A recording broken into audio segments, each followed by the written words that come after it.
ನಮಸ್ಕಾರ. ನನ್ನ ಹೆಸರು ಪ್ರವೀಣ್ ಕುಮಾರ್ ಕಿಡಂಜಿಗುತ್ತು ಅಂತ ಹೇಳಿ. ಕಿಡಂಜಿಗುತ್ತು ಧರ್ಮ ಚಾವಡಿಯಲ್ಲಿ ನಡೆಯುವ ಭಾಗವತ ಸಪ್ತಾಹದ ವೇದಿಕೆಯ ಬಳಿಯಿಂದ ನಾನು ಮಾತಾಡ್ತಾ ಇದ್ದೇನೆ. ಇವತ್ತಿನಿಂದ ನಮ್ಮ ಈ ಧರ್ಮ ಚಾವಡಿಯಲ್ಲಿ ಪ್ರಶ್ನಾ ಚಿಂತನೆಯಲ್ಲಿ ಕಂಡುಬಂದ ರೀತಿ ಮತ್ತು ದೈವಜ್ಞರಾದ ಗಣೇಶ್ ಭಟ್ ಕೇಕಣಾಜೆ ಇವರ ಮಾರ್ಗದರ್ಶನದಲ್ಲಿ ಸನ್ಮಾನ್ಯ ನಾಗೇಶ್ ತಂತ್ರೆಯವರ ಕೆಮ್ಮಿಂಜ ನಾಗೇಶ್ ತಂತ್ರೆಯವರ ನೇತೃತ್ವದಲ್ಲಿ ಇಲ್ಲಿ ದೈವಗಳ ಪ್ರತಿಷ್ಠಾ ಕಾರ್ಯಕ್ರಮ, ಗೃಹ ಪ್ರವೇಶೋತ್ಸವ ಹಾಗೂ ನೇಮೋತ್ಸವಗಳು ನಡೆಯಲಿಕ್ಕಿದೆ. ಈಗಾಗಲೇ ಸನ್ಮಾನ್ಯ ಕೇಶವ್ ಭಟ್ ಕೇಕಣಾಜೆ ಖ್ಯಾತ ಚಿಂತಕರು, ಪುರೋಹಿತರು, ಪ್ರಖರವಾದ ವಾಗ್ಮಿ ಹಾಗೂ ಭಾಗವತವನ್ನು ನಮ್ಮ ಈ ಭಾಗದಲ್ಲಿ ಬೆಳೆಸಿ ಪೋಷಿಸಲಿಕ್ಕೆ ಪ್ರಯತ್ನ ಪಡುವಂತಹ ಒಬ್ಬ ಮಹಾನ್ ಮಾನವತಾವಾದಿ ಕೇಶವ್ ಭಟ್ ಕೇಕಣಾಜೆಯವರ ನೇತೃತ್ವದಲ್ಲಿ ಇವತ್ತಿನಿಂದ ಭಾಗವತ ಸಪ್ತಾಹ ಪ್ರಾರಂಭವಾಗಿದೆ. ನಿನ್ನೆ ಈ ಭಾಗವತ ಸಪ್ತಾಹಕ್ಕೆ ಪೂರ್ವಭಾವಿಯಾಗಿ ನಡೆಯಬೇಕಾಗಿರುವಂತಹ ಎಲ್ಲ ಮಂಟಪ ಪೂಜೆ ಮುಂತಾದ ಕೈಂಕರ್ಯಗಳು ನಡೆದು ಇವತ್ತು ಬೆಳಿಗ್ಗೆಯಿಂದ ಪಾರಾಯಣ ಪ್ರಾರಂಭ ಆಗಿ ಈಗ ಪ್ರವಚನ ಪ್ರಾರಂಭ ಆಗಲಿಕ್ಕಿದೆ. ಅದಕ್ಕಿಂತ ಮೊದಲು 1 ಗಂಟೆಯ ಭಜನಾ ಕಾರ್ಯಕ್ರಮ ಇದೆ. ಬಹಳ ಪುರಾತನವಾದ ಕಿಡಂಜಿಗುತ್ತು ಧರ್ಮ ಚಾವಡಿಯಲ್ಲಿ ಯಾವಾಗ ಇಲ್ಲಿ ನೇಮೋತ್ಸವ ನಡೆದಿದೆ ಅಂತ ಹೇಳೋದು ನಮಗೆ ಯಾರಿಗೂ ಗೊತ್ತಿಲ್ಲ. ನಾವು ಬಹಳ ವರ್ಷಗಳಿಂದ ಕಳೆದ 3-4-5 ವರ್ಷಗಳಿಂದ ಸತತವಾಗಿ ಪ್ರಯತ್ನ ಪಟ್ಟು ಇವತ್ತು ಈ ದೈವಸ್ಥಾನದಲ್ಲಿ ದೈವಗಳ ಪ್ರತಿಷ್ಠೆಯನ್ನು ಮಾಡಿ ಅದನ್ನು ಕಣ್ತುಂಬಿಕೊಳ್ಳುವಂತಹ ಒಂದು ಪ್ರಯತ್ನದಲ್ಲಿ ದೈವಾನುಗ್ರಹದಿಂದ ಇದ್ದೇವೆ. ಈಗಾಗಲೇ ಈ ಹಿರುವೇರುಳ್ಳಾಗಲಿ ಕಿಡಂಜೋಡು ತಾಯಿ ಹಾಗೂ ವ್ಯಾಘ್ರ ಚಾಮುಂಡಿ ಈ ದೈವಗಳು ಗ್ರಾಮಕ್ಕೆ ಸಂಬಂಧಪಟ್ಟಿದ್ದು, ಕುದ್ಮಾರು ಗ್ರಾಮ ಹಾಗೂ ಅಲಂಕಾರಿನ ಯುವಕರು ಬಹಳ ಹುಮ್ಮನಸ್ಸಿನಿಂದ ಸನ್ಮಾನ್ಯ ವೆಂಕಟೇಶ್ ಭಟ್ ಕೊಯಕ್ಕುಡೆ ಇವರ ನೇತೃತ್ವದಲ್ಲಿ ಬಹಳ ಮುತುವರ್ಜಿಯಿಂದ ಕೆಲಸವನ್ನು ಮಾಡ್ತಾ ಇದ್ದಾರೆ. 1ನೇ ತಾರೀಕು 4:30 ಗಂಟೆಗೆ ನಮ್ಮ ಸುಬ್ರಹ್ಮಣ್ಯೇಶ್ವರ ದೇವರ ದ್ವಾರದ ಬಳಿಯಿಂದ ಊರವರೆಲ್ಲರ ಸಹಕಾರದೊಂದಿಗೆ ಬೃಹತ್ ಹೊರೆಕಾಣಿಕೆಯನ್ನು ತರುವುದರ ಮೂಲಕ ತಂತ್ರಿಗಳನ್ನು ಸ್ವಾಗತಿಸಲಿಕ್ಕಿದೆ ಮತ್ತು ತಾಂತ್ರಿಗಳ ಆಗಮನದ ಜೊತೆಗೆ ಎಲ್ಲ ವೈದಿಕ ಕಾರ್ಯಕ್ರಮಗಳು ಪ್ರಾರಂಭವಾಗಿ 2ನೇ ತಾರೀಕಿಗೆ ಗೃಹ ಪ್ರವೇಶೋತ್ಸವ, ಪ್ರತಿಷ್ಠಾ ಕಲಶೋತ್ಸವ ಮತ್ತು ಸಂಜೆ ನೇಮೋತ್ಸವ, 3 ತಾರೀಕಿಗೆ ನೇಮೋತ್ಸವ ನಡೆಯಲಿಕ್ಕಿದೆ.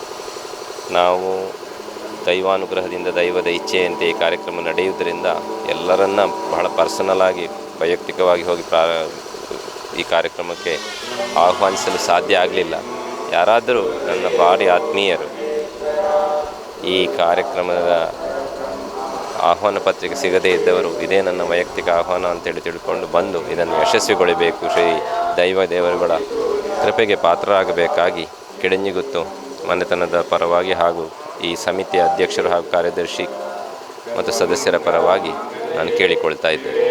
ಓಂಕಾರ ಚಾಮರ ಕರ್ಣನೆ ಶಂಕರ ಶ್ರುತಾ ಶರಣೋ ವಿನಾಯಕ ಮಂಗಲವರ. ಚಾಮರ ಕರ್ಣನೆ ಶಂಕರ ಶ್ರುತಾ ಶರಣೋ ವಿನಾಯಕ ಮಂಗಲವರ ಶರಣೋ.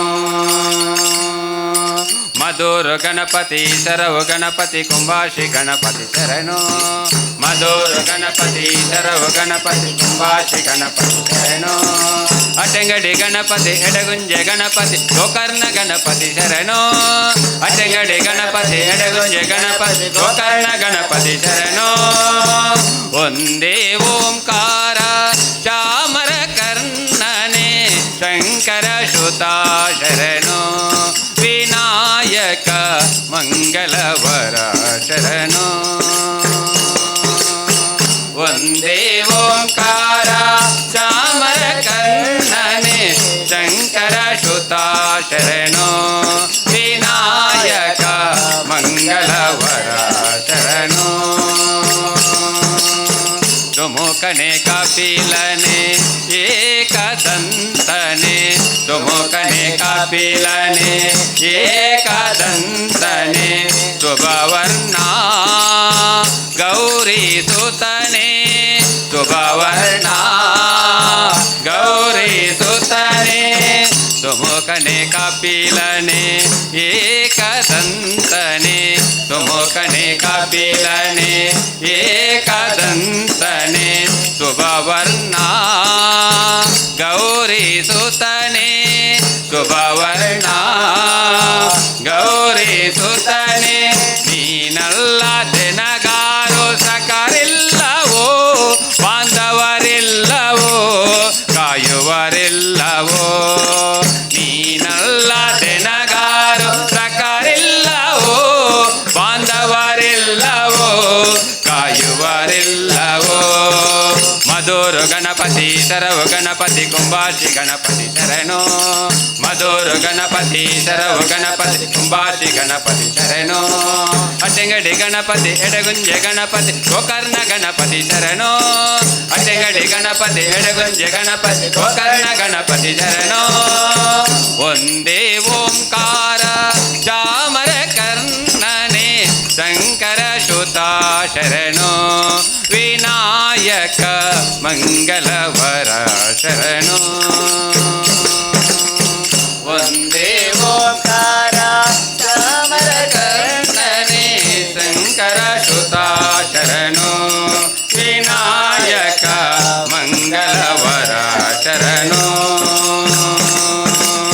ವಿಕಟನೆ ವಿಮಲನೆ ಧೂಮ್ರವರ್ಣನೆ ವಿಕಟನೆ ವಿಮಲನೆ ಧೂಮ್ರವರ್ಣನೆ ವಿಕಟನೆ ವಿಮಲನೆ ಧೂಮ್ರವರ್ಣನೆ ವಿಕಟನೆ ವಿಮಲನೆ ಧೂಮ್ರವರ್ಣನೆ ಗಣನಾಥ ನಿನಗೆ ವಂದನೆ ಗಣನಾಥ ನಿನಗೆ ವಂದನೆ ಗಣನಾಥ ನಿನಗೆ ವಂದನೆ ಗಣನಾಥ ನಿನಗೆ ವಂದನೆ ನಿನ್ನನ್ನೇ ಎಂದೆಂದು ಸ್ತುತಿ ಮಾಡುವೆ ಹಾಡಿಕೊಂಡಾಡುವೆ ಪೂಜೆ ವ್ರತ ಮಾಡುವೆ ನಿನ್ನನ್ನೇ ಎಂದೆಂದು ಸ್ತುತಿ ಮಾಡುವೆ ಹಾಡಿಕೊಂಡಾಡುವೆ ಪೂಜೆ ವ್ರತ ಮಾಡುವೆ ಮಧುರು ಗಣಪತಿ ಶರವು ಗಣಪತಿ ಕುಂಬಾಶಿ ಗಣಪತಿ ಶರಣು ಮಧುರು ಗಣಪತಿ ಶರವು ಗಣಪತಿ ಕುಂಬಾಶಿ ಗಣಪತಿ ಶರಣು ಅಟ್ಟೆಂಗಡಿ ಗಣಪತಿ ಎಡಗುಂಜೆ ಗಣಪತಿ ಗೋಕರ್ಣ ಗಣಪತಿ ಶರಣು ಅಟ್ಟೆಂಗಡಿ ಗಣಪತಿ ಎಡಗುಂಜೆ ಗಣಪತಿ ಗೋಕರ್ಣ ಗಣಪತಿ ಶರಣು ಒಂದೇ ಓಂಕಾರ ಚಾಮರ ಕರ್ಣನೆ ಶಂಕರ ಶುತಾ ಶರಣು ವಿನಾಯಕ ಮಂಗಲವರ ಶರಣು ಒಂದೇ ಓಂಕಾರ ಚಾಮರ ಕರ್ಣನೆ ಶಂಕರ ಸುತಾ ಶರಣು ವಿನಾಯಕ ಮಂಗಲವರ ಶರಣು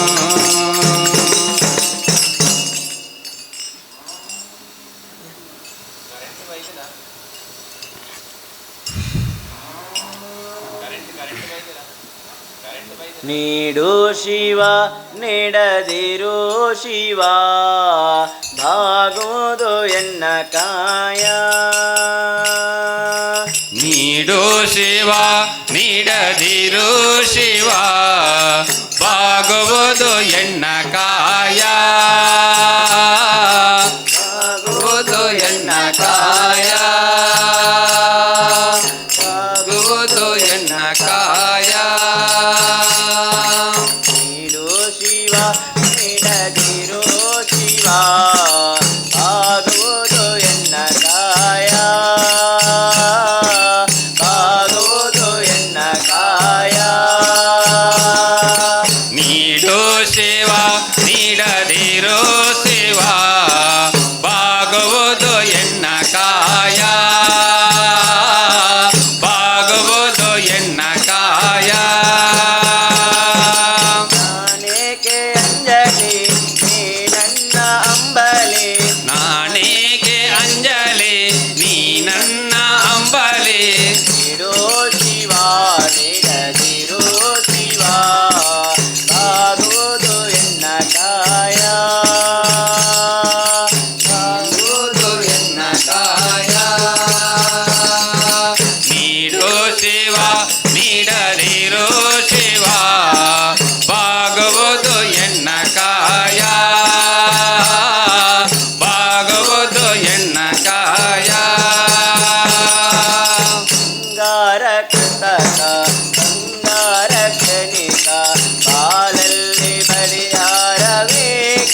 ಕಾಯ ಬಾಗುವುದು ಎನ್ನ ಕಾಯ ಮಾಲೆಗೆ ಕೊಟ್ಟರು ಮರದಡಿಯೇ ಇಟ್ಟರು ನಾನಂತೂ ನೀ ಎನ್ನಲಾರೆ ಮಾಲಿಗೆ ಕೊಟ್ಟರು ಮರದಡಿಯೇ ಇಟ್ಟರು ನಾನಂತೂ ನಿನ್ನನ್ನಲಾರೆ ಸಾರಂಗ ಮನಗೆ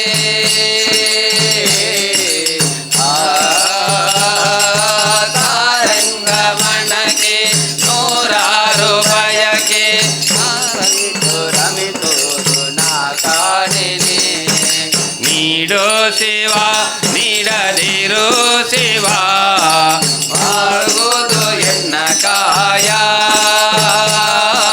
ಬಾಗುವುದು ಎನ್ನ ಕಾಯ ನೀಡು ಶಿವ ನೀಡದಿರೋ ಶಿವ ಬಾಗೋದು ಎನ್ನ ಕಾಯ ಬಾಗೋದು ಎನ್ನ ಕಾಯ ನೀಡೋ ಶಿವ ನೀಡದಿರೋ ಶಿವ ಬಾಗುವುದು ಎನ್ನ ಕಾಯ ಬಾಗುವುದು ಎನ್ನ ಕಾಯ ರಾಮ ಕೃಷ್ಣ ಹರೇ ಮುಕುಂದ ಮುರಾರೇ ರಾಮ ಕೃಷ್ಣ ಹರೇ ಮುಕುಂದ ಮುರಾರೇ ಪಾಂಡುರಂಗ ಪಾಂಡುರಂಗ ಪಾಂಡುರಂಗ ಹರೇ ಪಾಂಡುರಂಗ ಪಾಂಡುರಂಗ ಪಾಂಡುರಂಗ ಹರೇ ರಾಮ ಕೃಷ್ಣ ಹರೇ ಮುಕುಂದ ಮುರಾರೇ ರಾಮ ಕೃಷ್ಣ ಹರೇ ಮುಕುಂದ ಮುರಾರೇ ಪಾಂಡುರಂಗ ಪಾಂಡುರಂಗ ಪಾಂಡುರಂಗ ಹರೇ ಪಾಂಡುರಂಗ ಪಾಂಡುರಂಗ ಪಾಂಡುರಂಗ ಹರೇ ದೀನನಾಥ ಹರೇ ದೀನ ಬಂಧು ಹರೇ ದೀನನಾಥ ಹರೇ ದೀನ ಬಂಧು ಹರೇ ಅಚ್ಯುತ ಕೇಶವ ಮಧುಸೂದನ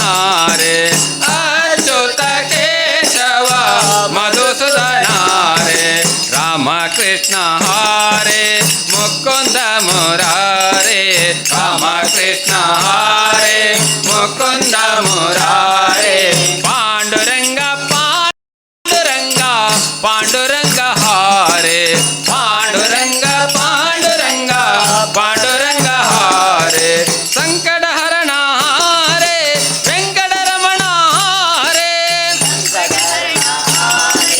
ವೆಂಕಟರಮಣ ಹರೇ ಸಂಕಟಹರಣ ಹರೇ ವೆಂಕಟರಮಣ ಹರೇ ಸಂಕಟಹರಣ ಹರೇ ವೆಂಕಟರಮಣ ಹರೇ ದೊರೆತ ನಿವಾರಣ ಲಕ್ಷ್ಮೀ ರಮಣ ಹರೇ ದೊರೆತ ನಿವಾರಣ ಲಕ್ಷ್ಮೀ ರಮಣ ಹರೇ ರಾಮ ಕೃಷ್ಣ ಹರೇ ಮುಕುಂದ ಮುರಾರೇ ರಾಮ ಕೃಷ್ಣ ಹರೇ ಮುಕುಂದ ಮುರಾರೇ ಪಾಂಡುರಂಗ ಪಾಂಡುರಂಗ ಪಾಂಡುರಂಗ ಹರೇ ಪಾಂಡುರಂಗ ಪಾಂಡುರಂಗ ಪಾಂಡುರಂಗ ಹರೇ ಚಿದಾನಂದ ಹರೇ ಯೋಗಾನಂದ ಹರೇ ಚಿದಾನಂದ ಹರೇ ಯೋಗಾನಂದ ಹರೇ ಚಿದಾನಂದ ಹರೇ ಯೋಗಾನಂದ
ಮುಕುಂದ ಮುರಾರೆ ಪಾಂಡುರಂಗ ಪಾಂಡುರಂಗ ಪಾಂಡುರಂಗ ಹಾರೆ ಪಾಂಡುರಂಗ ಪಾಂಡುರಂಗ ಪಾಂಡುರಂಗ ಹಾರೆ ವೇದ ವೈದ್ಯ ಹಾರೆ ನಾರಾಯಣ ಹಾರೆ ವೇದ ವೈದ್ಯ ಹಾರೆ ನಾರಾಯಣ ಹಾರೆ ವೇದ ವೈದ್ಯ ಹಾರೆ ನಾರಾಯಣ ಹಾರೆ ವೇದ ವೈದ್ಯ ಹಾರೆ ನಾರಾಯಣ ಹಾರೆ ಗುರುದೇವ ಹಾರೆ ಮಂಗಲ ಮೂರ್ತಿ ಹಾರೆ ಗುರುದೇವ ಹಾರೆ ಮಂಗಲ ಮೂರ್ತಿ ಹಾರೆ ರಾಮಕೃಷ್ಣ ಹಾರೆ ಮುಕುಂದ ಮುರಾರೆ ರಾಮ ಕೃಷ್ಣ ಹಾರೆ ಮುಕುಂದ ಮುರಾರೆ ಪಾಂಡುರಂಗ ಪಾಂಡುರಂಗ ಪಾಂಡುರಂಗ ಹಾರೆ ಪಾಂಡುರಂಗ ಪಾಂಡುರಂಗ ಪಾಂಡುರಂಗ ಹಾರೆ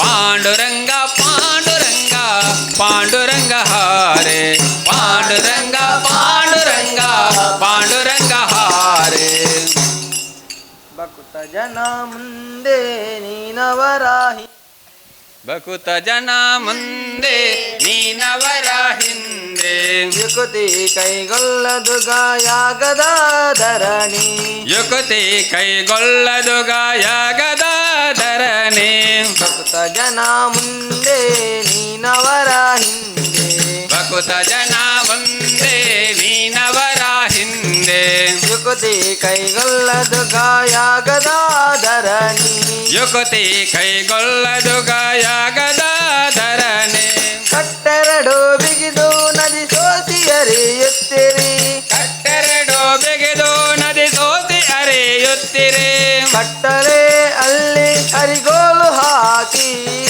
ಕಟ್ಟಲೆ ಅಲ್ಲೇ ಅರಿಗೋಲು ಹಾಕಿ ನೆಟ್ಟನಾಥ ಗೀತೆಗೆ ಹೋಗಿ ಬರುವಾಗ ನೆಟ್ಟನಾಥ ಗೀತೆಗೆ ಹೋಗಿ ಬರುವಾಗ ಹುಟ್ಟು ಮುಂದಲ್ಲದೆ ಅರಿಗೋಲು ಮುಂದೆ ನೀನವರ ಹಿಂದೆ ನೀನವರ ಹಿಂದೆ ನೀನವರ ಹಿಂದೆ ನೀನವರ ಹಿಂದೆ ನೀನವರ ಹಿಂದೆ ನೀನವರ ಹಿಂದೆ ಭಕ್ತ ಜನ ಮುಂದೆ ನೀನವರ ಹಿಂದೆ ಭಕುತ ಜನ ಮುಂದೆ ನೀನವರ ಹಿಂದೆ ಯುಗತಿ ಕೈಗೊಳ್ಳದು ಗಾಯಾಗದ ಧರಣಿ ಯುಕುತಿ ಕೈಗೊಳ್ಳದು ಗಾಯಗದ ಧರಣಿ ಕಾಳೆ ಹೆಗ್ಗಾಳೆ ದುಂದುಬಿ ಬೇರಿ ತಮ್ಮಟೆ ಕಾಲೆ ಕಾಲೆ ದುಂದುಬಿ ಬೇರೆ ತಮ್ಮಟೆ ನಿಸ್ಸಂಗಾಲಾನಾದ ಘೋಷಣಗಳು ನಿಸ್ಸಂಗಾಲಾನಾದ ಘೋಷಣಗಳು ಸಾಲಾಗಿ ಬಲಿ ಪಿಡಿದು ಸಂಭ್ರಮದಿ ಬರುವಾಗ ಸಾಲಾಗಿ ಬಲಿ ಪಿಡಿದು ಸಂಭ್ರಮದೆ ಬರುವಾಗ ಹಾಲು ಮುಂದಲ್ಲದೆ ಅರಸುತ್ತಾ ಮುಂದೆ ನೀನವರ ಹಿಂದೆ ನೀನವರ ಹಿಂದೆ ನೀನವರ ಹಿಂದೆ ನೀನವರ ಹಿಂದೆ ನೀನವರ ಹಿಂದೆ ನೀನವರ ಹಿಂದೆ ಭಕ್ತ ಜನ ಮುಂದೆ ನೀನವರ ಹಿಂದೆ ಜನ ಮುಂದೆ ನೀನವರ ಹಿಂದೆ ಯುಗತಿ ಕೈಗೊಳ್ಳದು ಗಾಯಾಗದ ಧರಣಿ ಯುಗತಿ ಕೈಗೊಳ್ಳದು ಗಾಯಗದ ಧರಣಿ ಉತ್ಸವ ದಿವಾಹನವು ಬೀದಿಯಲ್ಲಿ ಮೆರೆಯುತ್ತಿದೆ ಉತ್ಸವ ದೇವಾಹನವು ಬೀದಿಯಲ್ಲಿ ಮೆರೆಯುತ್ತಿರೆ ಸತ್ಸಂಗತಿಗೆ ಹರಿದಾಸರೆಲ್ಲ ಸತ್ಸಂಗತಿಗೆ ಅರೆದಾಸರೆಲ್ಲ ವತ್ಸಲ ಸರಿ ವಿಜಯ ವಿಠಲ ವೆಂಕಟಾಧೀಶ ವತ್ಸಲ ಶ್ರೀ ವಿಜಯ ವಿಠಲ ವೆಂಕಟಾಧೀಶ ವತ್ಸ ಮುಂದಲ್ಲದೆ ದೇನುತ್ತಾ ಮುಂದೆ ನೀನವರ ಹಿಂದೆ ನೀನವರ ಹಿಂದೆ ನೀನವರ ಹಿಂದೆ ನೀನವರ ಹಿಂದೆ ನೀನವರ ಹಿಂದೆ ನೀನವರ ಹಿಂದೆ ಭಕ್ತ ಜನ ಮುಂದೆ ನೀನವರ ಹಿಂದೆ ಯುಗತಿ ಕೈಗೊಳ್ಳದು ಗಾಯಾಗದ ಧರಣಿ ಯುಗತಿ ಕೈಗೊಳ್ಳದು ಗಾಯಾಗದ ಧರಣಿ ಯುಗತಿ ಕೈಗೊಳ್ಳದು ಗಾಯಾಗದ ಧರಣಿ ಯುಗತಿ ಕೈಗೊಳ್ಳದು ಗಾಯಾಗದ ಧರಣಿ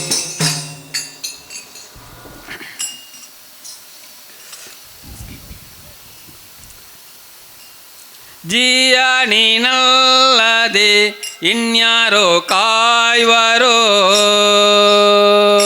ರಾಯ ಬರೋ ರಾಘವೇಂದ್ರ ಬರೋ ರಾಯ ಬರೋ ರಾಘವೇಂದ್ರ ಬರೋ ಜಿಯ ನೀನಲ್ಲದೆ ಇನ್ಯಾರೋ ಕಾಯುವರೋ ಜಿಯ ನೀನಲ್ಲದೆ ಇನ್ಯಾರೋ ಕಾಯುವರೋ ರಾಯ ಬರೋ ರಾಘವೇಂದ್ರ ಬರೋ ರಾಯ ಬರೋ ರಾಘವೇಂದ್ರ ಬರೋ ಸಹಲದಣ್ಣನೆ ಬಾರೋ ಪ್ರಹ್ಲಾದ ರಾಯ ಬಾರೋ ಸಹಲದಣ್ಣನೆ ಬಾರೋ ಪ್ರಹ್ಲಾದ ರಾಯ ಬಾರೋ ಸಹಲದಣ್ಣನೆ ಬಾರೋ ಪ್ರಹ್ಲಾದ ರಾಯ ಬಾರೋ ಸಹಲದಣ್ಣನೆ ಬಾರೋ ಪ್ರಹ್ಲಾದ ರಾಯ ಬಾರೋ ಬಾಹಿಕ ರಾಜನಾಗಿ ಮೆರೆವಂತ ಪ್ರಭುವೆ ಬಾರೋ ಬಾಹಿಕ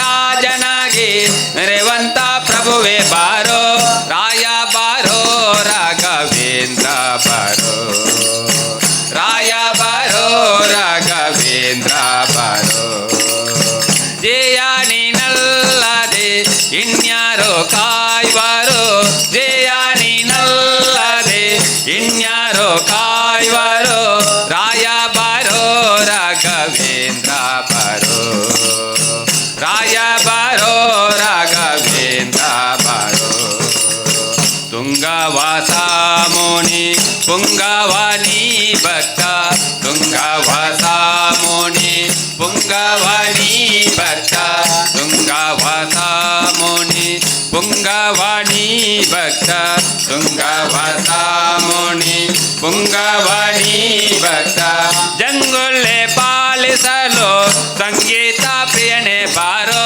ಜಂಗುಳ್ಳೆ ಪಾಲಿಸಲು ಸಂಗೀತ ಪ್ರಿಯನೇ ಬಾರೋ ರಾಯ ಬಾರೋ ರಾಘವೇಂದ್ರ ಬಾರೋ ರಾಯ ಬಾರೋ ರಾಘವೇಂದ್ರ ಬಾರೋ ಜಯ ನೀನಲ್ಲದೆ ಇನ್ಯಾರೋ ಕಾಯುವರೋ ಜಯ ನೀನಲ್ಲದೆ ಇನ್ಯಾರೋ ಕಾಯುವರೋ ರಾಯ ಬಾರೋ ರಾಘವೇಂದ್ರ ಬಾರೋ ರಾಯ ಬಾರೋ ರಾಘವೇಂದ್ರ ಬಾರೋ ಶ್ರೀ ಕರುಣಾ ಸಿಂಧು ಬಾರೋ ಸಾಕಬೇಕಯ್ಯ ಬಂದೋ ನೀ ಕರುಣಾ ಸಿಂಧು ಬಾರೋ ಸಾಕಬೇಕಯ್ಯ ಬಂದೋ ನೀ ಕರುಣಾ ಸಿಂಧು ಬಾರೋ ಸಾಕಬೇಕಯ್ಯ ಬಂದೋ ನೀ ಕರುಣಾ ಸಿಂಧು ಬಾರೋ ಸಾಕಬೇಕಯ್ಯ ಬಂದೋ ಶ್ರೀಕರ ಶ್ರೀದಾ ವಿಠಾಲನ ತೋರೋ ಬಾರೋ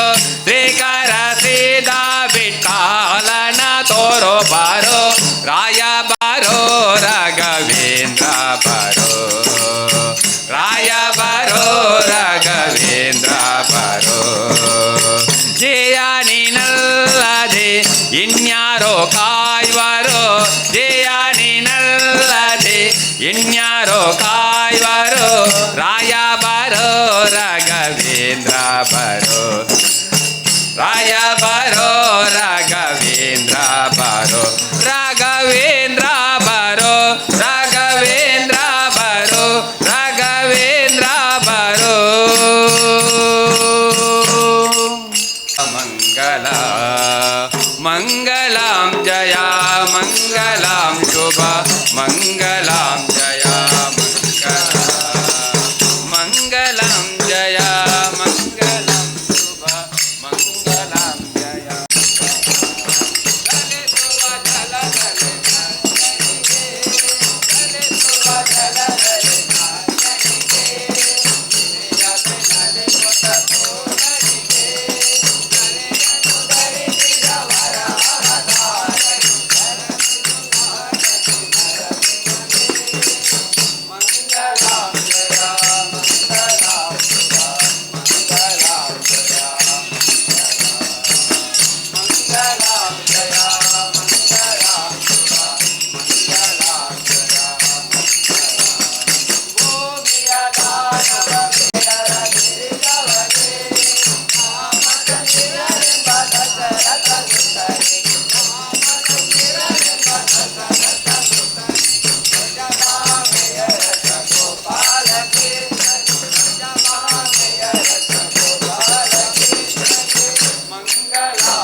ಓಂ ನಮೋ ಭಗವತೆ ವಾಸುದೇವಾಯ.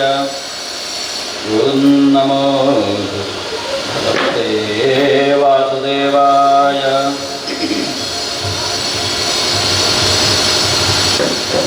ಅಜ್ಞಾನತಿಮಿರಾಂಧಸ್ಯ ಜ್ಞಾನಾಂಜನಶಲಾಕಯಾ ಚಕ್ಷುರುನ್ಮೀಲಿತಂ ಯೇನ ತಸ್ಮೈ ಶ್ರೀಗುರವೇ ನಮಃ.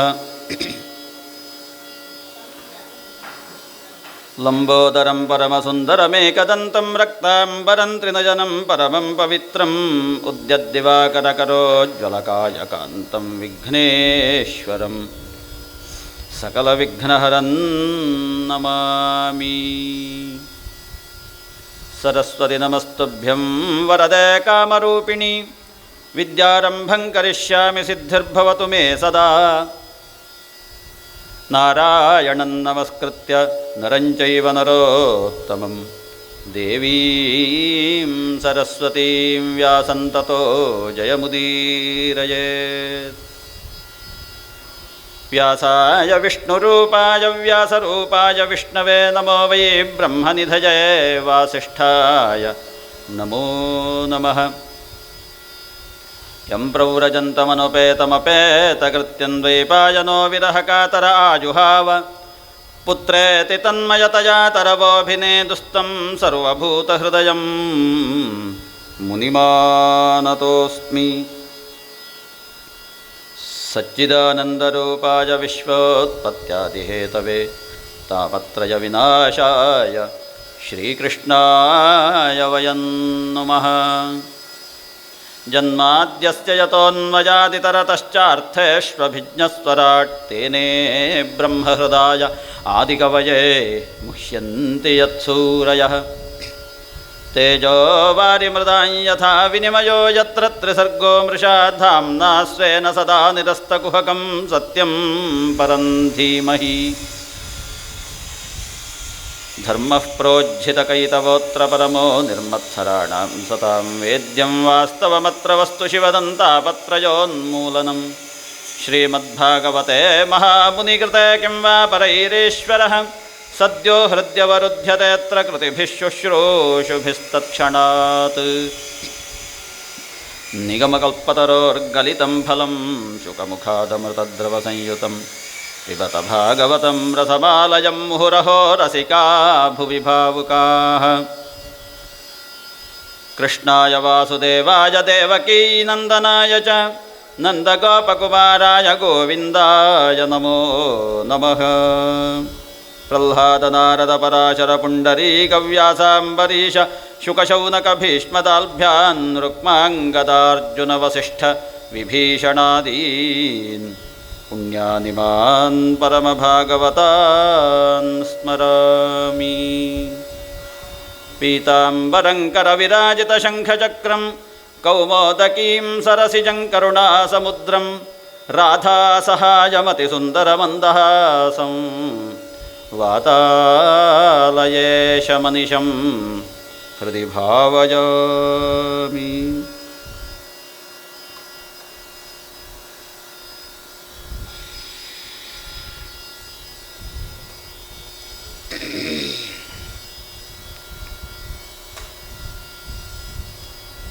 ಸಕಲ ದೇವತಾತ್ಮಕನಾದ ಶ್ರೀಕೃಷ್ಣ ಸ್ವಾಮಿಯ ದಿವ್ಯ ಚರಣಗಳಿಗೆ ಪುಡಮಡುತ್ತ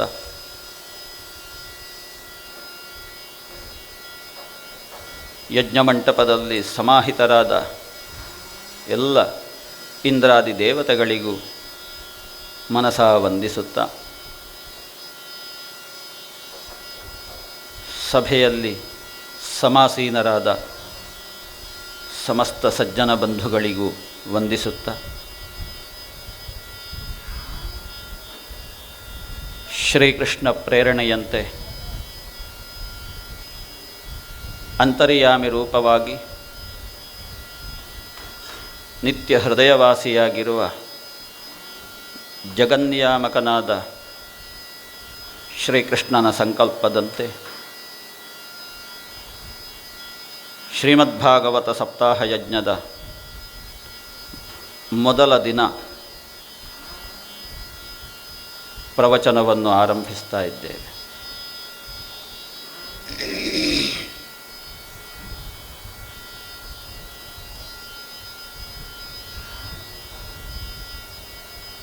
ಶ್ರೀಮದ್ಭಾಗವತ ಸಪ್ತಾಹ ಯಜ್ಞ ಅನ್ನುವಂಥದ್ದು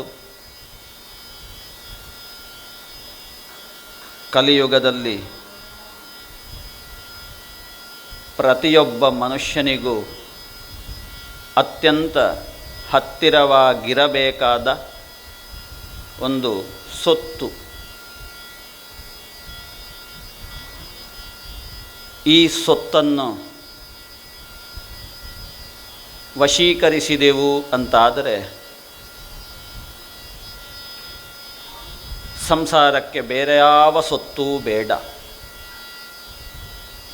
ಆದರೆ ಬೇಕಾಗಿರುವುದು ಒಂದೇ, ಪುರುಸೊತ್ತು.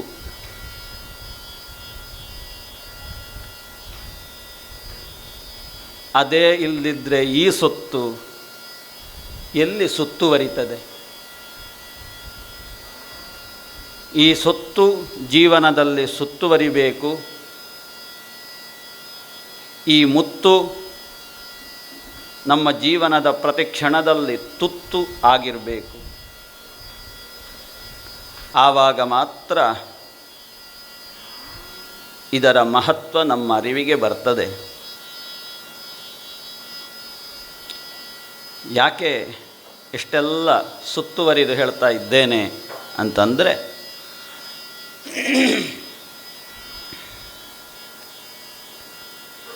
ನಾವು ಮನುಷ್ಯರೂಪವಾಗಿ ಈ ಮಣ್ಣಿಗೆ ಇಳಿದಿದ್ದೇವೆ. ಮುಂದೆ ಸಾಗುತ್ತಾ ಸಾಗುತ್ತಾ ಹೋದ ಹಾಗೆ ಮನುಷ್ಯರಾಗಿಯೇ ಮುಂದುವರಿಯುವುದಲ್ಲ, ಮನುಷ್ಯತ್ವದಿಂದ ದೇವತ್ವದ ಎಡೆಗೆ ಸಾಗಬೇಕು, ಏರಬೇಕು. ಆ ದೇವತ್ವದ ಎಡೆಗೆ ಏರಬೇಕು ಅಂತಾದರೆ ಆ ದೇವರು ನಮ್ಮ ಸಮೀಪದಲ್ಲಿರಬೇಕಾಗ್ತದೆ. ದೇವರು ನಮ್ಮ ಸಮೀಪದಲ್ಲಿ ಯಾವತ್ತೂ ಕೂಡ ಇದ್ದಾನೆ. ಹೃದಯವಾಸಿ ಅಂತ ಅಂದೆ ನಾನೀಗ. ಹೃದಯವಾಸಿಯಾಗಿರುವಾಗ ದೇವರು ಹತ್ತಿರದಲ್ಲಿರಬೇಕು ಅಂತಂದರೆ ಏನರ್ಥ?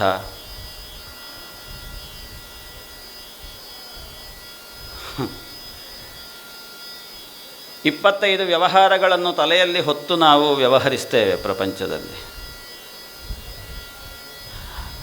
ಆವಾಗ ಹೃದಯವಾಸಿಯಾದರೂ ಕೂಡ ಆ ಭಗವಂತ ನಮ್ಮ ಅನುಭವಕ್ಕೆ ಬರುವುದಿಲ್ಲ. ಹೃದಯಸ್ಥೋಪಿ ಅತಿ ದೂರಸ್ಥ ಕರ್ಮ ವಿಕ್ಷಿಪ್ತ ಚೇತಸಾಂ. 10 ಹಲವು ವ್ಯವಹಾರಗಳನ್ನು ಮಾಡ್ತಾ ಇರುವಾಗ ಸಹಜವಾಗಿಯೇ ಮನಸ್ಸು ವಿಕ್ಷಿಪ್ತವಾಗ್ತದೆ, ಹರಿದು ಹಂಚಿ ಹೋಗ್ತದೆ, ಮನಸ್ಸು ಏಕತ್ರ ಇರುವುದಿಲ್ಲ. ಆವಾಗ ಹೃದಯವಾಸಿಯಾದರೂ ದೂರವಾಸಿಯಾಗಿ ಅನುಭವಕ್ಕೆ ಬರ್ತಾನೆ ಭಗವಂತ. ಆದ ಕಾರಣವೇ ಸ್ವಲ್ಪ ಏರುಪೇರಾದಾಗ ಜೀವನದಲ್ಲಿ ಬಹುದೊಡ್ಡ ಮಾನಸಿಕವಾದ ಆಘಾತಕ್ಕೆ ನಾವು ಒಳಗಾಗ್ತೇವೆ. ಮನಸ್ಸಿನಲ್ಲಿ ಮೂಡಿದಂತಹ ಭಗವಂತ ಮಾನಸದಲ್ಲಿರುವಾಗ ಮಾನಸಿಕವಾಗಿ ಆಘಾತಕ್ಕೊಳಗಾಗುವ ಪ್ರಮೇಯವೇ ಬರುವುದಿಲ್ಲ. ಯಾಕೆ? ಶರೀರದ ಪ್ರತಿಯೊಂದು ನರನಾಡಿಗಳಲ್ಲಿಯೂ ಕೂಡ, ರಕ್ತದ ಕಣಕಣದಲ್ಲಿಯೂ ಕೂಡ ಯಾವುದೋ ಒಂದು ಕಣ್ಣಿಗೆ ಕಾಣದಂತಹ ಚೈತನ್ಯ, ಅಗೋಚರವಾದ ಶಕ್ತಿ ಕೆಲಸ ಮಾಡ್ತಾ ಇದೆ. ಆದ ಕಾರಣ ನಾವು ಈ ರೀತಿಯಾಗಿ ಇದ್ದೇವೆ ಇವತ್ತು ಅಂತಾದರೆ ಅವನನ್ನು ನಾವು ನೋಡುವಂಥ ಬಗೆ ಹೇಗೆ, ಅವನನ್ನು ನೋಡುವಂತಹ ಕ್ರಮ ಹೇಗೆ, ಅದಕ್ಕೆ ಎಲ್ಲಿ ಸ್ಥಳ, ಎಲ್ಲಿ ಮಾರ್ಗ? ಕಲಿಯುಗದಲ್ಲಿ ಅಷ್ಟು ಸುಲಭದಲ್ಲಿ ಕಾಣುವುದಿಲ್ಲ ಆ ಮಾರ್ಗ. ಅದಕ್ಕೋಸ್ಕರ ಋಷಿಮುನಿಗಳು ಕಂಡುಕೊಂಡಂತಹ ಸತ್ಯ ವೇದಗಳು. ನಮ್ಮ ಜೀವನದ, ಮನುಷ್ಯ ಜೀವನದ ದಾರಿಗೆ ಬೆಳಕು ಕೊಡುವುದು ಯಾವುದು ಅಂತಂದರೆ ವೇದಗಳಂತೆ.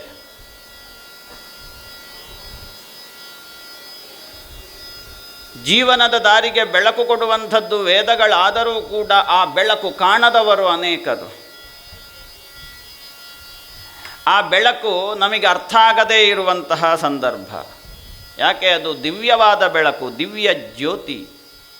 ಆ ದಿವ್ಯ ಜ್ಯೋತಿ ಅರ್ಥ ಆಗಬೇಕು, ನಮ್ಮ ಕಣ್ಣಿಗೆ ಆ ಬೆಳಕು ಕಾಣಬೇಕು. ಏನು ಮಾಡುವುದು ಇದಕ್ಕೆ? ಋಷಿಗಳಿಗೆ ಅರ್ಥ ಆಯಿತು. ಮುಂದೆ ಮುಂದೆ ಬರುವಂತಹ ಜನಾಂಗ ಮೇಧಾಶಕ್ತಿಯನ್ನು ಕಳ್ಕೊಂಡವರೇ ಹುಟ್ಟುಕೊಳ್ತಾರೆ. ಅವರಿಗೇನು ವ್ಯವಸ್ಥೆ? ಮೇಧಾಹೀನ ಜನಾಂಗವೇ ಅಧಿಕವಾಗಿ ಮುಂದೆ ಹೋದಾಗ ಅವರಿಗೆ ಆತ್ಮಶ್ರೇಯಸ್ಸು ಎಲ್ಲಿಂದ? ಇದನ್ನು ಆಲೋಚಿಸಿದಂತಹ ಋಷಿಮುನಿಗಳು ನಮ್ಮ ಮೇಲೆ ಬಹುದೊಡ್ಡದಾದಂತಹ ಔದಾರ್ಯವನ್ನು ತೋರಿದರು. ವೇದಾರ್ಥಗಳು ಸರ್ವ ಜನಾಂಗದ ಸೊತ್ತು. ಪ್ರತಿಯೊಂದು ಜನಾಂಗಕ್ಕೂ ಕೂಡ ವೇದಾರ್ಥಗಳು ಸಿಗಬೇಕು, ವೇದಾರ್ಥಗಳನ್ನು ಅರಿತುಕೊಳ್ಳಬೇಕು. ಅದಕ್ಕೋಸ್ಕರ ವೇದದಲ್ಲಿ ಹೇಳಿದಂತಹ ಯಾವ ವಿಧಿ ನಿಷೇಧಗಳು, ನನ್ನ ಬದುಕು ಈ ಥರವಾಗಿರಬೇಕು, ನನ್ನ ಬದುಕು ಈ ಥರವಾಗಿರಬಾರದು ಹೇಳುವಂತಹ ಯಾವ ರೀತಿ ರಿವಾಜುಗಳು, ನೀತಿ ನಿಯಮಗಳು, ಜೀವನ ಶೈಲಿಗಳು ಯಾವುದನ್ನು ಋಷಿಮುನಿಗಳು ಕಂಡಿದ್ರೋ ತಮ್ಮ ತಪಸ್ಸಿನ ಫಲವಾಗಿ, ಅದನ್ನು ಸರಳೀಕರಿಸುವುದಕ್ಕೆ ಮನ ಮಾಡಿದರು. ಸರಳೀಕರಿಸುವುದು ಯಾವ ರೂಪದಲ್ಲಿ? ನಮ್ಮಂತಹ ಸಾಮಾನ್ಯ ಸಂಸಾರಿಗಳಿಗೆ ಕಥೆಗಳ ಮೂಲಕವಾಗಿ, ಆಖ್ಯಾನಗಳ ಮೂಲಕವಾಗಿ ವೇದಾರ್ಥಗಳು ಸಿಕ್ಕಿದಾಗ ಜೀವನವಿಡೀ ಅಚ್ಚೊತ್ತಿ ಕುಳಿತುಕೊಳ್ಳುತ್ತದೆ ಹೃದಯದಲ್ಲಿ. ಅದಕ್ಕೋಸ್ಕರ ಬೇರೆ ಬೇರೆ ಐತಿಹಾಸಿಕವಾದಂತಹ ಕಥೆಗಳಿಗೆ ವೇದಾರ್ಥಗಳನ್ನು ಜೋಡಿಸಿ, ಬೇರೆ ಬೇರೆ ಕಥೆ ಉಪಾಖ್ಯಾನಗಳ ಮೂಲಕವಾಗಿ ವೇದಾರ್ಥಗಳನ್ನು ಪ್ರಪಂಚಕ್ಕೆ ಕೊಟ್ಟರು. ಅದನ್ನೇ ಪುರಾಣಗಳು ಅಂತ ನಾವು ಹೇಳುವಂಥದ್ದು. ಆ ಪುರಾಣಗಳಲ್ಲಿ ಎಲ್ಲಿ ನೋಡಿದರೂ ಕೂಡ ವೇದಾರ್ಥಗಳೇ ಕಾಣ್ತವೆ. ಜೀವನಕ್ಕೆ ಬೇಕಾದಂತಹ ಪ್ರಧಾನವಾದ ಆಧಾರ, ಎಲ್ಲರಿಗೂ ಅನುಕೂಲವಾಗುವ ರೀತಿಯಲ್ಲಿ ವೇದಾರ್ಥಗಳನ್ನು ಹೊತ್ತುಕೊಂಡು ಪ್ರಪಂಚದಲ್ಲಿ ಕಂಡಂತಹ ಪುರಾಣಗಳು. ಆ ಪುರಾಣಗಳಲ್ಲಿ ಅನ್ಯತಮವಾದದ್ದೇ ಶ್ರೀಮದ್ಭಾಗವತ ಮಹಾಪುರಾಣ. ಆ ಹೆಸರೇ ಹೇಳ್ತದೆ ಬಹು ತೂಕವುಳ್ಳದ್ದು ಅಂತ.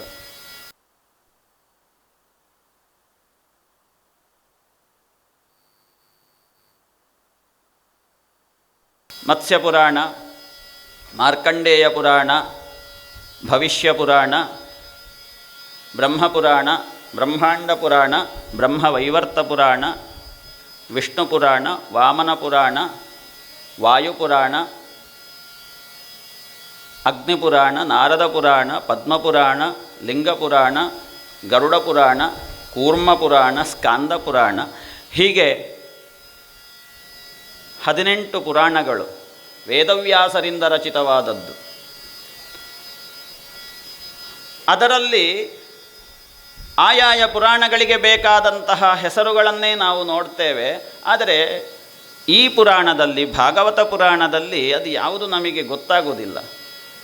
ಶ್ರೀಮದ್ಭಾಗವತ ಮಹಾಪುರಾಣ ಅಂತ ನಾವು ಕೇಳುತ್ತೇವೆ. ಇಲ್ಲೇನು ವಿಶಿಷ್ಟವಾದಂತಹ ವ್ಯವಸ್ಥೆ ಅಂತ ಅಂದರೆ,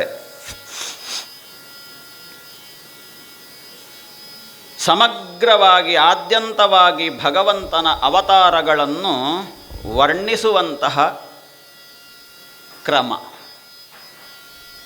ಆ ವರ್ಣಿಸುವ ಹಂತದಲ್ಲಿ ಇತರ ಯಾವುದೇ ದೇವತೆಗಳನ್ನು ದೂರದೆ, ಇತರ ಯಾವುದೇ ಮತವನ್ನು ದೂರದೆ, ಎಲ್ಲವನ್ನು ಸಮಾನವಾಗಿ ಯೋಗ್ಯವಾದ ರೀತಿಯಲ್ಲಿ ಅದನ್ನು ಪ್ರಸ್ತಾವಿಸುವಂತಹ ಕ್ರಮ ಅತ್ಯದ್ಭುತ. ಹಾಗಾಗಿಯೇ ಅಷ್ಟು ಪುರಾಣಗಳಲ್ಲಿಯೂ ಕೂಡ ಅದರದ್ದೇ ಆದ ಯೋಗ್ಯತೆಯು ಇದೆ ಪುರಾಣಕ್ಕೆ, ಆಯಾಯ ಪುರಾಣಗಳಿಗೆ. ಆದರೂ ಕೂಡ ಯಾಕೆ ಕೇಳಿದರೆ ಅವೆಲ್ಲ ಪ್ರಾಚೀನ ಗ್ರಂಥಗಳು, ರಚನೆ ಮಾಡಿದವರು ಇವರೇ. ಈ ಭಾಗವತವನ್ನು ಯಾರು ರಚನೆ ಮಾಡಿದ್ದರೋ ಭಗವಾನ್ ವೇದವ್ಯಾಸರು, ಅವರೇ ಇತರ ಪುರಾಣಗಳನ್ನು ರಚನೆ ಮಾಡಿದ್ದು. ಆದರೆ ಭಾಗವತ ಪುರಾಣ ಅನ್ನುವಂಥದ್ದಕ್ಕೆ ಉಳಿದಂತಹ ಪುರಾಣಗಳಿಗಿಂತಲೂ ಭಾರ ಜಾಸ್ತಿ, ಮೇಲ್ಮೈ ಜಾಸ್ತಿ, ಮಹಿಮೆ ಜಾಸ್ತಿ, ಹಿರಿಮೆ ಜಾಸ್ತಿ, ಗರಿಮೆ ಜಾಸ್ತಿ. ಯಾಕೆ? ಕಾರಣ ಉಂಟು, ಅದನ್ನು ಹೇಳ್ತಾರೆ ವೇದವ್ಯಾಸರು. ವೇದವ್ಯಾಸರು ಸಮಾಜಕ್ಕೆ ಕೊಟ್ಟಂತಹ ಕೊಡುಗೆ ಅಷ್ಟಿಷ್ಟಲ್ಲ.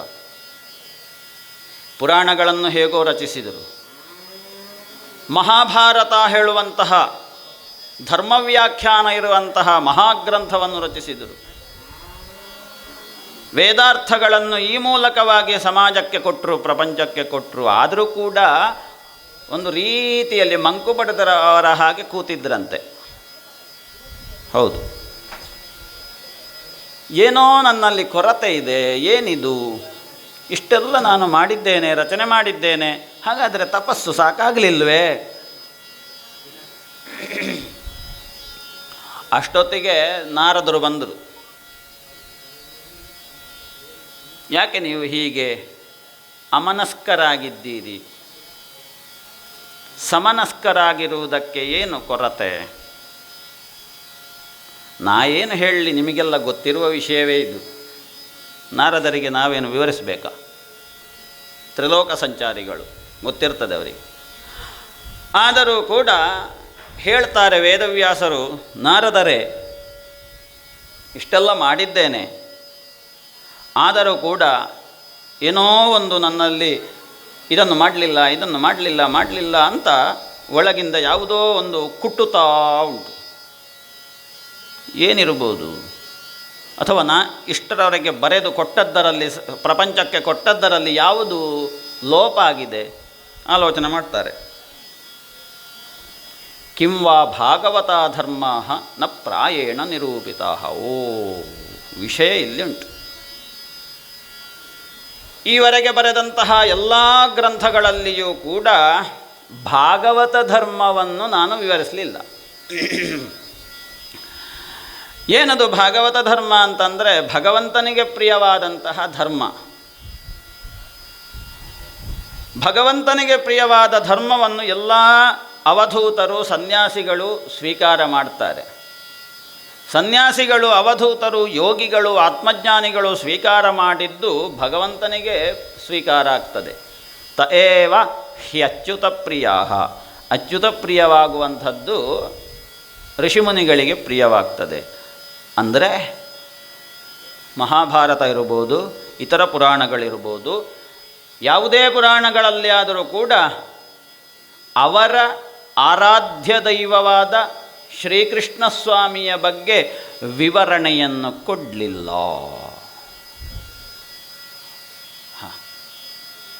ಅದೇ ದೊಡ್ಡ ಕೊರತೆ. ಅದುವೇ ಅಮನಸ್ಕತೆಗೆ ಕಾರಣ.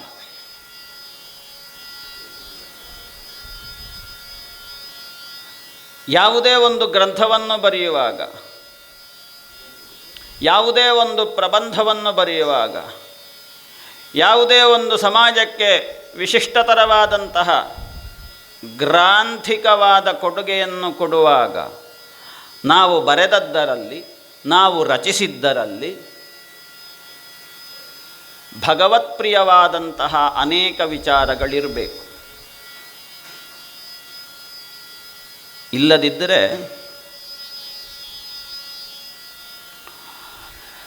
ಸಜ್ಜನ ಲೋಕದಿಂದ ಅದು ಗ್ರಾಹ್ಯ ಆಗುವುದಿಲ್ಲ.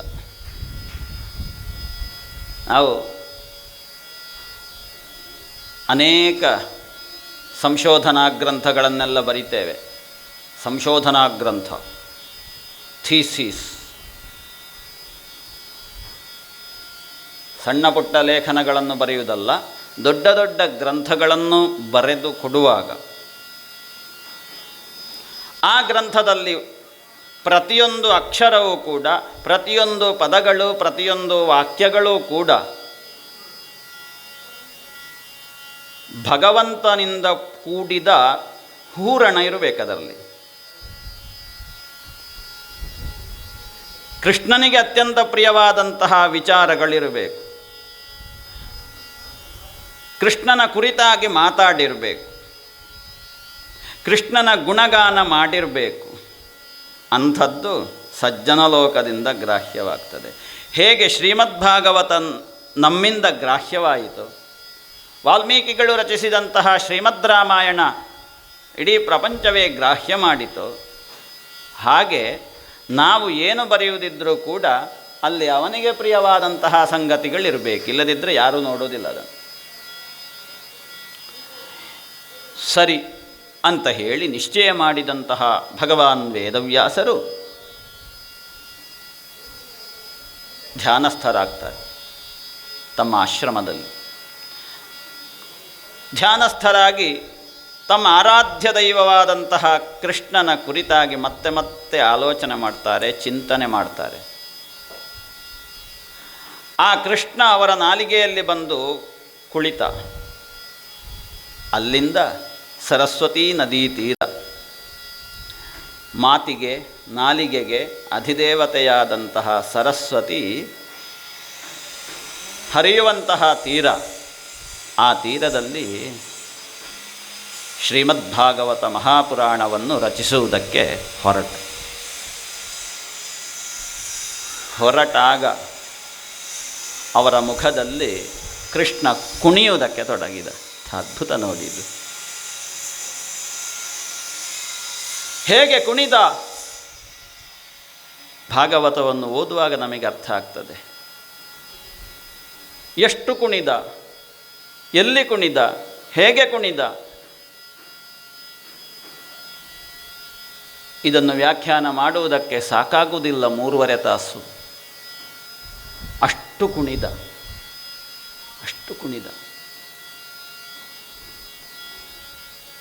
ಒಂದೊಂದು ಅಧ್ಯಾಯದಲ್ಲಿರ್ಬೋದು, ಒಂದೊಂದು ಸ್ಕಂಧಗಳಲ್ಲಿರ್ಬೋದು ಉತ್ತರ ಸಿಗದೇ ಇರುವಂತಹ ಒಂದೊಂದು ಸಂದರ್ಭವನ್ನು ಅಲ್ಲಿ ಕಟ್ಟಿಕೊಡ್ತಾರೆ ವ್ಯಾಸರು. ಮುಂದೆ ಮುಂದೆ ನಮಗೆ ಅರಿವಿಗೆ ಬರ್ತದೆ, ಅದು ಹೇಳ್ತೇನೆ ಆವಾಗ. ಹೀಗೆ ರಚನೆ ಮಾಡ್ತಾರೆ. ಅದರ ಪ್ರಾರಂಭದ ಶ್ಲೋಕವೇ ಜನ್ಮಾದ್ಯಸ್ಯ ಯತೋನ್ವಯಾದಿತರತಃ ಅಂತ ಮುಂದುವರಿತದೆ.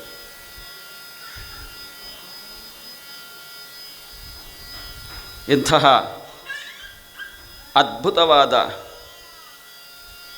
ಒಂದು ಶಬ್ದವನ್ನು ಇಡ್ತಾರೆ ಅವರು ಆರಂಭದಲ್ಲಿ. ಮಂಗಲ ಶ್ಲೋಕ ಅದು. ನಾವು ಯಾವುದೇ ಒಂದು ಒಳ್ಳೆಯ ಕೆಲಸ ಮಾಡುವಾಗ ಮಂಗಲ ಮಾಡಿಕೊಂಡು, ಮಂಗಲ ಅಂತಂದರೆ ನಾವು ಭಜನೆಯಲ್ಲಿ ಮಂಗಲ ಮಾಡ್ತೇವೆ, ಇದರಲ್ಲಿ ಮಂಗಲ ಮಾಡ್ತೇವೆ. ಮಂಗಲ ಅಂತಂದರೆ ಆರಂಭದ ಮಂಗಲ, ಮಧ್ಯದ ಮಂಗಲ, ಕೊನೆಯ ಮಂಗಲ ಅಂತ 3 ಉಂಟು ಮಂಗಲದಲ್ಲಿ. ಅದರ ಉದ್ದೇಶ ಏನು ಅಂತ ಕೇಳಿದರೆ, ಆರಂಭದಲ್ಲಿ ನಿರ್ವಿಘ್ನವಾಗಿ ಸಾಗಬೇಕು ನಮ್ಮ ಕೆಲಸ ಅಂತ. ಅದಕ್ಕೋಸ್ಕರ ಮಾಡುವ ಮಂಗಲ ಆದ್ಯ ಮಂಗಲ. ಮಧ್ಯದಲ್ಲಿ ಹೋಗುತ್ತಾ ಹೋಗುತ್ತಾ ತೊಡರುಗಳು ಬರಬಾರ್ದು, ಅದಕ್ಕೋಸ್ಕರ ಮಾಡುವ ಮಂಗಲ ಮಧ್ಯ ಮಂಗಲ.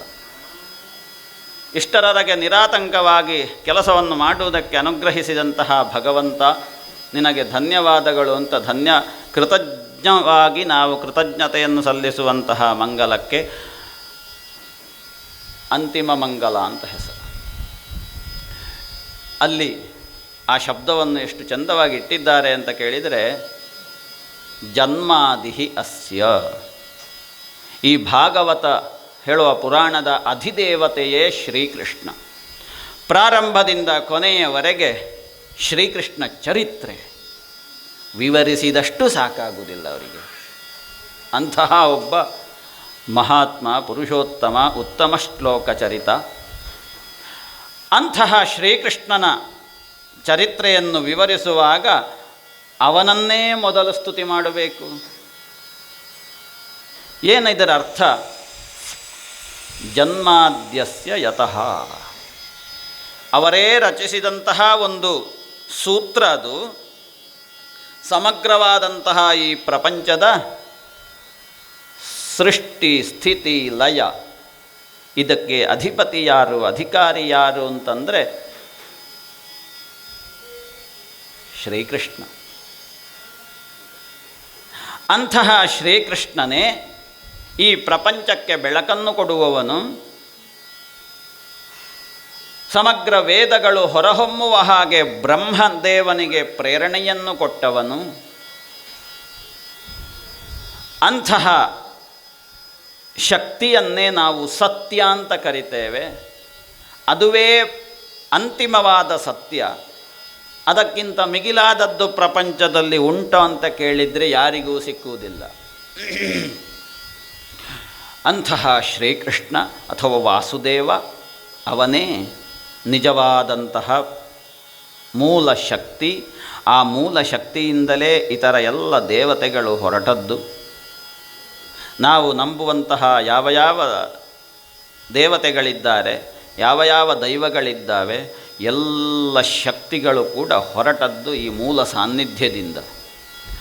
ಅಂತಹ ಪರಮಶಕ್ತಿ ಜಗನ್ನಿಯಾಮಕ ಸಕಲ ದೇವತಾ ಸಹಿತವಾದಂತಹ ಸಕಲ ದೇವತೆಗಳಿಗೂ ಕೂಡ ಪ್ರೇರಣೆಯನ್ನು ಕೊಡುವಂತಹ ಮಹಾಶಕ್ತಿಗೆ ನಾನು ವಂದಿಸ್ತೇನೆ ಅಂತ ಪ್ರಾರಂಭಿಸ್ತಾರೆ. ಅಷ್ಟು ಹೇಳಿದ ಮೇಲೆ ಮತ್ತೆ ಇದು ಎಷ್ಟು ಎತ್ತರಕ್ಕೆ ಹೋಗಬೇಕು ಅಷ್ಟೂ ಎತ್ತರಕ್ಕೆ ಹೋಗಿದೆ ಭಾಗವತ. ಇಂತಹ ಭಾಗವತ ಇವತ್ತು ನಮ್ಮ ಎದುರು ಇದೆ. ಇಂತಹ ಭಾಗವತವನ್ನು ನಾವು ಕೇಳುವ ಯೋಗವನ್ನು ಪಡ್ಕೊಂಡು ಬಂದಿದ್ದೇವೆ. ಹಾಗಾದರೆ ಇದಕ್ಕೆ ಅಧಿಕಾರಿಗಳು ಯಾರು, ಏನಿದರಲ್ಲಿ ವಿಷಯಗಳನ್ನು ಹೇಳಿದ್ದಾರೆ ಅಂತ ಕೇಳಿದರೆ,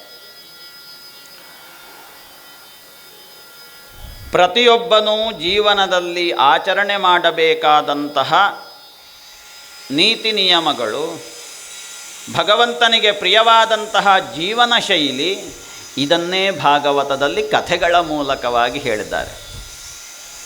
ಇದನ್ನು ಕೇಳುವುದಕ್ಕೆ ಅಧಿಕಾರಿಗಳು ಯಾರು? ಯಾವುದೇ ಒಂದು ಗ್ರಂಥಕ್ಕೆ ಓದಬೇಕಿದ್ರೆ, ಯಾವುದೇ ಒಂದು ಗ್ರಂಥವನ್ನು ತಿಳಿಬೇಕಿದ್ರೆ, ಯಾವುದೇ ಒಂದು ಕಥೆಯನ್ನು ಕೇಳಬೇಕಿದ್ರೆ ಅದಕ್ಕೆ ಯೋಗ್ಯರು ಅಂತ ಇರ್ತಾರೆ. ಈ ಭಾಗವತ ಕಥೆಯನ್ನು ಕೇಳುವುದಕ್ಕೆ ಯೋಗ್ಯರು ಯಾರು? ನಾವೇ ಅಂತೆ. ನಿರ್ಮತ್ಸರಾಣಾಂ ಸತಾಂ.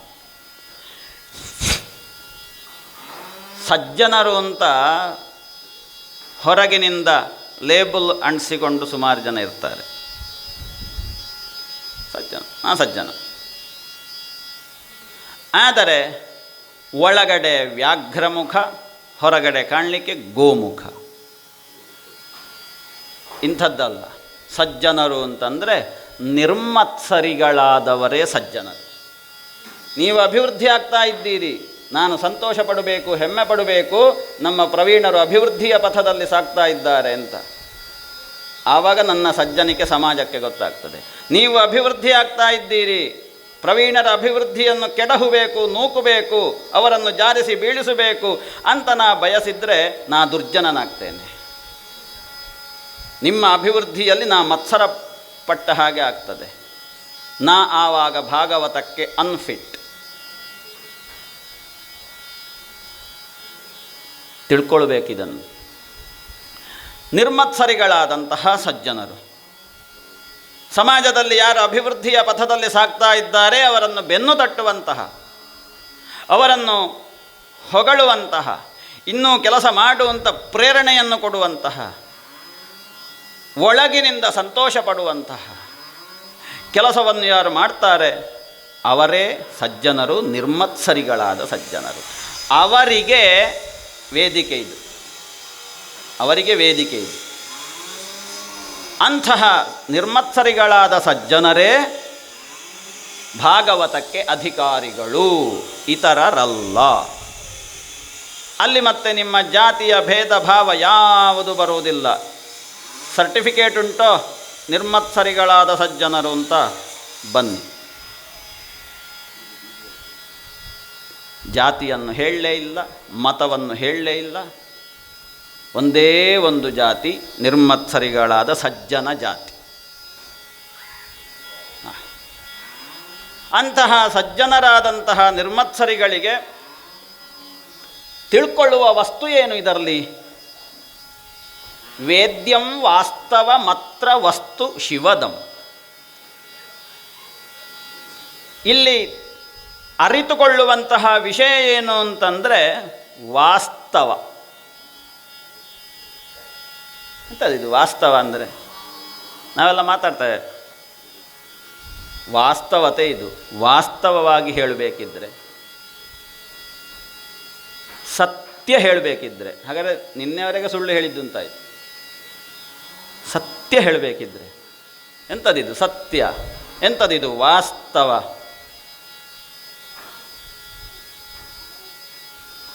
ವೇದ್ಯಂ ವಾಸ್ತವ ಮಾತ್ರ ವಸ್ತು. ವಾಸ್ತವವಾದ ವಸ್ತುವೇ ಇಲ್ಲಿ ಅರಿಯಬೇಕಾದಂತಹ ವಿಷಯ. ವಾಸ್ತವವಾದ ವಸ್ತು ಯಾವುದು? ಅವಾಸ್ತವಕ್ಕಿಂತ ಮೇಲಿರುವುದು.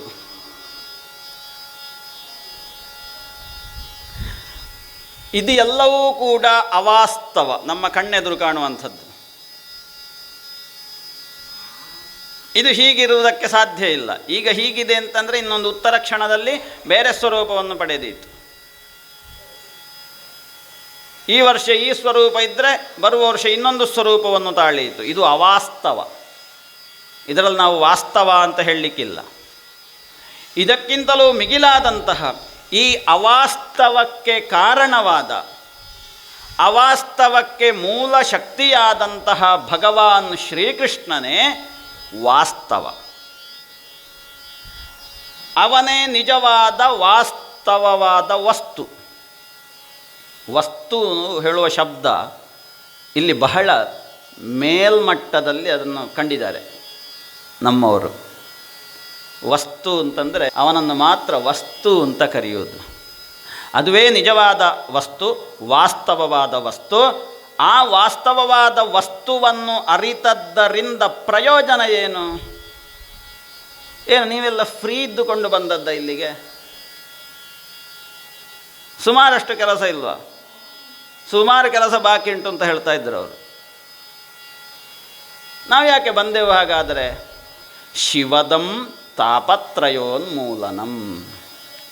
ಈ ವಾಸ್ತವವಾದ ವಸ್ತುವನ್ನು ಅರಿತದ್ದರಿಂದ ಪ್ರಯೋಜನ ಏನು ಬಂತು ಅಂದರೆ ಶಿವದಂ, ನಮಗೆ ಮಂಗಲವನ್ನು ಕೊಡುವಂತಹ ವಾಸ್ತವ ವಸ್ತು. ನಮ್ಮ ಜೀವನದಲ್ಲಿ ಸದಾ ಬಂದೆರಗುವಂತಹ ತಾಪತ್ರಯಗಳನ್ನು ನಿವಾರಣೆ ಮಾಡುವಂತಹ, ಬುಡ ಸಮೇತ ಕಿತ್ತೊಗೆಯುವಂತಹ ವಾಸ್ತವ ವಸ್ತು. ತಾಪತ್ರಯ ಇಲ್ಲದವರು ಯಾರು? ಎಲ್ಲರಿಗೂ ತಾಪತ್ರಯ ಇರ್ತದೆ. ಆ ತಾಪತ್ರಯಗಳನ್ನು ನಿವಾರಣೆ ಮಾಡುವಂತಹ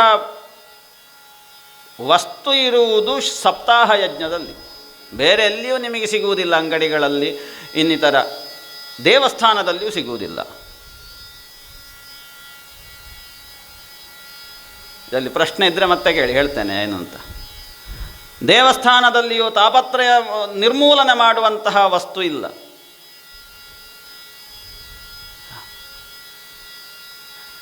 ತಾಪತ್ರಯ ನಿರ್ಮೂಲನೆ ಮಾಡುವಂತಹ ವಸ್ತು ಇರುವುದು ಇಲ್ಲಿ ವೃಂದಾವನದಲ್ಲಿ, ದ್ವಾರಕೆಯಲ್ಲಿ, ವೈಕುಂಠದಲ್ಲಿ. ಭೂಮಿಯನ್ನೇ ವೈಕುಂಠ ಮಾಡುವಂತಹ ಯೋಗ ಇರುವುದು ಇಲ್ಲಿ ಮಾತ್ರ. ಭೂಮಿಯನ್ನೇ ವೃಂದಾವನವನ್ನಾಗಿಸುವಂತಹ ಚಾಕಚಕ್ಯತೆ ಇರುವುದು ಸಪ್ತಾಹ ಯಜ್ಞದಲ್ಲಿ ಮಾತ್ರ. ಇಲ್ಲಿ ನಮಗೆ, ಇಲ್ಲಿ ಬಂದರೆ ಇಲ್ಲಿ ಆ ವಾಸ್ತವವಾದ ವಸ್ತುವನ್ನು ನಾವು ಅರಿಯುವುದಕ್ಕೆ ಸುಲಭ. ಇಲ್ಲಿ ಅರಿತರೆ ನಮ್ಮ ಜೀವನದಲ್ಲಿ ನಮಗೆ ಮಾಂಗಲ್ಯ ಪ್ರಾಪ್ತಿಯಾಗ್ತದೆ. ನಮ್ಮ ಜೀವನದಲ್ಲಿ ಕಷ್ಟಗಳು ನಿವೃತ್ತವಾಗ್ತವೆ. ನಮ್ಮ ಜೀವನದಲ್ಲಿ ಆಧ್ಯಾತ್ಮಿಕವಾದ, ಆಧಿದೈವಿಕವಾದ, ಆಧಿಭೌತಿಕವಾದಂತಹ ತಾಪತ್ರಯಗಳು ಹೋಗಲಾಡಿ ಇಲ್ಲವಾಗ್ತವೆ. ಇದು ಸಿಗುವುದು ನಮಗೆ ಇಲ್ಲಿ ಮಾತ್ರ. ಅದಕ್ಕೋಸ್ಕರ ಆ ಕೃಷ್ಣನನ್ನು ಅರಿಯುವುದಕ್ಕೆ ಒಂದು ಅತ್ಯಂತ ಸುಲಭವಾದ ಮಾರ್ಗ ಸಪ್ತಾಹ ಯಜ್ಞ. ಅದು ಹೇಗ್ರಿ ಅಷ್ಟು ಬೇಗ ತಾಪತ್ರಯ ನಿರ್ಮೂಲನೆ ಆಗುವುದು? ಒಂದು ವಾರದಲ್ಲಿ, ಒಂದು ವರ್ಷದಲ್ಲಿ ನಿರ್ಮೂಲನೆ ಆಗದಂತಹ ತಾಪತ್ರಯ ಬೇರೆ ಬೇರೆ ವಿಧಾನಗಳನ್ನು ಬಳಸಿದರೂ ಕೂಡ ತಾಪತ್ರಯ ನಿರ್ಮೂಲನೆಗೆ ಪ್ರಯೋಜನಕ್ಕೆ ಬಾರದ್ದು ಈ ಒಂದು ವಾರದಲ್ಲಿ ಪ್ರಯೋಜನ ಸಿಗಲಿರುವುದಕ್ಕೆ ಸಾಧ್ಯವೋ ಅಂತ ಕೇಳಿದರೆ, ಸದ್ಯೋ ಹೃದ್ಯವರುಧ್ಯತೆತ್ರ ಕೃತಿಭಿ ಶುಶ್ರೂಷುಭಿಸ್ತತ್ಕ್ಷಣ.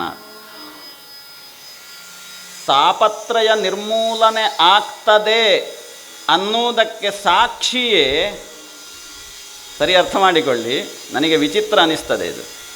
ತಾಪತ್ರಯ ನಿರ್ಮೂಲನೆ ಆಗ್ತದೆ ಅನ್ನುವುದಕ್ಕೆ ಸಾಕ್ಷಿಯೇ ಇದು ನಡೆಯುತ್ತಾ ಇರುವುದು. ಇದು ನಡೆಯುತ್ತಾ ಇರುವುದು. ಇದಕ್ಕೆ ತುಂಬ ಅರ್ಥ ಉಂಟು. ತಾಪತ್ರಯ ನಿರ್ಮೂಲನೆ ಆಗ್ತದೆ ಅನ್ನುವುದಕ್ಕೆ ಸಾಕ್ಷಿ ನೀವು ಇಲ್ಲಿ ಸೇರಿದ್ದು. ಇಲ್ಲದಿದ್ದರೆ ಯಾರಿಗೂ ಅಂಥದ್ದು ಸುಲಭದಲ್ಲಿ ಸಿಗುವವನಲ್ಲ.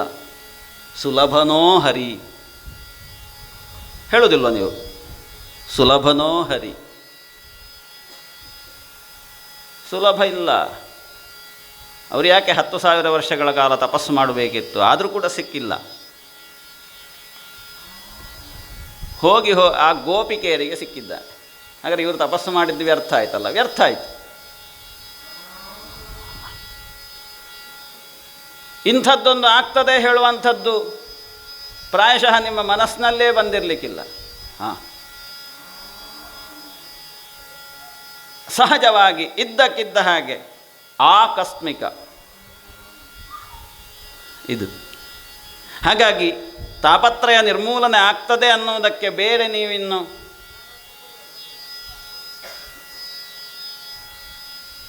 ಅಥವಾ ಇದು ಸರಿ, ನಮ್ಮದೊಂದು ಅದೊಂದು ದೊಡ್ಡ ಒಂದು ಗುಣ ಉಂಟು. ಎಂತಾದರೂ ಒಂದು ವಿಶೇಷ ಕಾರ್ಯಕ್ರಮ ಮಾಡೋದು, ಅವು ಸರಿ ಆತುಂಡ ಇಜ್ಜಿ ಅವನು ತೂಗೋಡ.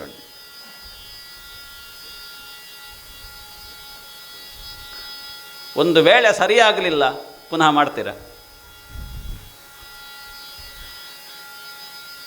ಶ್ರದ್ಧಾ ಹಿ ಪರಮಾಗತಿ, ಶ್ರದ್ಧೆಯೊಂದೇ ದಿಕ್ಕೆ ಪರಮಗತಿ. ಇಲ್ಲಿ ತಾಪತ್ರಯ ನಿರ್ಮೂಲನೆ ಆಗ್ತದೆ ಅನ್ನುವುದಕ್ಕೆ ಇದುವೇ ಸಾಕ್ಷಿ, ಈ ಯಜ್ಞಮಂಟಪವೇ ಸಾಕ್ಷಿ. ನಿನ್ನೆ ಸಂಜೆ 5 ಗಂಟೆವರೆಗೂ ಕೂಡ ಏನು ಅಂತ ಇಲ್ಲದ ಸ್ಥಿತಿ, ಮತ್ತೆ 6 ಗಂಟೆ ಆಗುವಾಗ ಅದು ಏನು ಅಂತ ಅರ್ಥವೇ ಆಗಲಿಲ್ಲ. ಇದ್ದಕ್ಕಿದ್ದಾಗೆ ಸಿದ್ಧ ಆಯಿತು. ಇಲ್ಲಿ ವಿಚಿತ್ರ ಏನು ಅಂತ ಕೇಳಿದರೆ, ನಾವು ನೆನೆಸಿದ್ದು ಯಾವುದು ಆಗುವುದಿಲ್ಲ. ನಾವು ಅಲ್ಲಿಂದ ಬರುವಾಗ ಹೀಗೆ ಹೋಗಬೇಕು ಅಂತ ನಕ್ಷೆ ಹಾಕಿ ಬರುವುದು. ಅದು ಕೊನೆಗೆ ಇಲ್ಲಿಗೆ ತಲುಪುವಾಗ ಕಕ್ಷೆಯಿಂದ ಹೊರಗೆ ಹೋಗಿಬಿಡ್ತದೆ. ಇಲ್ಲಿ ಕೆಲಸ ಆಗುವುದಿಲ್ಲ, ಅದು ನಮ್ಮ ಕೈಯಲ್ಲಿ ಇರುವುದಿಲ್ಲ ಯಾವುದು ಕೂಡ. ಇದು ಇದರ ವೈಶಿಷ್ಟ್ಯ. ಇಲ್ಲಿ ಅವ ಹೇಳಿದ್ದು ಮಾತ್ರ ನಡೀತದೆ, ನೆನಪಿಟ್ಟುಕೊಳ್ಳಿ. ಅವ ಹೇಳಿದ್ದು ಮಾತ್ರ ನಡೆಯುವುದು. ಆದ ಕಾರಣ ಅವನ ಅನುಗ್ರಹ ಬೇಕು ಅಂತ ಬಂದು ಕುಳಿತವರಿಗೆ ತಾಪತ್ರಯ ನಿರ್ಮೂಲನೆ ಆಗ್ತದೆ. ಸದ್ಯೋ ಹೃದ್ಯವರುಧ್ಯತೆತ್ರ ಕೃತಿಭಿ. ಯಾಕೆ ಅದಕ್ಕೆ ಆಧಾರ ಏನು ಅಂತ ಕೇಳಿದರೆ, ನೀವು ಬಂದು ಕೂತದ್ದೇ ಆಧಾರ, ಇಲ್ಲಿ ನಡೆಯುತ್ತಾ ಇರುವುದೇ ಆಧಾರ. ಕೃತಿಭಿ, ಕೃತಿಗಳು ಅಂತಂದರೆ ಸತ್ಕರ್ಮವನ್ನು ಮಾಡಿ ಪುಣ್ಯ ಸಂಪಾದನೆ ಮಾಡಿದವರಿಗೆ ಕೃತಿಗಳು ಅಂತ ಹೆಸರು. ಆ ಕೃತಿಗಳಿಗೆ ಕೇಳುತ್ತಾ ಕೇಳುತ್ತಾ ಕೇಳುತ್ತಾ ಇದ್ದ ಹಾಗೆ ನಮಗೆ ಗೊತ್ತಾಗದ ರೀತಿಯಲ್ಲಿ ಅದು ಯಾವ ಕಡೆಯಿಂದ ಬಂದು ನಮ್ಮ ಹೃದಯದ ಒಳಗೆ ಸೇರಿಕೊಂಡು ಬಿಡ್ತಾನೋ ಗೊತ್ತಾಗುವುದಿಲ್ಲ. ಕೃಷ್ಣ ಮಹಾಚಾಣಾಕ್ಷ ಕೃಷ್ಣ. ಸದ್ಯೋ ಹೃದ್ಯವರುಧ್ಯತೆ, ನಮ್ಮ ಹೃದಯವನ್ನು ಆವರಿಸಿ ಬಿಡ್ತಾನಂತೆ. ಶುಶ್ರೂಷುಭಿ ತತ್ಕ್ಷಣಾತ್. ಆ ಕೇಳಿದ ಕ್ಷಣದಲ್ಲಿಯೇ ಭಗವಂತ ಕೃಷ್ಣ ನಮ್ಮ ಹೃದಯವನ್ನು ಆವರಿಸಿ ಬಿಡ್ತಾನೆ ಅಂತ ಆದರೆ ಮತ್ತೆ ತಾಪತ್ರಯ ನಿರ್ಮೂಲನೆ ಆಗದೇ ಇರ್ತದ? ಉತ್ತರೆಯ ಗರ್ಭವನ್ನು ಆವರಿಸಿದಲ್ಲಿಗೆ ಉತ್ತರೆಯೂ ಸಂರಕ್ಷಿತಳಾದಳು, ಉತ್ತರೆಯ ಗರ್ಭವೂ ಸಂರಕ್ಷಿತವಾಯಿತು, ಪರೀಕ್ಷಿತನೂ ಸಂರಕ್ಷಿತನಾದ. ಅವನಿಂದಾಗಿ ನಮಗೆ ಭಾಗವತ ಸಪ್ತಾಹ ಮಾಡುವ ಯೋಗ ಕೂಡಿ ಬಂತು, ನಾವು ಸಂರಕ್ಷಿತರಾದೆವು. ಸದ್ಯೋ ಹೃದಯವರುದ್ಧತೆ ಅತ್ರ ಕೃತಿಭಿ. ಆದ್ದರಿಂದ ವೇದವೆಂಬಂತಹ ಕಾಮಧೇನು ಬೇಕಾದ್ದನ್ನು ಕೊಡುವಂತಹ ಶಕ್ತಿ ವೇದಗಳಿಗುಂಟು. ಆ ವೇದ ಹೇಳುವಂತಹ ಕಲ್ಪವೃಕ್ಷ, ಕಲ್ಪಿಸಿದ್ದನ್ನು ಕೊಡುವಂತಹ ವೃಕ್ಷ, ಅದರಿಂದ ಒಂದು ಹಣ್ಣು ಬಿದ್ದಿದೆ. ಯಾವ ಹಣ್ಣು? ವೇದವೃಕ್ಷ ಹೇಳುವಂತಹ ಒಂದು ದೊಡ್ಡದಾದ ಕಲ್ಪವೃಕ್ಷ, ಮಾವಿನ ಮರ ಅಂತ ಇಟ್ಟುಕೊಳ್ಳಿ.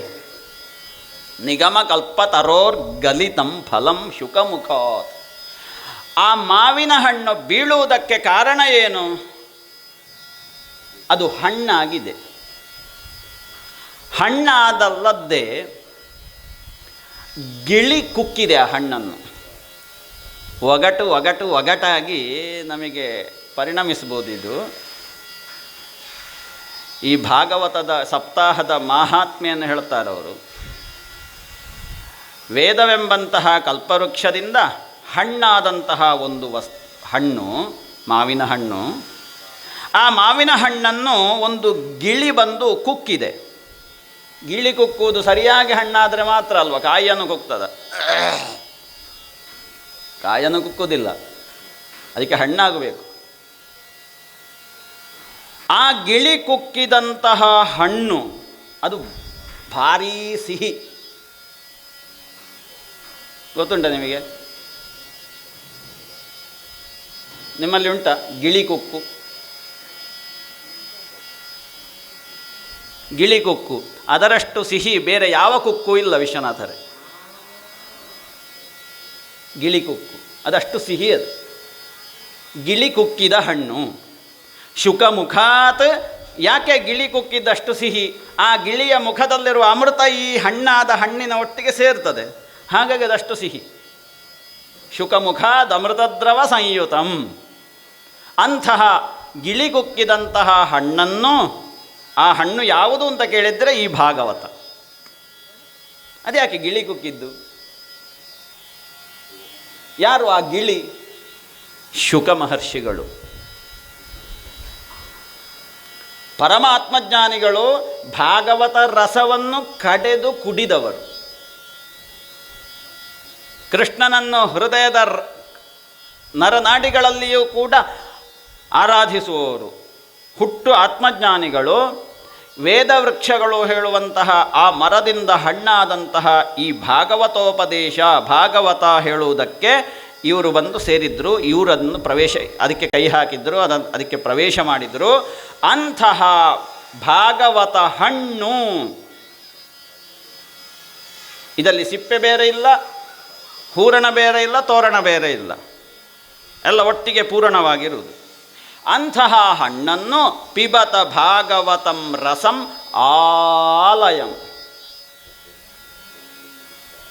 ಅಂತಹ ಸಿಹಿಯಾದ ಕಬ್ಬಿಗೆ ಕಡೆ ಕೊಡಿ ಅಂತ ಇರ್ತದೆ, ಇಲ್ಲಲ್ಲ.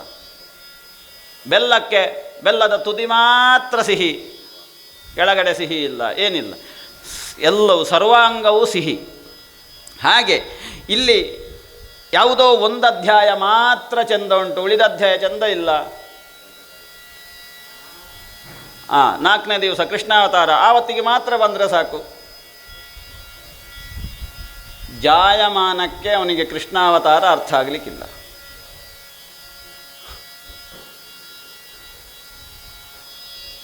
ನಾಡಿದ್ದು 5ನೇ ದಿವಸಕ್ಕೆ ರುಕ್ಮಿಣಿ ಕಲ್ಯಾಣ, ಆವತ್ತೊಂದು ಕಥೆಯನ್ನು ಕೇಳುವ ಅಂತ ಬಂದರೆ ಅವನಿಗೆ ಈ ಜನ್ಮದಲ್ಲಿ ರುಕ್ಮಿಣಿ ಕಲ್ಯಾಣ ಅರ್ಥ ಆಗಲಿಕ್ಕಿಲ್ಲ. ಮುಂದೆ ಮುಂದೆ ಹೋದ ಹಾಗೆ ಅರ್ಥ ಆಗಬೇಕು ಅಂತಾದರೆ ಹಿಂದೆಯಿಂದಲೇ ಶುರು ಮಾಡಬೇಕು. 1ನೇ ದಿವಸದಿಂದ ಬಂದವರಿಗೆ 2ನೇ ದಿವಸ ಅರ್ಥ ಆಗ್ತದೆ, 3ನೇ ದಿವಸ ಅರ್ಥ ಆಗ್ತದೆ, ಎಲ್ಲ ದಿವಸವೂ ಅರ್ಥ ಆಗ್ತದೆ. ಎಡೆಯಲ್ಲಿ ಬಂದವರಿಗೆ ಅವನು ಅದನ್ನು ಬಿಟ್ಟು ಕೊಡುವುದೇ ಇಲ್ಲ. ಇದನ್ನು ನಾವು ನೋಡಿಯಾಗಿದೆ. ಏನು ಅಂತ ಅರ್ಥ ಆಗುವುದಿಲ್ಲ. ಇದು ಒಂದಕ್ಕೊಂದು ಸಂಬಂಧ, ಮುಂದಿದಕ್ಕೆ ಹಿಂದಿನ ಸಂಬಂಧ ಉಂಟು. ಕೃಷ್ಣ ಅರ್ಥ ಆಗಬೇಕು ಅಂತಾದರೆ ಅವನ ಉಳಿದಂತಹ ಹಿನ್ನೆಲೆಗಳೆಲ್ಲ ನಮಗೆ ಅರ್ಥ ಆಗಬೇಕು. ಅದು 1ನೇ ದಿವಸದಿಂದ ಶುರುವಾಗ್ತದೆ. 1ನೇ ದಿವಸ, 2ನೇ ದಿವಸ, 3ನೇ ದಿವಸ. 3 ದಿವಸದಲ್ಲೂ ಏನೆಲ್ಲ ಕಥೆಗಳು ಬರ್ತದೆ ಇದಕ್ಕೆಲ್ಲ ಮೂಲ ಶಕ್ತಿ 4ನೇ ದಿವಸ ಅವತರಿಸಿ ಬರುವಂತಹ ಕೃಷ್ಣ. ಅದಕ್ಕೋಸ್ಕರ 1ನೇ ದಿನದಿಂದ ಪರಿಪೂರ್ಣವಾಗಿ ನಾವು ಉಪಸ್ಥಿತರಾಗಿದ್ದರೆ ಮಾತ್ರ ನಮಗೆ ಭಾಗವತ ಅರ್ಥ ಆಗ್ತದೆ. ಆದರೂ ಕೂಡ ಇದರ ಮೇಲ್ಮೆಯನ್ನು ಗರಿಮೆಯನ್ನು ಹೇಳಿದ್ದಾರೆ. ಒಂದು ಕ್ಷಣವಾದರೂ ಕೂಡ ಅದು ಪುಣ್ಯ ಸಂಪಾದನೆಗೆ ದಾರಿ. ಭಾಗವತದಲ್ಲಿ 1 ವಾರ ಇರುವುದಕ್ಕೆ ಸಾಧ್ಯ ಇಲ್ಲದಿದ್ದರೂ 1 ದಿನವಾದರೂ ಇರಬೇಕು.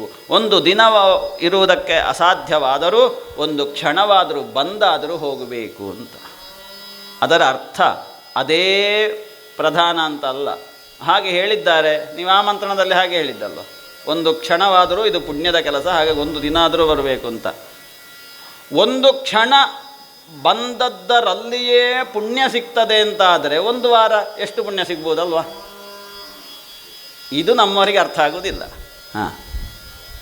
ನಾವು ಬುದ್ಧಿವಂತರಲ್ವಾ, ಬುದ್ಧಿವಂತರಿಗೆ ಅಷ್ಟು ಬೇಗ ಅರ್ಥ ಆಗುವುದಿಲ್ಲ, ಬುದ್ಧಿ ಇಲ್ಲದವರಿಗೆ ಅರ್ಥ ಆಗ್ತದೆ. ಹಾಗಾಗಿ ಆಲಯಂ, ನಾ ಸಾಯುವಲ್ಲಿಯವರೆಗೆ ಭಾಗವತವನ್ನು ಹಿಡಿಬೇಕು, ಭಾಗವತವನ್ನು ಕುಡಿಬೇಕು, ಭಾಗವತವನ್ನು ಅಪ್ಪಿಕೊಳ್ಳಬೇಕು. ನಮ್ಮ ಜನ್ಮ ಎಲ್ಲಿ, ನಮ್ಮ ಜೀವನ ಎಲ್ಲಿಯವರೆಗೆ ಇರ್ತದೆ, ಜೀವಿತಾವಧಿ ಅಲ್ಲಿಯವರೆಗೆ ಈ ಭಾಗವತ ರಸವನ್ನು ಕುಡಿಬೇಕು. ಹೇಗೆ ಕುಡಿಬೇಕು? ಪಿಬತ ಭಾಗವತಂ ರಸಮಾಲಯಂ ಮುಹುರಹೋ ರಸಿಕಾಹ ಭುವಿ ಭಾವುಕಾಹ. ಈ ಭಾಗವತವನ್ನು ಕುಡಿಯುವುದಕ್ಕೂ ಒಂದು ಕ್ರಮ ಉಂಟು. ಘಟ ಘಟ ಘಟ ಘಟ ಅಂತ ಕುಡಿತೇವಲ್ಲ ನೀರು, ಹಾಗಲ್ಲ. ರಸಿಕಾಹ ಭಾವುಕಾಹ, 2 ಯೋಗ್ಯತೆ ಇರಬೇಕು ಈ ಭಾಗವತವನ್ನು ಕುಡಿಯೋರಿಗೆ, ಇಲ್ಲದಿದ್ದರೆ ಅಜೀರ್ಣಾದೀತು.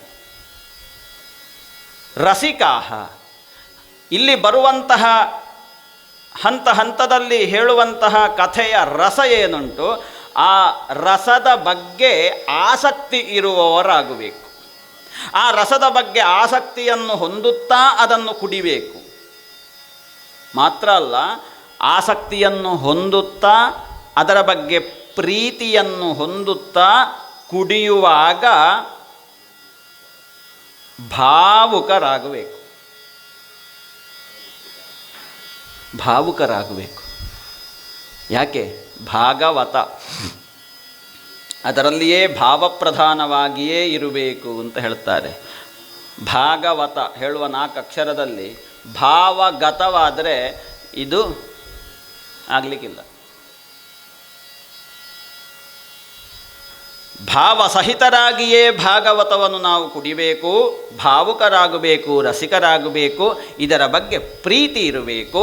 ಆ ಪ್ರೀತಿಯಿಂದ ನಾವು ಭಾಗವತವನ್ನು ಜೀವನ ಪೂರ್ತಿ ಕುಡಿತಾ ಇರಬೇಕು. ಕುಡಿದಷ್ಟು ಸಾಕೆನಿಸುವುದಿಲ್ಲ, ಮತ್ತೆ ಮತ್ತೆ ಬಾಯಾರಿಕೆ ಜಾಸ್ತಿ ಆಗುವುದೇ ಹೊರತು ನಿಲ್ಲುವುದಿಲ್ಲ. ಇದು ಇದರ ವೈಶಿಷ್ಟ್ಯ. ಇಂತಹ ಭಾಗವತ ಶುಕ ಮಹರ್ಷಿಗಳಿಗೂ ಪರೀಕ್ಷಿತ ಮಹಾರಾಜನಿಗೂ ನಡುವೆ ನಡೆದಂತಹ ಒಂದು ಸಂವಾದ. ಈ ಸಂವಾದ, ಇವರೀರುವರ ನಡುವೆ ನಡೆದಂತಹ ಸಂವಾದ, ಇದರಿಂದ ನಮಗೇನು ಪ್ರಯೋಜನ ಅಂತಂದರೆ, ಅಲ್ಲಿ ನಡೆದದ್ದು ಸಂವಾದ ಏನು?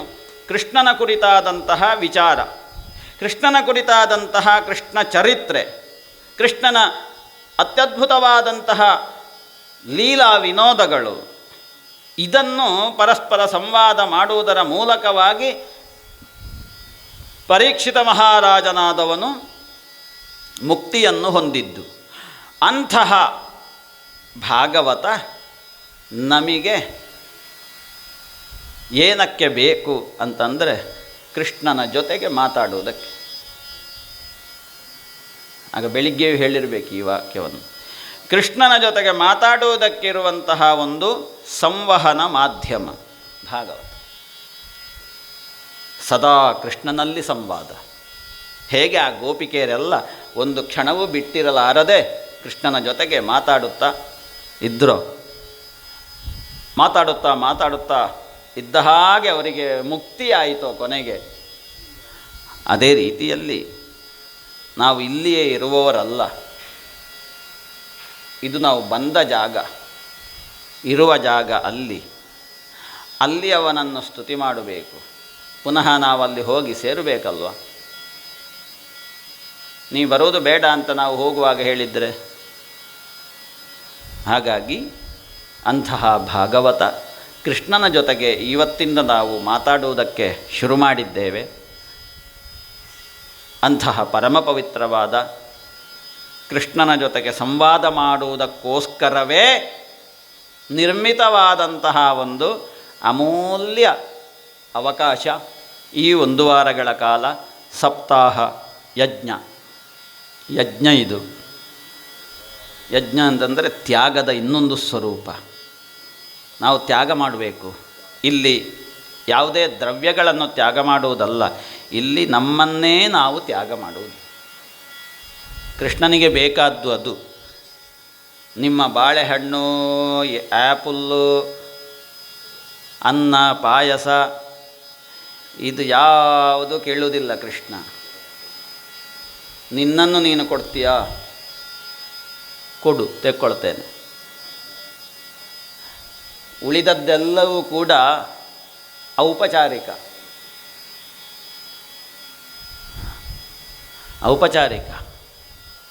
ಸಪಾದ ಭಕ್ಷ್ಯ ಸತ್ಯನಾರಾಯಣ ಪೂಜೆಯಲ್ಲಿ ನಿವೇದನೆ ಮಾಡ್ತೇವೆ. ಸಿಹಿಯಾಗಿರ್ತದಲ್ವ ಅದು, ಸಕ್ಕರೆ ಹಾಕಿದ ಕಾರಣ. ನಮಗೆ ಸಂಬಂಧ ಇಲ್ಲದ ಹಾಗೆ ನಾವು ಆ ಪೂಜೆಯಲ್ಲಿ ಭಾಗವಹಿಸಿ ಸಪಾದ ಭಕ್ಷ್ಯವನ್ನು ಕೊಟ್ಟರೆ ಅದನ್ನು ಕೃಷ್ಣ ತೆಕ್ಕೊಳ್ಳೋದಿಲ್ಲ. ನಮೇ ತೋಷಾಯ ಕಲ್ಪತೆ ಹೇಳ್ತಾನೆ. ನಮೇ ತೋಷಾಯ ಕಲ್ಪ, ನನಗಿದು ಸಂತೋಷ ಆಗೋದಿಲ್ಲ. ನೀ ಸಿಹಿಯಾಗಿದ್ದೀಯೋ ಅದನ್ನು ಕೊಡು, ಅದುವೇ ನನಗೆ ಸಪಾದ ಭಕ್ಷ್ಯ.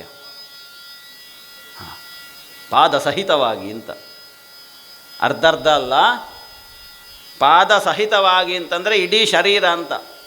ಇದು ಅವನಿಗೆ ಭಕ್ಷ್ಯ. ಸತ್ಯನಾರಾಯಣ ಪೂಜೆಯಲ್ಲಿರ್ಬೋದು, ಇದರಲ್ಲಿರ್ಬೋದು. ಸಪಾದ ಇಲ್ಲಿನ ಮಾತ್ರ ಅಲ್ಲ, ಮುಖ ಮಾತ್ರ ಅಲ್ಲ, ಪೂರ್ಣ ಪಾದ ಸಹಿತವಾಗಿ ಅಂತಂದರೆ ಸಮಗ್ರ ಶರೀರ. ಇದು ಅವನಿಗೆ ಭಕ್ಷ್ಯವಾಗ್ತದೆ. ಇದನ್ನು ನಾವು ಕೊಡಬೇಕು. ನಿಜವಾಗಿ ಶ್ರೀಮದ್ಭಾಗವತ ಸಪ್ತಾಹ ಯಜ್ಞದಲ್ಲಿ ಸಪಾದ ಭಕ್ಷ್ಯವೇ ನಾವು. ಎಲ್ಲವನ್ನು ಅವನಿಗೆ ಕೊಟ್ಟು ಬಿಡೋದು. ಆವಾಗ ಅವನಿಗೆ ಅದು ಸಿಹಿಯಾಗ್ತದೆ, ನನಗೆ ಅದು ಅತ್ಯಂತ ಸಂತೋಷವಾಗ್ತದೆ, ಅಧಿಕವಾಗ್ತದೆ ಅಂತ ಹೇಳ್ತಾನೆ ಮುಂದೆ. ಅವನಿಗೆ ಅದು ಹೊಟ್ಟೆ ತುಂಬುತ್ತದಂತೆ. ನಾವು ನಮ್ಮನ್ನೇ ಅವನಿಗೆ ಕೊಟ್ಟು ಬಿಟ್ಟರೆ ಅವನಿಗೆ ಹೊಟ್ಟೆ ತುಂಬುತ್ತದೆ. ಕುಚೇಲೋಪಾಖ್ಯಾನದಲ್ಲಿ ನಾವು ನಾಡಿದ್ದು ದಿವಸ ನೋಡಲಿಕ್ಕುಂಟು. ಈ ಭಾಗವತ ಇದನ್ನು ರಚನೆ ಮಾಡಿದರು ವೇದವ್ಯಾಸರು. ಅದರ ಕಥಾನಕ ಶುರು ಆಗುವಂಥದ್ದು ಮಹಾಭಾರತದ ಕೊನೆಯ ಹಂತದಿಂದ ಪ್ರಾರಂಭವಾಗ್ತದೆ. ಧರ್ಮಾಧರ್ಮಗಳ ನಡುವೆ ನಡೆದಂತಹ ಹೋರಾಟವೇ ಮಹಾಭಾರತ. ಅಲ್ಲಿ ಅಧರ್ಮ ತೊಡೆ ಮುರಿದು ಬಿದ್ದಿದೆ. ಧರ್ಮವೆಂಬಂತಹ ತೊಡೆಗೆ ಬಲ ಬಂದಿದೆ.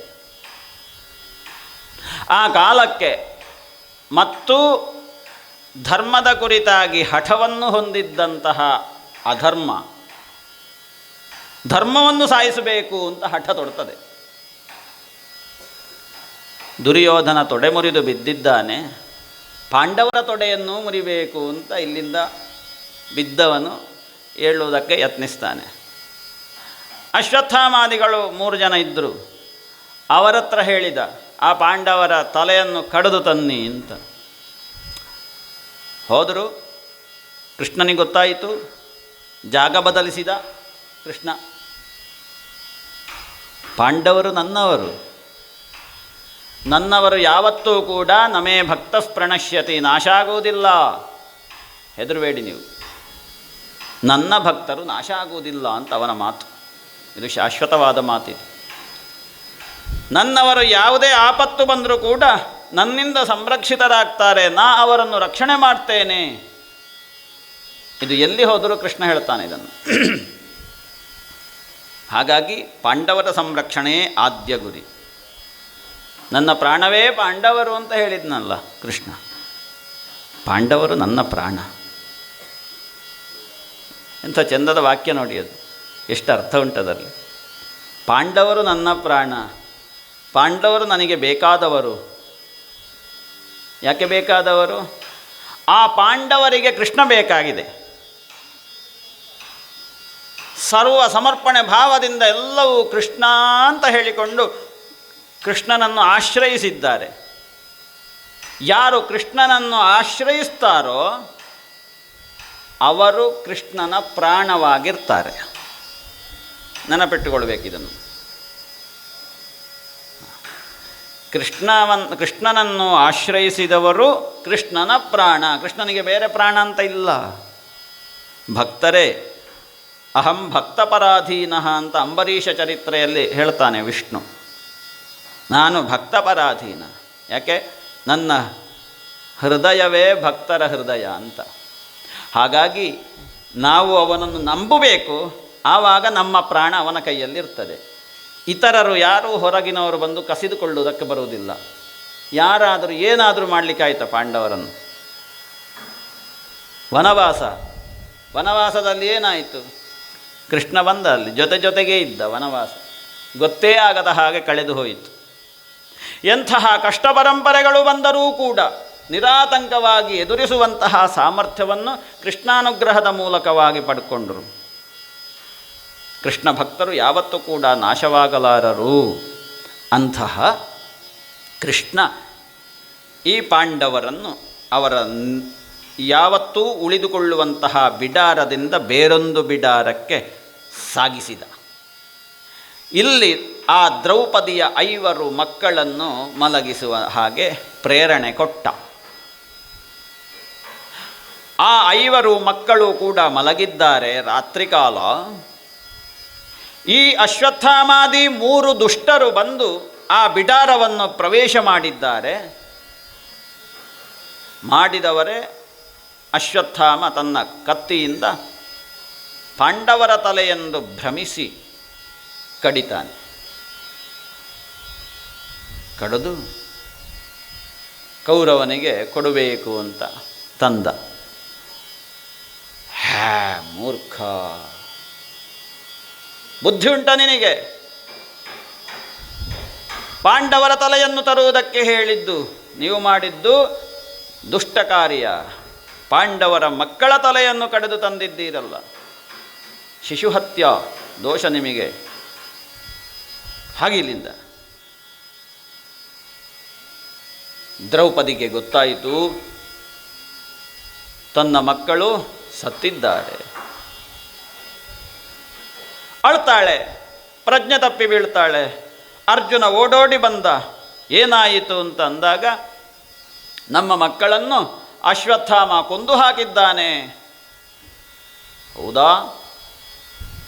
ಬಿಡುವುದಿಲ್ಲ ಅಶ್ವತ್ಥಾಮನನ್ನು. ನಮ್ಮ ಮಕ್ಕಳನ್ನು ಕೊಂದಂತಹ ಅಶ್ವತ್ಥಾಮನ ತಲೆಯನ್ನು ತಂದು ನಿನ್ನ ಪಾದ ಮೂಲಕ್ಕೆ ಅರ್ಪಿಸ್ತೇನೆ ಅಂತ ಕೃಷ್ಣನ ಜೊತೆಗೆ ರಥದಲ್ಲಿ ಅಶ್ವತ್ಥಾಮನನ್ನು ಹಿಡಿಯುವುದಕ್ಕೆ ಹೋಗ್ತಾನೆ ಅರ್ಜುನ. ಅಶ್ವತ್ಥಾಮನಿಗೆ ಗೊತ್ತಾಯಿತು. ಒಂದು ಕುದುರೆಯನ್ನೇರಿ ಅಲ್ಲಿಂದ ಓಡಿದ. ಬೆನ್ನಟ್ಟಿಸಿಕೊಂಡು ಹೋದರು ಕೃಷ್ಣಾರ್ಜುನರು. ಎಲ್ಲಿಯೋ ಒಂದು ಹಂತಕ್ಕೆ ತಲುಪುವಾಗ ಕುದುರೆ ಬಳಲಿತು. ಅಲ್ಲಿಂದ ಕುದುರೆಯ ಮೇಲಿಂದ ಹಾರಿ ಕೇವಲ ಪಾದದಿಂದಲೇ ಓಡುವುದಕ್ಕೆ ಶುರು ಮಾಡಿದ. ಓಡುವುದಕ್ಕೆ ಶುರು ಮಾಡಿ ಇನ್ನೇನು ಅಶ್ವತ್ಥಾಮ ಕೈಗೆ ಸಿಗ್ತಾನೆ ಅಂತ ಹೇಳುವಾಗ ಅವನಿಗೆ ಆತಂಕ ಆಯಿತು. ಕೃಷ್ಣಾರ್ಜುನರ ಕೈಗೆ ನಾ ಸಿಗಬಾರದು ಅಂತ ಸಂಕಲ್ಪಿಸಿ ಇನ್ನಿದಕ್ಕೆ ಉಪಾಯ ಒಂದೇ, ಬ್ರಹ್ಮಾಸ್ತ್ರ ಪ್ರಯೋಗ ಮಾಡಬೇಕು ಅಂತ ಹೇಳಿ ಬ್ರಹ್ಮಾಸ್ತ್ರ ಪ್ರಯೋಗ ಮಾಡ್ತಾನೆ. ಅಷ್ಟೊತ್ತಿಗೆ ಅದು ಬಂತು ನೋಡಿ ಬ್ರಹ್ಮಾಸ್ತ್ರ. ಅದ್ಭುತವಾದಂತಹ ಉರಿ, ಬೆಂಕಿಯ ಉಂಡೆಯೇ ಅರ್ಜುನನನ್ನು ಓಡಿಸಿಕೊಂಡು ಬರ್ತದೆ. ಕೃಷ್ಣ ರಕ್ಷಣೆ ಮಾಡು ಅಂತ ಹೇಳಿಕೊಂಡು ಅರ್ಜುನ ಕೃಷ್ಣನನ್ನು ಸ್ತುತಿ ಮಾಡಿದ ಕಾಲಕ್ಕೆ ಕೃಷ್ಣ ಹೇಳ್ತಾನೆ, ಇದು ದ್ರೋಣನ ಮಗನಾದಂತಹ ಅಶ್ವತ್ಥಾಮನಿಂದ ಪ್ರಯುಕ್ತವಾದಂತಹ ಬ್ರಹ್ಮಾಸ್ತ್ರ. ಅವನಿಗೆ ಉಪಸಂಹಾರ ಮಾಡುವಂತಹ ಕ್ರಮ ಗೊತ್ತಿಲ್ಲ. ಇನ್ನೀಗ ನೀನಿದನ್ನು ಉಪಶಮಿಸಬೇಕು ಅಂತಾದರೆ ನೀನು ಬ್ರಹ್ಮಾಸ್ತ್ರವನ್ನೇ ಪ್ರಯೋಗ ಮಾಡಬೇಕು. ಇತರ ಯಾವ ಅಸ್ತ್ರಗಳಿಂದಲೂ ಅದನ್ನು ಉಪಶಮಿಸುವುದಕ್ಕೆ ಸಾಧ್ಯ ಇಲ್ಲ. ಸರಿ ಅಂತ ಹೇಳಿ ಬ್ರಹ್ಮಾಸ್ತ್ರ ಪ್ರಯೋಗ ಮಾಡ್ತಾನೆ ಅರ್ಜುನ. ಆ ಪ್ರಯೋಗದಿಂದ ಅಶ್ವತ್ಥಾಮ ಬಂಧಿತನಾಗ್ತಾನೆ. ಬಂಧಿತನಾದಲ್ಲಿಗೆ ಇನ್ನೀಗ ನನ್ನ ಮಡದಿಯಾದಂತಹ ದ್ರೌಪದಿಯ ಪಾದಮೂಲಕ್ಕೆ ಇವನನ್ನು ಕೊಂಡು ಹೋಗಿ ಹಾಕಬೇಕು ಅಂತ ಹೇಳುವಾಗ ಕೃಷ್ಣ ಹೇಳ್ತಾನೆ, ಕಡಿಯವನ ತಲೆಯನ್ನು, ಇವ ಶಿಶು ಹತ್ಯೆಯನ್ನು ಮಾಡಿದವನು, ಇವ ಇಲ್ಲಿ ಇರಬಾರ್ದು ಈ ಪ್ರಪಂಚದಲ್ಲಿ. ಕೊನೆಗೆ ಬೇಡ, ಬ್ರಹ್ಮಪುತ್ರ, ಬ್ರಾಹ್ಮಣನ ಮಗ, ಅವನನ್ನು ವಧಿಸುವುದು ಬೇಡ, ಕರ್ಕೊಂಡು ಹೋಗುವ ಅಂತ ಹೇಳಿ ಕರ್ಕೊಂಡು ಹೋಗಿ ದ್ರೌಪದಿಯ ಪಾದ ಮೂಲಕ್ಕೆ ಅಲ್ಲಿ ತಲೆ ತಗ್ಗಿಸಿಕೊಂಡು ನಿಲ್ತಾನೆ. ದ್ರೌಪದಿ ನೋಡ್ತಾಳೆ, ನನ್ನ ಪತಿದೇವರಾದಂತಹ ಅರ್ಜುನನಿಗೆ ಲೋಕದಲ್ಲಿ ಬೆಳಕನ್ನು ಕಾಣುವಂತೆ ಮಾಡಿದಂತಹ ದ್ರೋಣಾಚಾರ್ಯರ ಮಗ ಅಶ್ವತ್ಥಾಮ ಗುರುಪುತ್ರ. ಈ ಗುರುಪುತ್ರನನ್ನು ನಾನು ಹೀಗೆ ಹೀಯಾಳಿಸಬೇಕೆ? ಸಾಧ್ಯ ಇಲ್ಲ. ಸಮಗ್ರ ಅಸ್ತ್ರ ಗ್ರಾಮವನ್ನೇ ಧಾರೆ ಎರೆದಂತಹ ಆಚಾರ್ಯ ದ್ರೋಣರ ಮಗ ಅಶ್ವತ್ಥಾಮ ಅಂತಾಗುವಾಗ ಇವನನ್ನು ಶಿಕ್ಷಿಸುವಂಥದ್ದು ನಮಗೆ ಯೋಗ್ಯತರವಾದ ಕೆಲಸ ಅಲ್ಲ. ಹಾಗಾದರೆ ಏನು? ಮಾಡಿದ ತಪ್ಪಿಗೆ ಶಿಕ್ಷೆ ಕೊಡಬೇಕು ಅಂತ ಹೇಳಿ ಆ ಅಶ್ವತ್ಥಾಮನ ತಲೆಯಲ್ಲಿ ಒಂದು ಮಣಿ ಇತ್ತು, ವಿಶೇಷ ಮಣಿ. ಆ ಮಣಿಯನ್ನು ತೆಗಿಬೇಕು ಅಂತಾಯಿತು. ಮಣಿಯನ್ನು ಕಿತ್ತು ಅವನನ್ನು ಶಿಬಿರದಿಂದ ಹೊರಗೆ ಹಾಕಿದ್ದು. ಅವ ಬುಸುಗುಟ್ಟುತ್ತಾ ಹೋದ. ಆ ಬುಸುಗುಟ್ಟುವಿಕೆಯಲ್ಲಿ ದ್ವೇಷ ಜಾಸ್ತಿ ಆಯಿತು. ಇವತ್ತಲ್ಲ ನಾಳೆಯಾದರೂ ಕೂಡ ಪಾಂಡವರನ್ನು ಇಡೀ ಭೂಮಿಯಿಂದಲೇ ಹೊರ ಕಳಿಸಬೇಕು, ನಿಷ್ಪಾಂಡವ ಪೃಥ್ವಿಯನ್ನಾಗಿಸಬೇಕು ಅಂತ ಸಂಕಲ್ಪಿಸಿದಂತಹ ಅಶ್ವತ್ಥಾಮ ಕಾಲವನ್ನು ನಿರೀಕ್ಷಿಸ್ತಾ ಇದ್ದಾನೆ. ಇತ್ತ ಅಭಿಮನ್ಯುವಿನ ಮಡದಿಯಾದಂತಹ ಉತ್ತರ ಗರ್ಭವತಿಯಾಗಿದ್ದಾಳೆ. ಪಾಂಡವರ ಉತ್ತರಾಧಿಕಾರಿಯಾಗಿ ಒಂದು ವಂಶದ ಬಳ್ಳಿ ಉತ್ತರೆಯ ಗರ್ಭದಲ್ಲಿ ಪ್ರವರ್ಧಮಾನಕ್ಕೆ ಬರ್ತಾ ಉಂಟು. ಅತ್ಯಂತ ಆನಂದಿತಳಾಗಿದ್ದಾಳೆ ಉತ್ತರೆ. ಅಶ್ವತ್ಥಾಮನಿಗೆ ಇದು ಗೊತ್ತಾಯಿತು. ನಿಷ್ಪಾಂಡವ ಪೃಥ್ವಿಯನ್ನಾಗಿಸಬೇಕು ಅಂತಾದರೆ ಉತ್ತರೆ ಗರ್ಭವತಿಯಾಗಿದ್ದಾಳೆ, ಆ ಗರ್ಭವನ್ನು ನಾನು ನಾಶ ಮಾಡಬೇಕು ಅಂತ ಸಂಕಲ್ಪಿಸಿದ ಈ ದ್ವೇಷಕ್ಕೆ ಬೇಡದಿದ್ದದ್ದೆಲ್ಲ ಹೊಳೆಯಿತು. ಉತ್ತರೆ ಏನು ಮಾಡಿದ್ದಾಳೆ ಇವನಿಗೆ? ಅಥವಾ ಉತ್ತರೆಯ ಗರ್ಭದಲ್ಲಿ ಬೆಳೆಯುತ್ತಾ ಇರುವಂತಹ ಶಿಶುವೇನು ಮಾಡಿದೆ? ದುಷ್ಟರಿಗೆ ಯಾವುದು ಗಮನಕ್ಕೆ ಬರುವುದಿಲ್ಲ ಅಂತ ಹೇಳಿ ಬ್ರಹ್ಮಾಸ್ತ್ರ ಪ್ರಯೋಗವನ್ನು ಮಾಡ್ತಾನೆ ಅಶ್ವತ್ಥಾಮ ಉತ್ತರೆಯ ಗರ್ಭಕ್ಕೆ.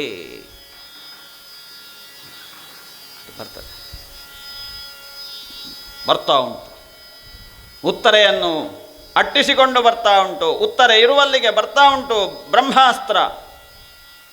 ಆತಂಕಿತಳಾಗ್ತಾಳೆ ಉತ್ತರೆ. ಆ ಹೊತ್ತಿಗೆ ಪಾಂಡವರನ್ನು ಸಂರಕ್ಷಿಸಿ, ಪಾಂಡವರಿಗೆ ಬೇಕಾದ ರೀತಿಯಲ್ಲಿ ಸಂತೈಸಿ ಸಂತೋಷಗೊಳಿಸಿ, ಇನ್ನೇನು ದ್ವಾರಕೆಗೆ ಶ್ರೀಕೃಷ್ಣ ಸ್ವಾಮಿ ಸಾಗಬೇಕು ರಥವನ್ನೇರಿ ಅಂತ ಹೊರಟು ನಿಂತ ಕಾಲಕ್ಕೆ ಗರ್ಭಿಣಿಯಾದಂತಹ ಉತ್ತರೆ ಸೆರಗನ್ನೊಡ್ಡಿ ಕೃಷ್ಣ ರಕ್ಷಣೆ ಮಾಡು ಅಂತ ಓಡೋಡಿ ಬರ್ತಾಳೆ. ಕೃಷ್ಣ ಯಾವುದೋ ಒಂದು ಪ್ರಖಂಡವಾದಂತಹ ಉರಿ ನನ್ನ ಗರ್ಭದತ್ತ ಬರ್ತಾ ಇದೆ ಕೃಷ್ಣ, ನಾನು ಸತ್ರೂ ಪರವಾಗಿಲ್ಲ, ನನ್ನನ್ನದು ಆ ಉರಿ ದಹಿಸಿ ಬಿಡಲಿ ಕೃಷ್ಣ. ನನ್ನ ಗರ್ಭದಲ್ಲಿ ನನ್ನ ಹೊಟ್ಟೆಯಲ್ಲಿ ಚಂದ್ರವಂಶದ ಕುಡಿ ಬೆಳೀತಾ ಉಂಟು, ಅದನ್ನು ರಕ್ಷಣೆ ಮಾಡು ಕೃಷ್ಣ.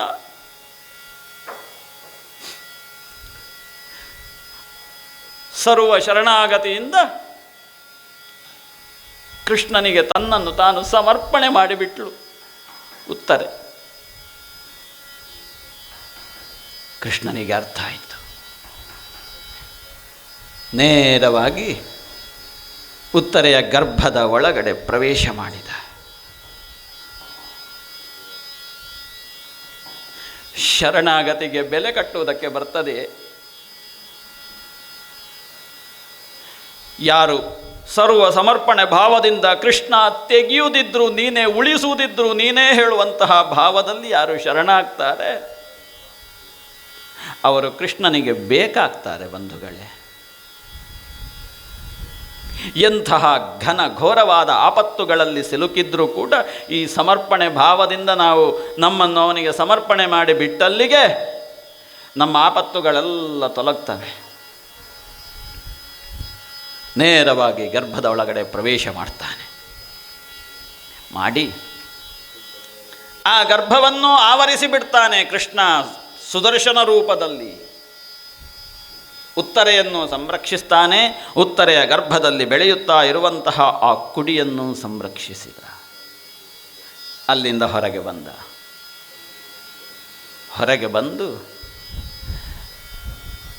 ಇನ್ನೇನು ಆಯಿತು, ಎಲ್ಲರಿಗೂ ಅಭಯವನ್ನು ಕೊಟ್ಟಾಯಿತು, ಇನ್ನು ಮತ್ತೆ ನಾ ಹೊರಡಬೇಕು ಅಂತ ಆಗುವಾಗ ಇನ್ನೇನು ರಥದ ಹತ್ತಿರಕ್ಕೆ ಬಂದು ರಥವನ್ನು ಏರಬೇಕು ಅಂತ ಆಗುವಾಗ ಕೃಷ್ಣ ಅಂತ ಹೇಳಿಕೊಂಡು ಅವನ ಅತ್ತೆ ಬಂದಳು.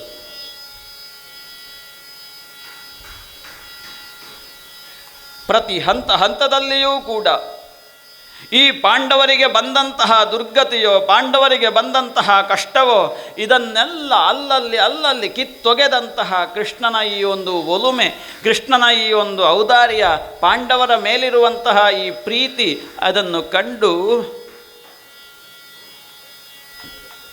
ಕುಂತಿಯ ಹೃದಯ ತುಂಬಿ ಬಂದಿದೆ. ಮಹಾಮಾತೆ ಅವಳು. ಯಾರ ರಕ್ಷಣೆಯಲ್ಲಿ ಈ ಪಾಂಡವರು ಸಂರಕ್ಷಿತರಾದರು ಅಂತಹ ಕೃಷ್ಣನ ಸೋದರತ್ತೆ. ಬಂದವಳೆ ಎರಡೂ ಕೈಗಳನ್ನು ಜೋಡಿಸಿ ಸ್ತುತಿ ಮಾಡ್ತಾಳೆ. ಕೃಷ್ಣ ನ ಲಕ್ಷ್ಯಸೆ ಮೂಢದೃಶ ನಟೋ ನಾಟ್ಯಧರೋ ಯಥ. ನನ್ನ ಮಕ್ಕಳನ್ನು ಒಟ್ಟೊಟ್ಟಿಗೆ ಇದ್ದು ನನ್ನ ಪ್ರಾಣವೇ ಪಾಂಡವರು ಹೇಳುವಂತಹ ಭಾವದಲ್ಲಿ ನನ್ನವರನ್ನು ರಕ್ಷಣೆ ಮಾಡಿದೆ ಕೃಷ್ಣ. ಆದರೆ ಮೂರ್ಖರ ದೃಷ್ಟಿಗೆ ನೀ ಗೋಚರಕ್ಕೆ ಬರಲಾರೆ. ಸಮಗ್ರ ಜಗತ್ತಿನ ನಿಯಾಮಕನಿದ್ದಿ ನೀನು. ನಿನ್ನನ್ನು ಪರಮಹಂಸರು, ಪರಿವ್ರಾಜಕರು ಯಾವ ಮುನಿಗಳಿರ್ತಾರೋ ಅವರೆಲ್ಲರೂ ಕೂಡ ನಿನ್ನನ್ನು ಸ್ತುತಿ ಮಾಡಿ ಒಲಿಸಿಕೊಳ್ತಾರೆ ಆ ಋಷಿಮುನಿಗಳು. ಕೃಷ್ಣ, ನಾನೊಬ್ಬ ಸ್ತ್ರೀ, ಹೇಗೆ ನಿನ್ನನ್ನು ನಾವು ಆರಾಧನೆ ಮಾಡಬೇಕು ಹೇಳು. ಕಥಂ ಪಶ್ಯೇಮ ಭಕ್ತಿಯೋಗ ವಿಧಾನಾರ್ಥ. ಯಾವ ರೀತಿಯಲ್ಲಿ ನಿನ್ನನ್ನು ಒಲಿಸಿಕೊಳ್ಳಬೇಕು ಅಂತ ಅರ್ಥ ಆಗುವುದಿಲ್ಲ. ಅಂತಹ ಕೃಷ್ಣ ನೀನು. ಕೃಷ್ಣಾಯ ವಾಸುದೇವಾಯ ದೇವಕೀನಂದನಾಯ ಚ ನಂದಗೋಪಕುಮಾರಾಯ ಗೋವಿಂದಾಯ ನಮೋ ನಮಃ. ಅಂತಹ ನಿನಗೆ ನಮಸ್ಕಾರ ಕೃಷ್ಣ. ನೀ ಅವತರಿಸಿದಂತಹ ಕಾಲಕ್ಕೆ ಅನೇಕ ಆತಂಕಗಳಿಂದ ಕಂಗೆಟ್ಟಂತಹ ದೇವಕಿ ನಿನ್ನ ತಾಯಿ, ಆ ತಾಯಿಯ ದುಃಖವನ್ನೆಲ್ಲ ನಿವಾರಿಸಿ ಸೆರೆಮನೆಯಲ್ಲಿ ಬೆಳಕನ್ನು ತೋರಿದೆಯಲ್ವೇ ಕೃಷ್ಣ. ದೇವಕಿಗೆ ನೀನು ಬೆಳಕನ್ನು ತೋರಿದಲ್ಲಿಗೆ ದೇವಕಿ ವಸುದೇವರ ದುಃಖವೆಲ್ಲ ನಿವಾರಿಸಲ್ಪಟ್ಟಿತು. ವಿಮೋಚಿತಾಹಂ ಚ ಸಹಾತ್ಮಜ ವಿಭೋ.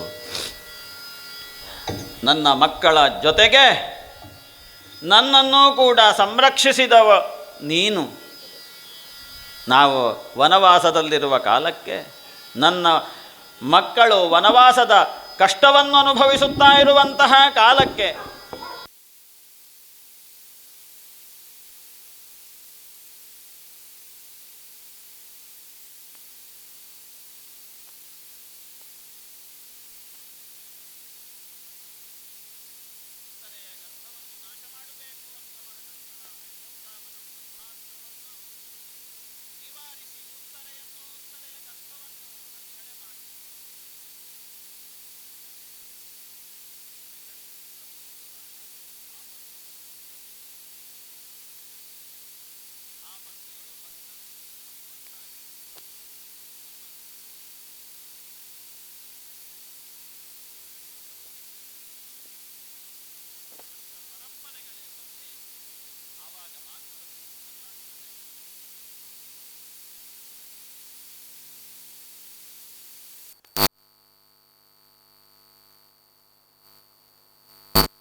ನಾಟಕ ಮಾಡಿ ಅಳಬಾರದು.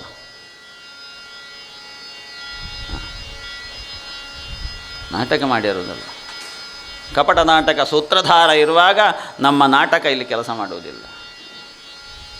ಸಹಜವಾಗಿಯೇ ಒಳಗಿಂದ ಭಾವ ಬಂದಾಗ ಅವನಿಗೆ ನಗು ಬರ್ತದೆ. ಇಲ್ಲದ್ರೆ ನಮ್ಮ ನಾಟಕ ನೋಡಿ ಅವನಿಗೆ ಕೋಪ ಬಂದೀತು, ನೆನಪಿಟ್ಟುಕೊಳ್ಳಿ. ಆಯಿತು ಅತ್ತೆ, ಬಾಢಮಿತ್ಯುಪ ಮಂತ್ರಿ, ಆಯಿತು ನಾ ಬರ್ತೇನೆ ಅಷ್ಟೇ. ಹೊರಟ ದ್ವಾರಕೆಗೆ ಹೊರಟಾಯಿತು. ಹೊರಟು ಇನ್ನೇನು ಹೊರಡಬೇಕು ಅಂತನಿಸಿದವಾಗ ಆಚಾರ್ಯ ಭೀಷ್ಮರು ಶರಪಂಜರದಲ್ಲಿ ಮಲಗಿದ್ದಾರೆ, ಶರಶಯ್ಯೆಯಲ್ಲಿದ್ದಾರೆ.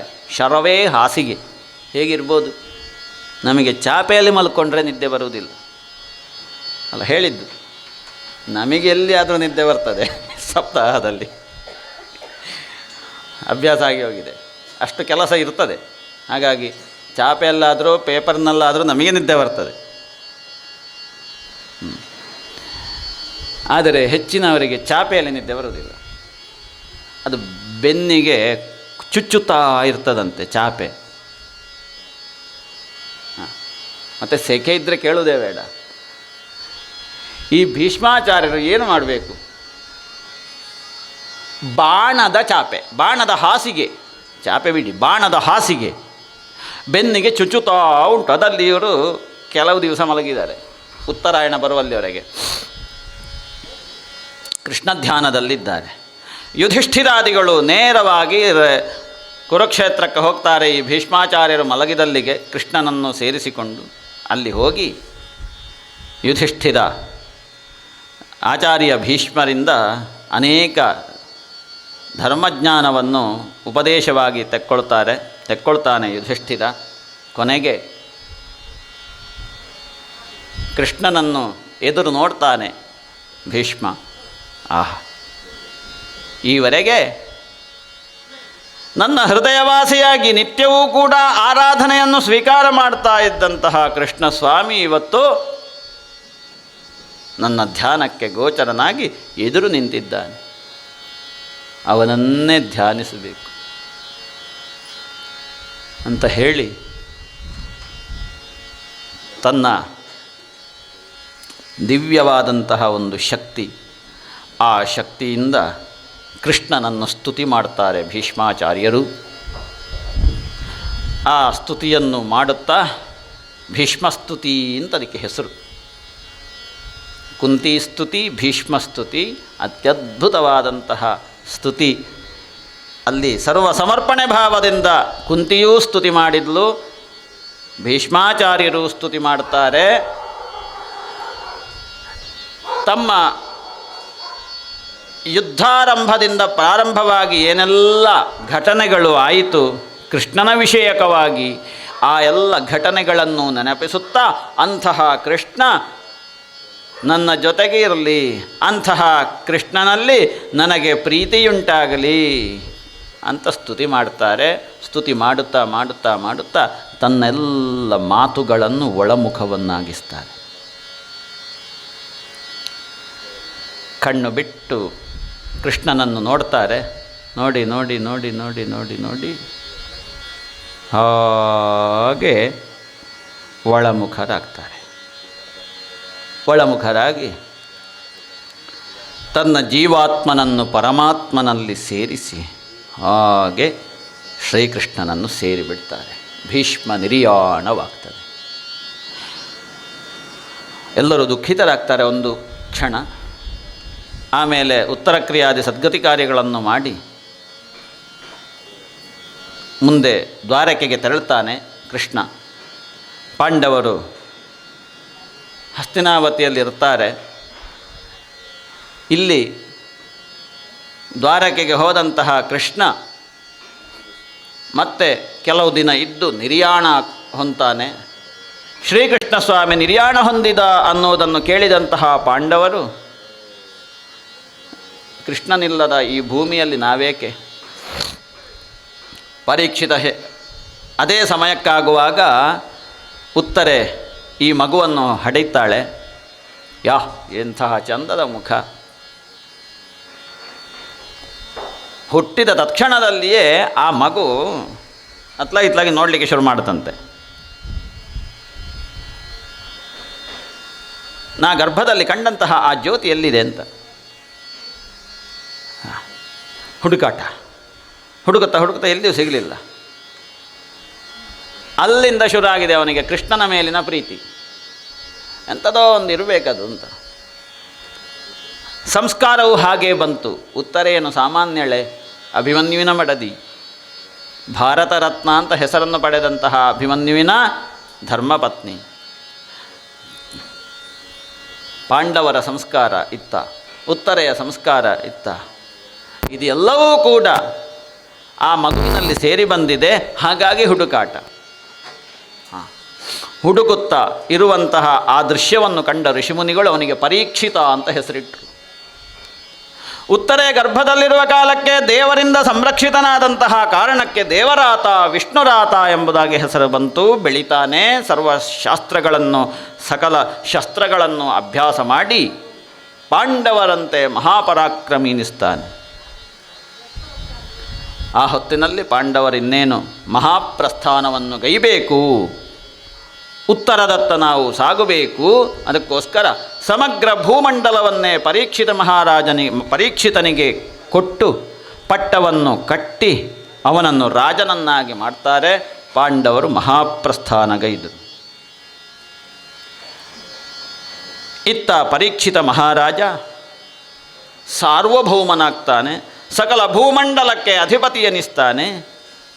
ಯೋಗ್ಯ ರೀತಿಯಲ್ಲಿ ಪ್ರಜಾವರ್ಗವನ್ನು ನೋಡಿಕೊಳ್ತಾ ಮಕ್ಕಳಂತೆ ಭಾವನೆಯಿಂದ ಅವರನ್ನು ಕಾಪಾಡ್ತಾ ಇರ್ತಾನೆ. ಎಲ್ಲ ಪಾಂಡವರ ಗುಣ ಪರೀಕ್ಷಿತ ಮಹಾರಾಜನಲ್ಲಿ ಹಾಸುಹೊಕ್ಕಾಗಿದೆ. ಹೀಗೆ ಒಂದು ದಿವಸ ಮೃಗಯಾರ್ಥವಾಗಿ ಬೇಟೆಗೋಸ್ಕರ ಕಾಡಿಗೆ ಹೋದಾಗ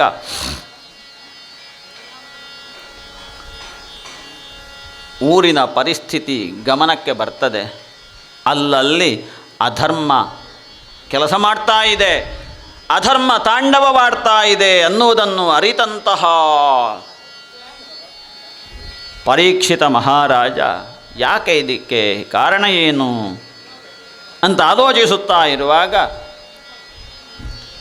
ಪ್ರಪಂಚದ ಧರ್ಮ ಹೇಳುವಂಥ ಶಕ್ತಿ ಏನುಂಟು ಅದು ಎತ್ತಿನ ರೂಪವನ್ನು ತಾಳಿ ಪರೀಕ್ಷಿತನ ಎದುರಾಗ್ತದೆ. ಆಪತ್ತು ಬಂದಿದೆ, ರಾಜನ್ನ ರಕ್ಷಿಸು ಅಂತ. ಸಮಗ್ರ ಭೂದೇವಿ ಗೋರೂಪವನ್ನು ತಾಳಿ ಪರೀಕ್ಷಿತನ ಎದುರಾಗ್ತದೆ. ರಾಜನ್, ನನಗೆ ರಕ್ಷಣೆಯನ್ನು ಕೊಡು ಅಂತ. ಯಾಕೆ? ಯಾವನೋ ಒಬ್ಬ ಚಾಂಡಾಲ ಈ ಧರ್ಮವನ್ನು ತುಳಿತಾ ಇದ್ದ. ಕೃಷ್ಣ ಹೋದಲ್ಲಿಗೆ ಧರ್ಮಕ್ಕೆ ತುಳಿತ ಶುರುವಾಗಿದೆ. ಸತ್ಯ, ಧರ್ಮ, ತಪಃ, ಇದೆಲ್ಲವೂ ಕೂಡ ಕೃಷ್ಣನೊಟ್ಟಿಗೆ ಹೋದ ಕಾರಣ ಮತ್ತೆ ಧರ್ಮಕ್ಕೆ ಭಾರ ಆಗಿದೆ. ಅದು ತನ್ನ ಕಾಲನ್ನು ಕಳ್ಕೊಳ್ತದೆ. ಯಾಕೆ? ಅಧರ್ಮದ ಒದೆತದಿಂದಾಗಿ, ಅಧರ್ಮದ ತುಳಿತದಿಂದಾಗಿ ಧರ್ಮ ಕುಂಟುತ್ತಾ ಬಿದ್ದು ಎದ್ದು ನಡೀತಾ ಉಂಟು. ಆವಾಗ ನನಗೆ ರಕ್ಷಣೆಯನ್ನು ಕೊಡಬೇಕು. ಸಮಗ್ರ ಭೂಮಂಡಲದ ರಾಜ ಪರೀಕ್ಷಿತನಿದ್ದಾನೆ, ಪರಮ ಕೃಷ್ಣ ಭಕ್ತನಾಗಿದ್ದಾನೆ, ಪರಮ ಭಾಗವತನೆನಿಸಿದ್ದಾನೆ. ಅಂಥವನಿಂದಲೇ ನಮಗೆ ಸಂರಕ್ಷಣೆ. ಧರ್ಮ ಬಯಸಿದ್ದು ಅದು. ಇನ್ಯಾವನೋ ಬಂದು ಧರ್ಮ ರಕ್ಷಣೆ ಮಾಡುವುದಕ್ಕೆ ಸಾಧ್ಯ ಇಲ್ಲ. ಕೃಷ್ಣನ ಮೇಲೆ ಪ್ರೀತಿ ಇದ್ದವರಿಂದ ಮಾತ್ರ ಧರ್ಮ ರಕ್ಷಣೆಯಾಗ್ತದೆ. ಆಲೋಚಿಸಿ. ಬೇರೆ ಯಾರು ಬಂದರೂ ಕೂಡ ಧರ್ಮ ರಕ್ಷಣೆ ಸಾಧ್ಯ ಇಲ್ಲ. ಬರೆದಿಟ್ಟುಕೊಳ್ಳಿ. ಕೃಷ್ಣನ ಮೇಲೆ ಪ್ರೀತಿ ಇದ್ದವರಿಂದ ಮಾತ್ರ ಧರ್ಮ ರಕ್ಷಣೆಯಾಗ್ತದೆ, ಗೋರಕ್ಷಣೆಯಾಗ್ತದೆ. ಪ್ರಪಂಚದ ಭಾರತ ದೇಶದ ಆಧಾರಕ್ಕಿರುವಂತಹ ಯಾವುದೆಲ್ಲ ಸ್ತಂಭಗಳು ಅಂತ ಇವೆ, ಆ ಸ್ತಂಭಗಳೆಲ್ಲ ಸಂರಕ್ಷಿತವಾಗ್ತದೆ ಕೃಷ್ಣ ಪ್ರೀತಿ ಇರುವವರಿಂದ. ಇದಂತೂ ಸತ್ಯ. ಇಲ್ಲಿಯೇ ಗೊತ್ತಾಗ್ತದೆ. ಆ ಧರ್ಮ ಬಯಸಿದ್ದು ಪರೀಕ್ಷಿತನನ್ನು. ಪರೀಕ್ಷಿತ ಪರಮ ಭಾಗವತ ನೆನೆಸಿಕೊಂಡವನು, ಪರಮ ಧರ್ಮಭೀರು, ಸಾರ್ವಭೌಮ, ಕೃಷ್ಣಾನುಗ್ರಹದಿಂದ ಸಂರಕ್ಷಿತರಾದಂತಹ ಪಾಂಡವರ ಹಿನ್ನೆಲೆಯಲ್ಲಿ ವಂಶದಲ್ಲಿ ಬಂದವನು. ಭೂದೇವಿಯೂ ಬಯಸಿದ್ದದನ್ನೇ, ನನ್ನ ಕುಂಕುಮ ಭಾಗ್ಯವನ್ನು ಉಳಿಸಬೇಕು ಅಂತಾದರೆ ಪರೀಕ್ಷಿತ ಮಹಾರಾಜ ಮಾತ್ರ. ಕೃಷ್ಣನ ಮೇಲೆ ಪ್ರೀತಿ ಇರುವಂತಹ ಪರೀಕ್ಷಿತನಿಂದ ಮಾತ್ರ ನನ್ನ ಕುಂಕುಮ ಭಾಗ್ಯ ಉಳಿತದೆ. ಎಷ್ಟು ಅರ್ಥ ಉಂಟು ನೋಡಿ ಇದಕ್ಕೆ. ದೇಶದ ಕುಂಕುಮ ಭಾಗ್ಯ ಉಳಿಬೇಕು ಅಂತಾದರೆ ಕೃಷ್ಣ ಪ್ರೀತಿ ಇರುವಂತಹ ರಾಜರುಗಳಿಂದ ಮಾತ್ರ ಸಾಧ್ಯ. ಸದಾ ನೆನಪಿಟ್ಟುಕೊಳ್ಳುವಂತಹ ಒಂದು ಕ್ಯಾಪ್ಸೂಲ್. ಧರ್ಮದ ಸಂರಕ್ಷಣೆಯಾಗಬೇಕಿದ್ದರೆ ಕೃಷ್ಣ ಪ್ರೀತಿ ಇರುವ ರಾಜರಿಂದ ಸಾಧ್ಯ.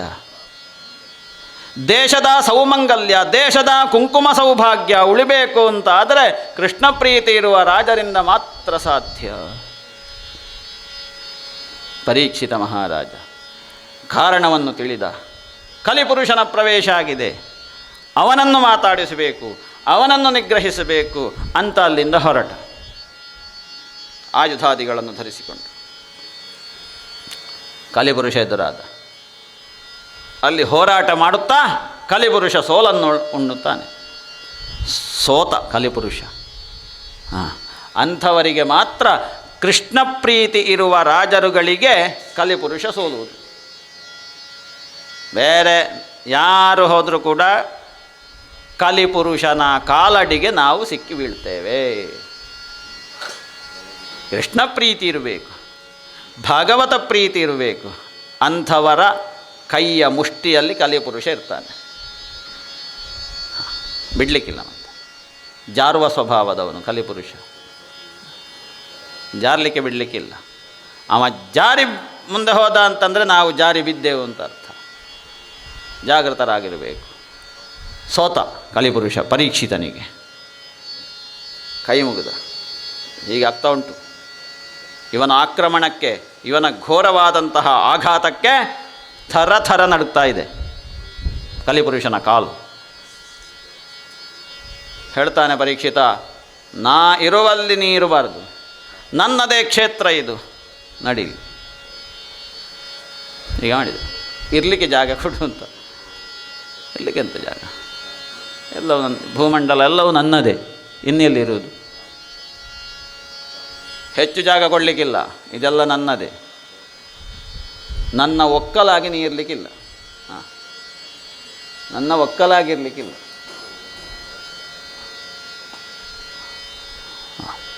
ಬೇರೆ ಇಲ್ಲಿಂದ ಹೊರಗೆ, ವ್ಯಾಪ್ತಿ ಪ್ರದೇಶದಿಂದ ಹೊರಗೆ ಬೇಕಾದರೆ ಇರು.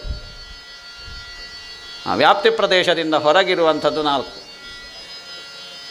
ಹಾಗಾಗಿ ಸಜ್ಜನರಿಗೆ ಅದು ಸಿಕ್ಕುವುದಿಲ್ಲ ಅಂತ. ಹೊರಡಬೇಕು ಅಂತ ಅನಿಸಿದರೂ ಕೂಡ ವ್ಯಾಪ್ತಿ ಪ್ರದೇಶದಿಂದ ಹೊರಗೆ, ಸಜ್ಜನರಿಗೆ ಆಗಲಿಕ್ಕಿಲ್ಲ ಅದು. ಏನದು? ಅದನ್ನು ಕೊಡ್ತಾನೆ ಪರೀಕ್ಷಿತ ಮಹಾರಾಜ ಕಲಿಪುರುಷನಿಗೆ, ನೀ ಇಲ್ಲಿ ಇರು ಅಂತ. ದ್ಯೂತ, ಜೂಜಾಡೋದು. ಹೆಚ್ಚು ವಿವರಿಸುವುದಿಲ್ಲ, ಗೊತ್ತು ನಮಗೆ ಜೂಜಾಟದಲ್ಲಿ ಪರಿಣಾಮ ಏನು ಅಂತ. ಪಾನಂ, ಮದ್ಯಪಾನ, ಇದು ಬಂದರೆ ಹೋಯಿತು. ಕಲಿಪುರುಷ ಯಾರನ್ನೂ ಅಪ್ಪದಿದ್ದರೂ ಕೂಡ ಮದ್ಯಪಾನ ಮಾಡೋರನ್ನು ಅಪ್ಪಿಬಿಡ್ತಾನೆ. ಮತ್ತೆ ಕಲಿಪುರುಷ ಮಾತಾಡಿಸಿದ ಹಾಗೆ ಮಾತಾಡುವುದು ಇವ, ಮದ್ಯಪಾನ ಮಾಡಿದವರು. ಮೂರನೇದು ಸ್ತ್ರೀಯರು. ಸ್ತ್ರೀಯರಲ್ಲಿ ಕಲಿಪುರುಷ ಅಂತೆ ಮಾರ್ಯಾರೆ. ಸ್ತ್ರೀಯರಲ್ಲಿ ಕಲಿಪುರುಷ ಹೇಗೆ? ಸ್ತ್ರೀಯರಲ್ಲಿ ಕಲಿಪುರುಷ ಅಂತ ಅಲ್ಲ, ಯಾವ ಸ್ತ್ರೀಯನ್ನು ಕಾಮಭಾವದಿಂದ ಯಾವ ಪುರುಷ ಬಯಸ್ತಾನೆ ಆ ಸಂದರ್ಭದಲ್ಲಿ ಅಲ್ಲಿ ಕಲಿಪುರುಷನ ಪ್ರವೇಶದಿಂದಾಗಿ ಅವ ನಾಶವಾಗ್ತಾನೆ. ಸ್ತ್ರೀಯನ್ನು ಕಾಮಭಾವದಿಂದ ಬಯಸಿದವನು ಅಂತ ಅರ್ಥ. ಸ್ತ್ರೀಯರಲ್ಲಿ ಕಲಿಪುರುಷ. ಯಾಕೆ? ಕುಲವತಿಯಾದರೂ ಸ್ತ್ರೀ ಆತ್ಮರಕ್ಷಣೆಯ ಕಾಲಕ್ಕೆ ಮಾರಿಯಾಗ್ತಾಳೆ. ನಮ್ಮ ಇತಿಹಾಸದ ನಾವು ನೋಡಿದ್ದೇವಲ್ಲ,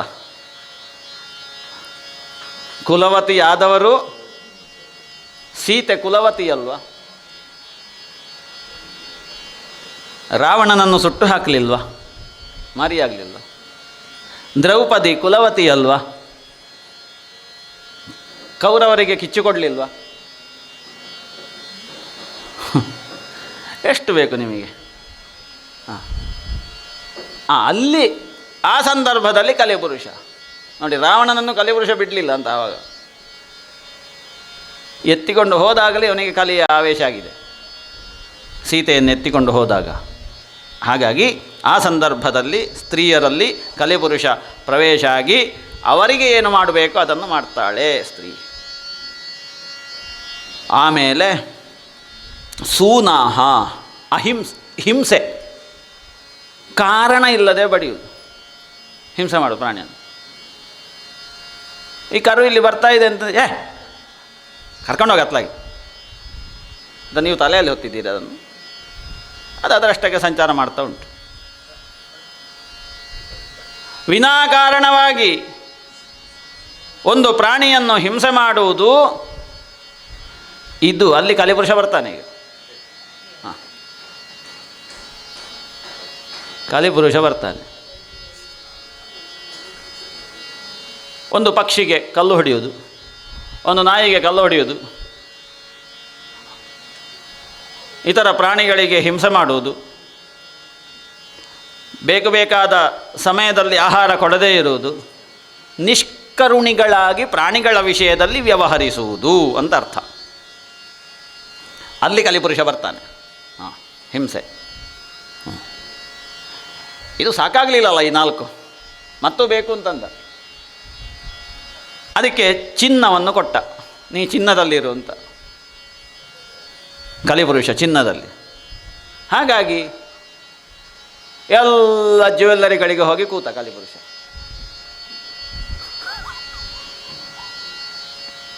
ಮಾತ್ರ ಅಲ್ಲ, ಪ್ರತಿಯೊಂದು ಮನೆಯ ಕಪಾಟಿನ ಬೀಗ ತೆಗೆಯುವಾಗ ಅಲ್ಲಿ ಬರ್ತಾನೆ. ಚಿನ್ನದಲ್ಲಿ ಕಲಿಪುರುಷ. ಯಾಕೆ? ಚಿನ್ನದ ವಿಷಯದಲ್ಲಿಯೇ ಪ್ರಪಂಚದಲ್ಲಿ ಹೊರಡುವುದು ಸುಳ್ಳು. ಹೌದಾ? ನೋಡಿ ನೀವು ಬೇಕಾದರೆ. ಚಿನ್ನ ಅಂತ ಬಂದಾಗ ಅಲ್ಲಿ ಮತ್ತೆ ಚಿನ್ನವಾಗ್ತದೆ. ಚಿನ್ನದ ವಿಷಯ ಬಂದಲ್ಲಿಗೆ ಸಂಬಂಧ ಚಿನ್ನವಾಗ್ತದೆ. ಇದು ಸೂತ್ರ ಅಷ್ಟೇ ನಾನು ಹೇಳೋದು, ಇದರ ಬಗ್ಗೆ ನೀವು ವಿವರಣೆ ಕೊಡುವುದಿಲ್ಲ. ಇದರಲ್ಲಿ ನೀವು ಹೇಗೆ ಬೇಕಾದ್ರೆ ಅರ್ಥ ಮಾಡಿ. ಚಿನ್ನದ ವಿಷಯದಲ್ಲಿ ಸಂಬಂಧ ಚಿನ್ನವಾಗ್ತದೆ. ಯಾಕೆ? ಅದು ಕಲಿಪುರುಷನಿಂದ ಆಚ್ಛಿನ್ನವಾದ ಜಾಗ ಅದು. ಸರಿ, ಹೋಗಲ್ಲಿರು ಅಂತ ಆಯಿತು ಅಂತ ಹೋದ. ಹೇಳ್ತಾರೆ, ಹಾಗಾಗಿ ಅಥ ಈತಾನಿ ನ ಸೇವೇತ ಬುಭೂಷು ಪುರುಷಃ ಕ್ವಚಿತ್ ವಿಶೇಷತೋ ಧರ್ಮಶೀಲೋ ರಾಜ ಲೋಕಪತಿರ್ಗುರು. ಧರ್ಮಾಚರಣೆಯನ್ನು ಮಾಡುತ್ತಾ ಇರುವಂತಹ ಧರ್ಮಶೀಲನಾದಂತಹ ಒಬ್ಬ ಸಜ್ಜನ ಈ 5 ಕೂಡ ಹೆಚ್ಚು ಹಚ್ಚಿಕೊಳ್ಳಬಾರದು. ಚಿನ್ನ ಬೇಕು, ಕೊರಳಲ್ಲಿ ಮಾತ್ರ. ಚಿನ್ನ ಬೇಕು, ಆಭರಣವಾಗಿ ಮಾತ್ರ. ಚಿನ್ನ ಬೇಕು, ಆಭರಣವಾಗಿ ಮಾತ್ರ. ಅದಕ್ಕಿಂತ ಮೇಲೆ ಅದು ದಾಟಬಾರದು. ಅಥೈತಾನಿನ ಸೇವೇತ. ಚಿನ್ನದ ವಿಷಯದಲ್ಲಿ ಪಾಲು ಪಟ್ಟಿ, ಅದಷ್ಟು ಇದಿಷ್ಟು, ಅವಳಿಗಿಷ್ಟು. ನಮ್ಮಲ್ಲಿ ಅದೊಂದು ಸಂಪ್ರದಾಯ ಉಂಟು, ಚಿನ್ನವನ್ನು ಪಾಲು ಮಾಡುವುದು. ತೀರಿ ಹೋದ ಮೇಲೆ ಅಮ್ಮನ ಕೊರಳಲ್ಲಿರುವ ಚಿನ್ನವನ್ನು ಈ ಮಕ್ಕಳು ಪಾಲು ಮಾಡೋದು. ಅದು ಒಂದು ಸಣ್ಣ ಒಂದು ತುಂಡಾದರೂ ಸಾಕಾಗ್ತದೆ. ಅದು ಸ್ವಲ್ಪ ಹೆಚ್ಚು ಕಮ್ಮಿ ಆದರೂ ಸಮಸ್ಯೆ ಆಗ್ತದೆ ಅಂತ, ಚಿನ್ನವಾಗ್ತದೆ ಅವಾಗ. ಹಾಗಾಗಿ ಅದನ್ನು ನಸೇವೇತ, ಹೆಚ್ಚು ನಾವು ಹಚ್ಚಿಕೊಂಡು ಹುಚ್ಚರಾಗಬಾರದು. ಯಾಕೆ? ಆತ್ಮಶ್ರೇಯಸ್ಸನ್ನು ಬಯಸುವವನಿಗೆ ಇದು ಹೇಳಿದ್ದಲ್ಲ, ಯಾವುದೂ ದ್ಯೂತ ಹೇಳಿದ್ದಲ್ಲ, ಮದ್ಯಪಾನ ಹೇಳಿದ್ದಲ್ಲ. ಇಲ್ಲಿರುವವರಿಗಂತೂ ಅಲ್ವೇ ಅಲ್ಲ, ಈ ವ್ಯಾಪ್ತಿಗೆ ಬರುವವರಿಗಂತೂ ಅಲ್ವೇ ಅಲ್ಲ. ಯಾವುದು? ಜೂಜು, ಮದ್ಯಪಾನ. ಯಾಕೆ? ನಮ್ಮನ್ನು ಇಡೀ ಹಂತ ಹಂತವಾಗಿ ಬಡಿತಾ ಬರ್ತಾನೆ ಅವ. ಯಾಕೆ? ಆ ದ್ವೇಷ ಇನ್ನೂ ಹೋಗಲಿಲ್ಲ, ಪರೀಕ್ಷಿತನ ಮೇಲಿದ್ದ ದ್ವೇಷ.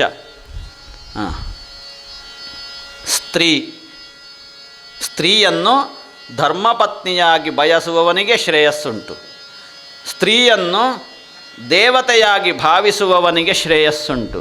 ಅದಕ್ಕೆ ವಿಪರೀತವಾಗಿ ನಾವು ಯಾವಾಗ ಭಾವಿಸಿದೆವು ಆವಾಗ ಆಪತ್ತು. ಹಾಗಾಗಿ ಹೆಚ್ಚು ಹಚ್ಚಿಕೊಳ್ಳುವಂಥದ್ದು ಆಪತ್ತಿಗೆ ಕಾರಣ. ಆಮೇಲೆ ಹಿಂಸೆ ಅನ್ನುವಂಥದ್ದು ಹಾಗೆ, ಅದನ್ನು ನಾವು ಮಾಡುವ ಹಾಗಿಲ್ಲ. ಆತ್ಮಶ್ರೇಯಸ್ಸಿಗೆ ಅದು ಪ್ರತಿಬಂಧಕ. ಸರಿ, ಮುಂದೆ ಈ ಕಲಿಪುರುಷನಿಗೆ ಒಂದು ಹಠ ಬೀಳ್ತದೆ. ಇವತ್ತಲ್ಲ ನಾಳೆಯಾದರೂ ಕೂಡ ಅವನನ್ನು ಗುಂಡಿಗೆ ಹಾಕಬೇಕು ಪರೀಕ್ಷಿತನನ್ನು. ಕಾಯ್ತಾ ಇರ್ತಾನೆ. ಒಂದು ದಿವಸ ಬೇಟೆಗಾಗಿ, ರಾಜರಿಗೆ ಬೇಟೆಯಾಡುವುದೊಂದು ವ್ಯಸನ ಅದು. ಹಾಗೆಂತ ಅವರು ಮಾಡಬೇಕದನ್ನು. ರಾಜರೇ ಹೋಗಬೇಕು ಕಾಡಿಗೆ, ಕ್ರೂರ ಮೃಗಗಳನ್ನು ಬೇಟೆಯಾಡುವುದು. ಅದರಿಂದ ದೇಶಕ್ಕೆ ಕ್ಷೇಮ, ಸಮಾಜಕ್ಕೆ ಕ್ಷೇಮ. ಹಾಗಾಗಿ ಅವರು ಹೋಗಬೇಕು. ಹಾಗೆ ಕಾಡಿಗೆ ಮೃಗಯಾರ್ಥವಾಗಿ ಹೋದ ಕಾಲಕ್ಕೆ ಹೋಗಿ ಹೋಗಿ ಹೋಗಿ ಸುತ್ತಾಡಿ ಸುಸ್ತಾಯಿತು. ವಿಶ್ರಾಂತಿಯನ್ನು ಬಯಸಬೇಕು. ಹಸಿವು, ಬಾಯಾರಿಕೆ ಎರಡೂ ಕೂಡ ಬಾಧಿಸ್ತಾ ಇದೆ ಪರೀಕ್ಷಿತನನ್ನು. ಎಲ್ಲಿಯಾದರೂ ನೀರಿನ ಆಸರೆ ಇದೆಯಾ ಅಂತ ಹುಡುಕಿಕೊಂಡು ಹೋಗ್ತಾನೆ. ಎಲ್ಲಿಯೂ ನೀರಿನ ಆಸರೆ ಇಲ್ಲ. ಮುಂದೊತ್ತಿ ಹೋದಾಗ ಒಂದು ಮುನಿಯ ಆಶ್ರಮ ಪದ, ಶಮೀಕ ಮಹರ್ಷಿಗಳ ಆಶ್ರಮ ಅದು. ಆಶ್ರಮದತ್ತ ಸಾಗಿದ. ಇಲ್ಲಿ ಏನಾದರೂ ಸಿಗ್ಬೋದು ಅಂತ ಒಳಗಡೆ ಪ್ರವೇಶ ಮಾಡಿದ ಪರೀಕ್ಷಿತ ಮಹಾರಾಜ. ನೋಡುತ್ತಾ ಇದ್ದರೆ ಆ ಮಹರ್ಷಿಗಳು ಧ್ಯಾನ ಪಥದಲ್ಲಿದ್ದಾರೆ, ಸಮಾಧಿಸ್ಥರಾಗಿದ್ದಾರೆ. ಆದರೆ ಇವನಿಗೆ ಗೊತ್ತಾಗುವುದಿಲ್ಲ ಅದು. ನೇರವಾಗಿ ಹೋದವನೇ ಕೇಳ್ತಾನೆ, ಬಾಯಾರಿಕೆಯನ್ನು ನೀಗಿಸುವುದಕ್ಕೆ ಏನಾದರೂ ಇದ್ದರೆ ಕೊಡಿ ಅಂತ. ಮಾತಾಡುವುದಿಲ್ಲ. ಎರಡನೇ ಸಲ ಕೇಳಿದ, ಮಾತು ಬರಲಿಲ್ಲ. ಮೂರನೇ ಸಲ ಕೇಳಿದ, ಮಾತು ಬರಲಿಲ್ಲ. ಇದ್ದಕ್ಕಿದ್ದ ಹಾಗೆ ಸಿಟ್ಟುಗೊಂಡ.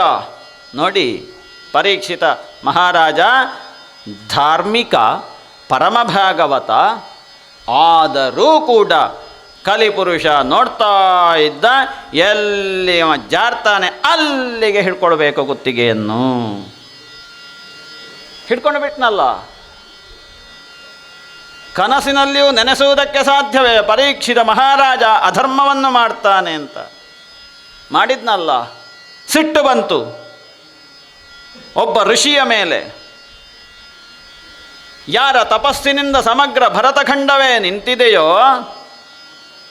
ಆ ತಪಸ್ಸನ್ನು ಮಾಡುತ್ತಾ ಇರುವಂತಹ ಋಷಿಮುನಿಗಳ ಮೇಲೆ ಅಪಮಾನವನ್ನು ಮಾಡುವಂಥದ್ದು, ಸಿಟ್ಟುಗೊಳ್ಳುವಂಥದ್ದು, ಇದನ್ನು ಒಬ್ಬ ದೇಶದ ರಾಜ ಮಾಡುವುದಕ್ಕೆ ಸಾಧ್ಯವೇ?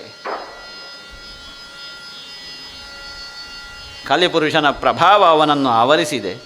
ಸಿಟ್ಟು ಬಂತು. ರೋಷತಾಮ್ರಾಕ್ಷ, ಕಣ್ಣು ಕೆಂಪಾಗಿದೆ ರೋಷದಿಂದ. ಕಣ್ಣು ಕೆಂಪಾಗಿ ಇತ್ಲಾಗಿ ನೋಡಿದ. ಅಲ್ಲಿ ಯಾವುದೋ ಒಂದು ಹಾವು ಸತ್ತಿದೆ. ತನ್ನ ಧನುಸ್ಸಿನ ತುದಿಯಿಂದ ಆ ಹಾವನ್ನು ಹಿಡಿದು ಈ ಶಮೀಕ ಮಹರ್ಷಿಯ ಕುತ್ತಿಗೆಗೆ ಹಾಕಿದ. ಎಂಥ ದುರವಸ್ಥೆ! ಎಲ್ಲಿ ಅಧರ್ಮ ತಾಂಡವವಾಡ್ತಾ ಇದೆಯೋ ಅಲ್ಲೆಲ್ಲ ಅಧರ್ಮವನ್ನು ನಾಶ ಮಾಡಿ ಧರ್ಮಸ್ಥಾಪನೆಯನ್ನು ಮಾಡಬೇಕು. ಈ ಹಿಂದೆ ಮಾಡಿದ್ದದನ್ನೇ ಅಲ್ವಾ? ಧರ್ಮ ಪುರುಷ ಎತ್ತಿನ ರೂಪದಲ್ಲಿ ಬಂದು ಕಾಲು ತುಂಡಾಗಿದೆ ಅಂತ ಹೇಳುವಾಗ,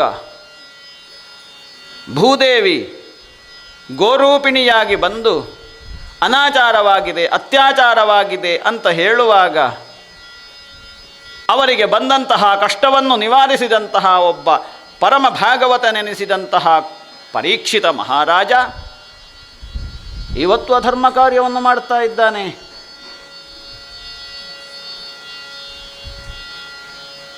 ಕಲಿಪುರುಷ ಹಠ ಅವನಿಗೆ. ನನ್ನನ್ನು ಇಲ್ಲಿಂದ ತೊಲಗುವ ಹಾಗೆ ಮಾಡಿದ್ನಲ್ಲ, ಅವನನ್ನು ನೋಡಿಯೇ ನೋಡ್ತೇನೆ ಒಂದು ಕೈ ಅಂತ. ಅವನ ಕೈಯಿಂದ ಅಧರ್ಮ ಕಾರ್ಯ ಮಾಡುವ ಹಾಗೆ ಪ್ರೇರಣೆ ಬಂತು. ಎಲ್ಲವೂ ಕೂಡ ದೈವ ಪ್ರೇರಣೆ. ಇಲ್ಲದಿದ್ದರೆ ಒಬ್ಬ ಮಹಾಪುರುಷ ಕುಪುರುಷರು ಮಾಡುವ ಕೆಲಸವನ್ನು ಮಾಡಲಿ ಅಂದರೆ ಏನರ್ಥ ಅದಕ್ಕೆ? ಮಹಾಪುರುಷತ್ವದಿಂದ ಇನ್ನೂ ಮೇಲಕ್ಕೆ ಪುರುಷೋತ್ತಮತ್ವಕ್ಕೆ ಏರುವುದಕ್ಕೆ ಅವನನ್ನು ಸಜ್ಜೀಕರಿಸುವುದಕ್ಕೆ ದೈವ ಪ್ರೇರಣೆ ಇರಬೇಕದು. ಸರಿ, ಅಲ್ಲಿಂದ ಹೋದ ಹಸ್ತಿನಾವತಿಗೆ ಪರೀಕ್ಷಿತ ಮಹಾರಾಜ. ಇವನಿಗೆ ಗೊತ್ತೇ ಆಗಲಿಲ್ಲ, ಈ ಶಮೀಕ ಮಹರ್ಷಿಗೆ ಕುತ್ತಿಗೆಯಲ್ಲಿ ಬಿದ್ದ ಹಾವು. ಇವನಿಗೆ ಗೊತ್ತಾಗಲಿಲ್ಲ, ಶಮೀಕ ಮಹರ್ಷಿಗೆ. ಅವನ ಮಗನಿಗೆ ಗೊತ್ತಾಯಿತು, ಕಾಡಿನಲ್ಲಿ 5 ವರ್ಷದ ಬಾಲಕ, ಮಹಾತಪಸ್ವಿ. ತಪಸ್ವಿ ಅಂತ ವ್ಯಾಸರು ಪ್ರಯೋಗ ಮಾಡ್ತಾರೆ ಆ ಬಾಲಕನನ್ನು. ಅವನಿಗೆ ಗೊತ್ತಾಯಿತು, ಗಡಗಡ ಗಡ ನಡುಗಿದ ಸಿಟ್ಟಲ್ಲಿ. ಬಹಳ ವೇದನೆ ಆಯಿತು ಮನಸ್ಸಿಗೆ, ಅಪ್ಪನಿಗೆ ಯಾರು ಅವಮಾನ ಮಾಡಿದ್ದಾರೆ ಅಂತ. ಕೂಡಲೇ ಶಾಪ ಕೊಡುವುದಕ್ಕೆ ಪ್ರಯುಕ್ತನಾಗ್ತಾನೆ. ನನ್ನ ಅಪ್ಪನಿಗೆ ಈ ರೀತಿಯ ಅವಮಾನವನ್ನು ಯಾರೇ ಮಾಡಿರಲಿ, ಇಂದಿನಿಂದ 7ನೇ ದಿವಸಕ್ಕಾಗಿ ತಕ್ಷಕನೆಂಬಂತಹ ಮಹಾಸರ್ಪ ಕಚ್ಚಿ ಸತ್ತು ಹೋಗಲಿ ಅಂತ ಶಾಪವನ್ನು ಕೊಟ್ಟ. ಮನೆಗೆ ಬಂದ ಬಾಲಕ ಅಪ್ಪನ ಕೊರಳಲ್ಲಿರುವಂತಹ ಆ ಹಾವನ್ನು ನೋಡಿ ಅಪ್ಪನ ಈ ದುಸ್ಥಿತಿಯನ್ನು ಕಂಡು ದೊಡ್ಡಕ್ಕೆ ಅಳುತ್ತಾನೆ. ರಾಜ 3 ಸಲ ಕರೆದರೂ ಎಚ್ಚರಾಗದ ಋಷಿಗೆ ಮಗ ಕೂಗಿದಾಗ ಎಚ್ಚರ ಆಯಿತು. ವಿಚಿತ್ರ ಮಾರ್ಯಾರೆ ಇದು ನೋಡಿ. ಇದನ್ನೇ ಹೇಳಿದ್ದು ಆಗ, ಎಲ್ಲವೂ ದೈವ ಪ್ರೇರಣೆ ಅಂತ. ಕಣ್ತೆರೆದ ಶಮೀಕ ಮಹರ್ಷಿ, ಯಾಕಪ್ಪ ಅಳ್ತಾ ಇದ್ದಿ? ಅಪ್ಪ ಹೀಗೆ ನೋಡಿ, ಎಂಥದ್ದಿದ್ದು, ಯಾರೋ ಹೀಗೆ ಮಾಡಿದ್ದಾರೆ. ಅದನ್ನು ತೆಗೆದು ಬಿಸಾಡಿದ. ಗೊತ್ತಾಯಿತು, ನಾನು ಹೀಗೆ ಶಾಪವನ್ನು ಕೊಟ್ಟೆ ಅಂತ ಅಂದ. ಕೃಷ್ಣ, ಏನು ಶಾಪವನ್ನು ಕೊಟ್ಟಿದ್ದು? ಯಾರಿಗೆ? ಗೊತ್ತಿಲ್ಲಪ್ಪ. ಮಗು, ಸಮಗ್ರ ಭೂಮಂಡಲವನ್ನು ಆಳುತ್ತಾ ಇರುವಂತಹ ಒಬ್ಬ ಪರಮ ಭಾಗವತನೆನಿಸಿದಂತಹ ಪರೀಕ್ಷಿತ ಮಹಾರಾಜನಿಗೆ ನೀ ಶಾಪವನ್ನು ಕೊಟ್ಟದ್ದಲ್ವೇ? ಏನೋ ಕಾರಣಕ್ಕೆ ಈ ಒಂದು ಸಣ್ಣ ದ್ರೋಹವನ್ನು ಮಾಡಿದ ಅಂತ ಹೇಳಿಕೊಂಡು ಇಂತಹ ಮಹತ್ತಮವಾದಂತಹ ಶಿಕ್ಷೆಯನ್ನು ನೀನು ಶಾಪರೂಪದಲ್ಲಿ ಕೊಟ್ಟಿದ್ದಿ. ಶಾಪವಾಕ್ಯ ಹುಸಿಯಾಗದು.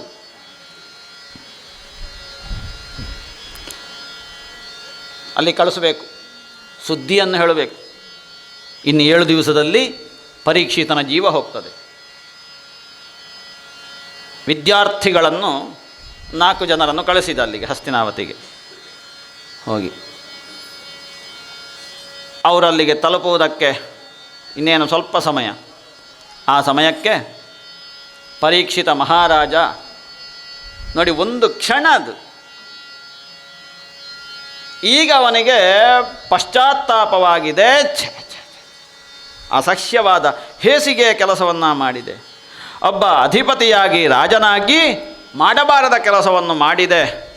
ಖಂಡಿತವಾಗಿಯೂ ನನಗೀಗ ಬ್ರಹ್ಮಶಾಪ ನನ್ನನ್ನು ಓಡಿಸಿಕೊಂಡು ಬರ್ತದೆ. ಬರಲಿ ಬಂದಾಗ ಇನ್ನು ಮುಂದೆ ನಾ ಅದನ್ನು ಮಾಡಲಿಕ್ಕಿಲ್ಲಲ್ಲ. ಆ ಶಾಪದಿಂದ ನಾ ದಗ್ಧನಾಗಿ ಹೋದರೆ ಇನ್ನು ಮುಂದೆ ಅದನ್ನು ಮಾಡುವುದಕ್ಕಿಲ್ಲ. ಮಹೀಪತಿಸ್ತಥ ತತ್ಕರ್ಮಗರ್ಷ್ಯಂ ವಿಚಿಂತಯನ್ನಾತ್ಮಕೃತಂ ಸುದುರ್ಮನಃ ಅಹೋಮಯ ನೀಚಮನಾರ್ಯವತ್ಕೃತಂ. ಒಬ್ಬ ದುರ್ಜನ ಮಾಡುವಂತಹ ಕೆಲಸವನ್ನು ಮಾಡಿದೆ. ಇನ್ನು ಈ ಮಾಡಿದ ಪಾಪ ಪರಿಹಾರ ಆಗಬೇಕು. ಯಥಾ ನ ಕುರ್ಯಾಂ ಪುನರೇವ. ಇನ್ನು ನಾ ಇಂಥದ್ದು ಮಾಡಲಿಕ್ಕಿಲ್ಲ. ಆ ರೀತಿಯ ನನಗೆ ಪರಿಹಾರಕ್ಕೆ ವ್ಯವಸ್ಥೆ ಆಗಬೇಕು. ಈವತ್ತೇ ಅದ್ಯೈವ ರಾಜ್ಯಂ ಬಲಮೃದ್ಧಕೋಶಂ ಪ್ರಕೋಪಿತ ಬ್ರಹ್ಮಕುಲಾನಲೋ ಮೇ ಬ್ರಹ್ಮಶಾಪವೆಂಬಂತಹ ಅಗ್ನಿಯಿಂದ ಇವತ್ತು ನನ್ನ ಸಕಲ ಸಾಮ್ರಾಜ್ಯವೇ ದಗ್ಧವಾಗಿ ಹೋಗ್ತಾ ಇದೆ. ದಹತು, ಹೋಗಲಿ ಬಿಡಿ, ಹೋಗಲಿ.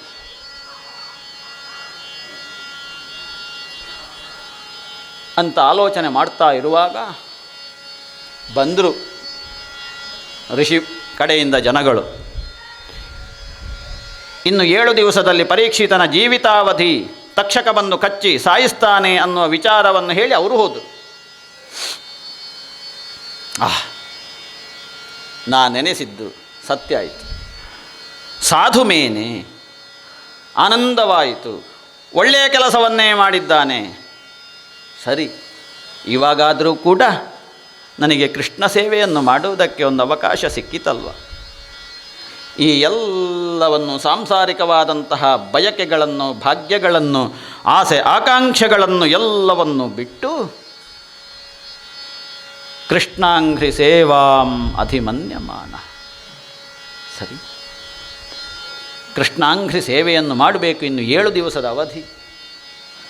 7 ದಿವಸದಲ್ಲಿ ಕೃಷ್ಣ ಸೇವೆಯನ್ನು ಮಾಡಿ ಕೃಷ್ಣಾನುಗ್ರಹ ಭಾಜನನಾಗಬೇಕು ಅಂತ ನಿಶ್ಚಯಿಸಿ ಎಲ್ಲವನ್ನು ತ್ಯಜಿಸಿ ತನ್ನ ಮಗನಾದಂತಹ ಜನಮೇಜಯನಿಗೆ ಪಟ್ಟವನ್ನು ಕಟ್ಟಿ ಗಂಗಾ ನದಿ ತೀರಕ್ಕೆ ಪ್ರಾಯೋಪವೇಶಕ್ಕೆಂದು ಸಿದ್ಧನಾಗಿ ಬರ್ತಾನೆ.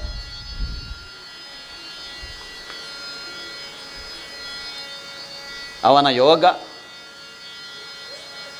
ಪ್ರಾಯೋಪವೇಶದ ಮೂಲಕವಾಗಿ ಕೃಷ್ಣನನ್ನು ನಾ ಪಡಿಬೇಕು ಅಂತ ಸಂಕಲ್ಪಿಸಿದಂತಹ ಒಬ್ಬ ಮಹಾತ್ಮ ಗಂಗಾ ನದಿ ತೀರಕ್ಕೆ ಬಂದಿದ್ದಾನೆ. ಬಂದು ಕುಳಿತುಕೊಂಡು ಧ್ಯಾನಸ್ಥನಾಗಿದ್ದಾನೆ. ಪೂರ್ವಮುಖವಾಗಿ ದರ್ಭೆಯನ್ನು ಹರಡಿ ಉತ್ತರಾಭಿಮುಖವಾಗಿ ಕುಳಿತಿದ್ದಾನೆ ಪರೀಕ್ಷಿತ ಮಹಾರಾಜ. ಆವಾಗೆಲ್ಲ ಬಂದರು ನೋಡಿ ಋಷಿಮುನಿಗಳು. ಯೋಗ ಅವನಿಗೆ ಕೃಷ್ಣಾನುಗ್ರಹದ ಬಾಗಿಲು ತೆರೆದಿದೆ.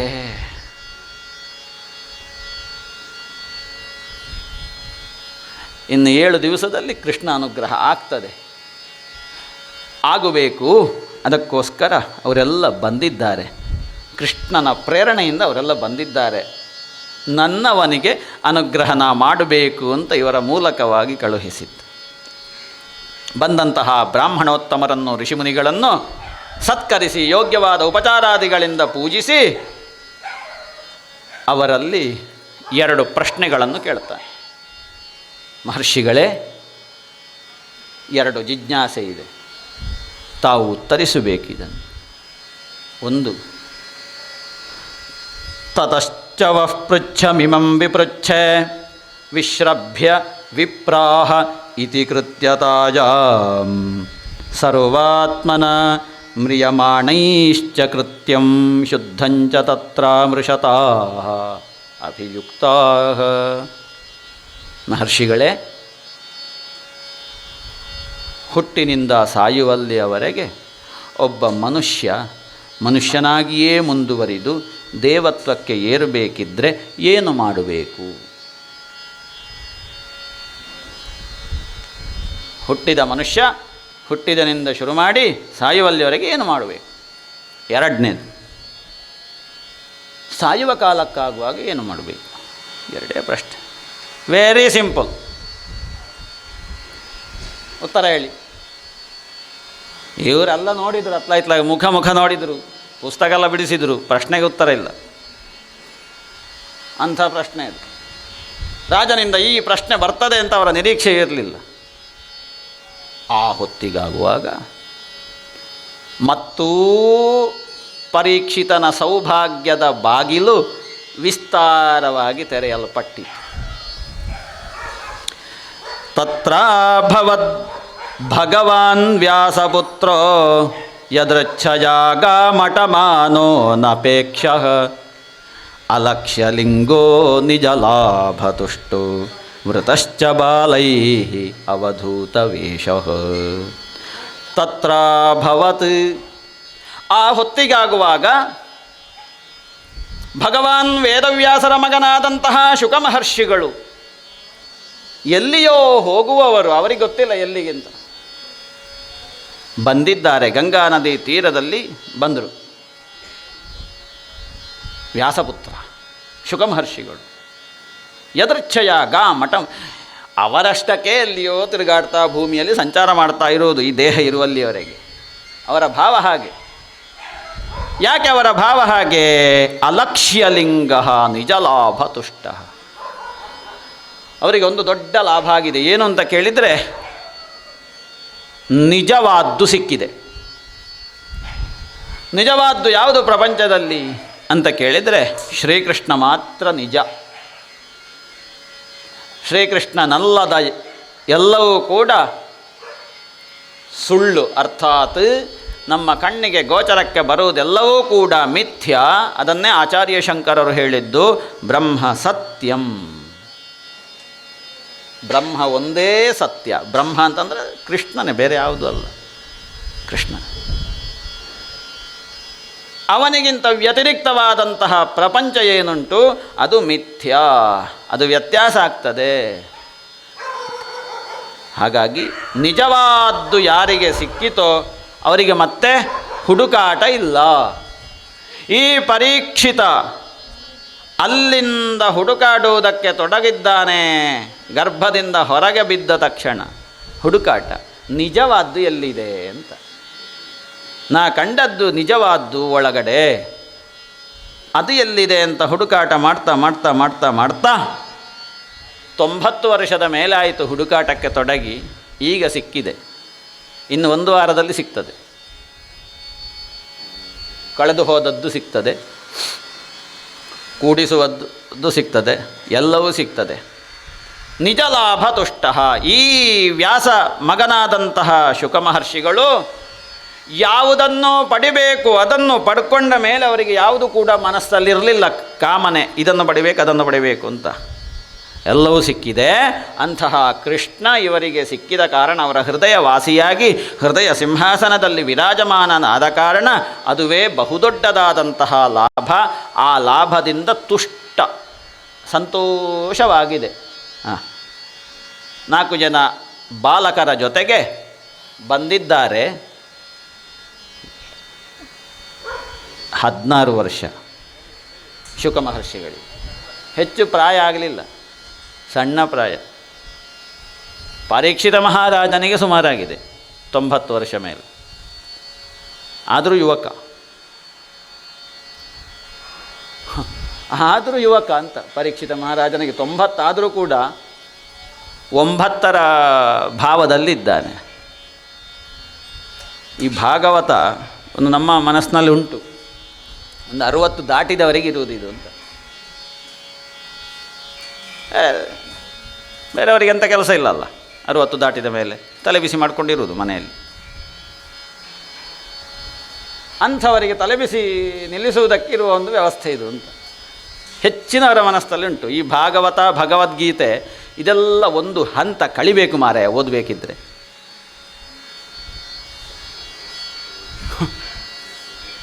ಟೀನೇಜಲ್ಲಿಯೇ ಓದಿದ್ರೆ ಸರಿಯಾಗಿರ್ತಾನೆ ಅಂತ ಯಾರಿಗೂ ಗೊತ್ತಿಲ್ಲ. ತನ್ನ ಸೌಂದರ್ಯವನ್ನು ಉಳಿಸಿಕೊಳ್ಳುವುದಕ್ಕೆ ಈ ಹದಿಹರೆಯದಲ್ಲಿ ಇದೆಲ್ಲ ಬೇಕು ಅಂತ ಬಯಸಬೇಕು ಅಂತ ಗೊತ್ತಾಗೋದಿಲ್ಲ ನಮಗೆ. ನೋಡಿ, 16 ವರ್ಷ ಆಗಬೇಕಿದ್ದರೆ ಎಷ್ಟು ಸುಂದರವಾಗಿದ್ದಾರೆ ನೋಡಿ ಆ ವ್ಯಾಸಪುತ್ರರು. ಸುಕುಮಾರ ಪಾದ ಕರೋರು ಬಾಹ್ವಂ. ಅವರ ಒಟ್ಟು ಸೌಂದರ್ಯ ಬಹಳ ಆಕರ್ಷಿತವಾದ ಸೌಂದರ್ಯ. ಯಾಕೆ? ಎಲ್ಲರನ್ನು ಆಕರ್ಷಿಸುವವನು ಅವನ ಒಳಗಡೆ ಇದ್ದಾನಲ್ವ, ಹಾಗಾಗಿ ಆಕರ್ಷಿತ ಸೌಂದರ್ಯ. ಅಂತಹ ಆಕರ್ಷಿತವಾದ ಸೌಂದರ್ಯವನ್ನು ಹೊಂದಿದಂತಹ ಈ ಶುಕ ಮಹರ್ಷಿಗಳನ್ನು ಕಂಡು ಅವನನ್ನು ಅರಿತಂತಹ ಕೆಲವರು ಎದ್ದು ನಿಂತು ಗೌರವಿಸಿದರು. ಪರೀಕ್ಷಿತ ಮಹಾರಾಜನಿಗೆ ಅರ್ಥ ಆಯಿತು, ಇವ ಮಹಾತ್ಮನಿದ್ದಾನೆ, ಪರಮ ಭಾಗವತನಿದ್ದಾನೆ, ಪುರುಷೋತ್ತಮನನ್ನು ಅರಿತವನಿದ್ದಾನೆ. ಸ್ವಾಗತ ಮಾಡಿ ಉಚಿತವಾದ ಆಸನವನ್ನು ಕೊಟ್ಟು ಪಾದ್ಯಾದಿಗಳಿಂದ ಸತ್ಕರಿಸಿ, ನಾವು ಸಾರ್ಥಕ ಜೀವನವನ್ನು ಅನುಭವಿಸಿದೆವು ಇಷ್ಟರವರೆಗೆ, ನೀವು ಅತಿಥಿ ರೂಪದಲ್ಲಿ ಬಂದಿದ್ದೀರಿ, ನಮ್ಮ ಸಮಗ್ರವಾದಂತಹ ಕುಲ ಇವತ್ತಿಗೆ ಸಾರ್ಥಕವಾಯಿತು, ನಮ್ಮ ಪಿತೃಗಳು ಸಂತೃಪ್ತರಾದರು. ನಿಮ್ಮಲ್ಲಿ 2 ಪ್ರಶ್ನೆ ಉಂಟು ಸ್ವಾಮಿ. ಏನದು? ಇದೇ ಪ್ರಶ್ನೆ. ತಪ್ಪು ತಿಳಿಬಾರ್ದು. ತಾವು ಜಿಜ್ಞಾಸೆಯಿಂದ ಕೇಳ್ತಾ ಇದ್ದೇನೆ. ಹುಟ್ಟಿನಿಂದ ಸಾಯುವಲ್ಲಿವರೆಗೆ ಏನು ಮಾಡಬೇಕು? ಸಾಯುವ ಕಾಲಕ್ಕಾಗೋ ಏನು ಮಾಡಬೇಕು? ಬಹಳ ಆನಂದವಾಗ್ತದೆ ಶುಕ ಮಹರ್ಷಿಗಳಿಗೆ. ಹೇಳ್ತಾರೆ, ವರೀಯಾನೀಶತೆ ಪ್ರಶ್ನ ಕೃತೋ ಲೋಕಹಿತೋ ನೃಪ ಆತ್ಮವಿತ್ ಸಮ್ಮತಃ ಪುಂಸಾಂ ಶ್ರೋತವ್ಯಾದಿಷು ಯಃ ಪರಃ. ಸಾರ್ವಭೌಮ, ಉತ್ತಮವಾದಂತಹ ಪ್ರಶ್ನೆಯನ್ನು ನೀನು ಕೇಳಿದ್ದಿ.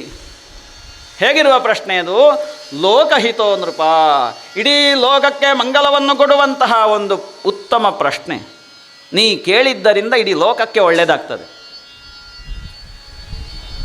ಅಂತಹ ಪ್ರಶ್ನೆಯನ್ನು ಕೇಳಿದ್ದಿ, ನಾ ಉತ್ತರಿಸ್ತೇನೆ ಅಂತ ಕೂತರಲ್ಲಿ ಕೂತು ಹೇಳ್ತಾರೆ. ನಿದ್ರಯಾ ಹ್ರಿಯತೆ ನಕ್ತಂ ವ್ಯವಾಯೇನ ಚ ವಾವಯಃ ದಿವಾಚಾರ್ಥೇ ಹಯಾ ರಾಜನ್ ಕುಟುಂಬ ಭರಣೇನ ವಾ.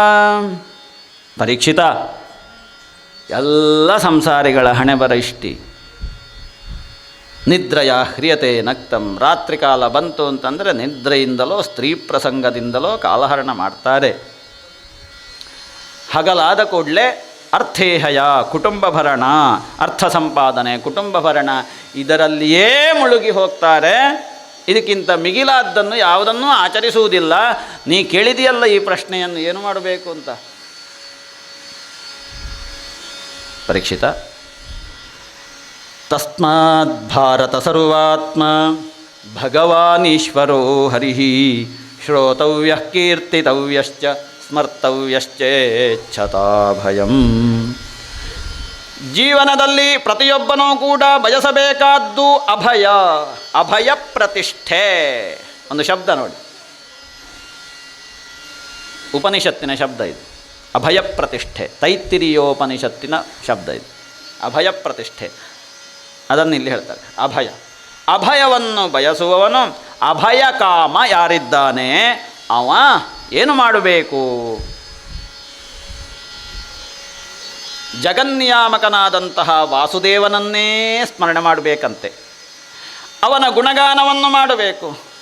ಅವನ ಗುಣಗಾನವನ್ನು ಮಾಡುತ್ತಾ ಇರುವಂತಹ ಕಾಲಕ್ಕೆ ಅದನ್ನು ಕೇಳಬೇಕು. ಪ್ರತಿ ಕ್ಷಣದಲ್ಲಿಯೂ ಕೂಡ ಅವನನ್ನು ಸ್ಮರಿಸಬೇಕು. ಪ್ರತಿ ಕ್ಷಣದಲ್ಲಿಯೂ ಕೂಡ ಅವನ ನಾಮ ಸಂಕೀರ್ತನೆಯನ್ನು ಮಾಡುವುದರ ಮೂಲಕವಾಗಿ ನಾವಾಗಿ ಬಿಡಬೇಕು, ಅಥವಾ ನಾವು ಅವನಾಗಿ ಬಿಡಬೇಕು. ಇದು ತಸ್ಮಾತ್ ಭಾರತ ಸರ್ವಾತ್ಮ. ಹುಟ್ಟಿನಿಂದ ಸಾಯುವಲ್ಲಿವರೆಗೆ ಒಬ್ಬ ಮಾಡಬೇಕಾದ್ದೇನು ಅಂತ ಕೇಳಿದರೆ ಇದು. ಶ್ರೀಹರಿಯ ನಾಮಸ್ಮರಣೆ, ಶ್ರೀಹರಿಯ ಕಥಾಶ್ರವಣ, ಶ್ರೀಹರಿಯ ಸ್ಮರಣೆ, ಶ್ರೀಹರಿಯ ನಾಮ ಸಂಕೀರ್ತನೆ. ಇದಾಗಬೇಕು ಅನ್ನುವ ಉದ್ದೇಶದಿಂದಲೇ ನಮ್ಮ ಸಂಸ್ಕಾರಗಳು ಹೊರಟದ್ದು. ಗರ್ಭಾಧಾನದಿಂದ ಶುರು ಮಾಡಿ ಗರ್ಭಾಧಾನ, ಪುಂಸವನ, ಸೀಮಂತ, ವಿಷ್ಣುಬಲಿ, ಜಾತಕರ್ಮ, ನಾಮಕರಣ, ಉಪನಿಷ್ಕ್ರಮಣ, ಅನ್ನಪ್ರಾಶನ, ಕರ್ಣವೇಧನ, ಚೌಲ, ಉಪನಯನ, ವಿವಾಹ. ಎಷ್ಟು ಅರ್ಥ ಉಂಟದಕ್ಕೆ. ಇದಿಷ್ಟು ಆಯಾಯ ಕಾಲದಲ್ಲಿ ಆದರೆ ಪ್ರತಿಯೊಬ್ಬ ನಮ್ಮ ಮಕ್ಕಳು ಕೂಡ ಪರೀಕ್ಷಿತರಾಗ್ತಾರೆ, ನೆನಪಿಟ್ಟುಕೊಳ್ಳಿ. ಯೋಗ್ಯವಾದಂತಹ ಗರ್ಭಾಧಾನ, ಮಂತ್ರಶಕ್ತಿಯಿಂದ ಪೂತವಾದಂತಹ ತೇಜಸ್ಸನ್ನು ಧರ್ಮಪತ್ನಿಯ ಗರ್ಭದಲ್ಲಿ ಸ್ಥಾಪನೆ ಮಾಡುವುದು ಪರೀಕ್ಷಿತ ಹುಟ್ಟಿದಲ್ಲ. ಆಮೇಲೆ ನಡೆಯುವಂತಹ ಪುಂಸವನಾದಿ ಪ್ರಕ್ರಿಯೆಗಳು, ಇದರಿಂದ ಕ್ಷೇತ್ರ ಸಂಸ್ಕಾರ, ಪ್ರಜಾ ಸಂಸ್ಕಾರ, ಈ ಎರಡು ಸಂಸ್ಕಾರದಿಂದ ಪ್ರತಿಯೊಬ್ಬನೂ ಕೂಡ ಸಾಯುವಲ್ಲಿಯವರೆಗೆ ಪರೀಕ್ಷಿತರಾಗಿಯೇ ಇರ್ತಾರೆ. ಯಾವ ಸಂಸ್ಕಾರವೂ ಇರ್ಬೋದು, ಅಷ್ಟು ಸಂಸ್ಕಾರಕ್ಕೂ ಕೂಡ ಅಷ್ಟೇ ಮಹತ್ವವನ್ನು ಕೊಟ್ಟಿದ್ದಾರೆ. ಪ್ರತಿಯೊಬ್ಬನೂ ಕೂಡ ಈ ಉದ್ದೇಶದಿಂದಲೇ ಸಂಸ್ಕಾರವನ್ನು ಮಾಡಬೇಕು. ಇವತ್ತು ಗೌಜಿ ಬಿಡಿ, ಅನ್ನಪ್ರಾಶನ, ಆ ಮಹತ್ವವೇ ಹೊರಟೋಗಿದೆ. ಮಂತ್ರದ ಮಹತ್ವ ಹೊರಟೋಗಿದೆ. ಮಂತ್ರ ಉಂಟು, ಅದರ ಮಹತ್ವ ನಮಗೆ ಬೇಡವಾದ ಕಾರಣ ಇವತ್ತಿನ ವ್ಯವಸ್ಥೆಯಲ್ಲಿ ಒಂದು ಹಂತ ದಾಟಿದ ಮೇಲೆ ನಮ್ಮ ಮಕ್ಕಳಾಗಿರುವುದಿಲ್ಲ, ನಮ್ಮ ಕೈ ತಪ್ಪಿ ಹೋಗ್ತಾರೆ.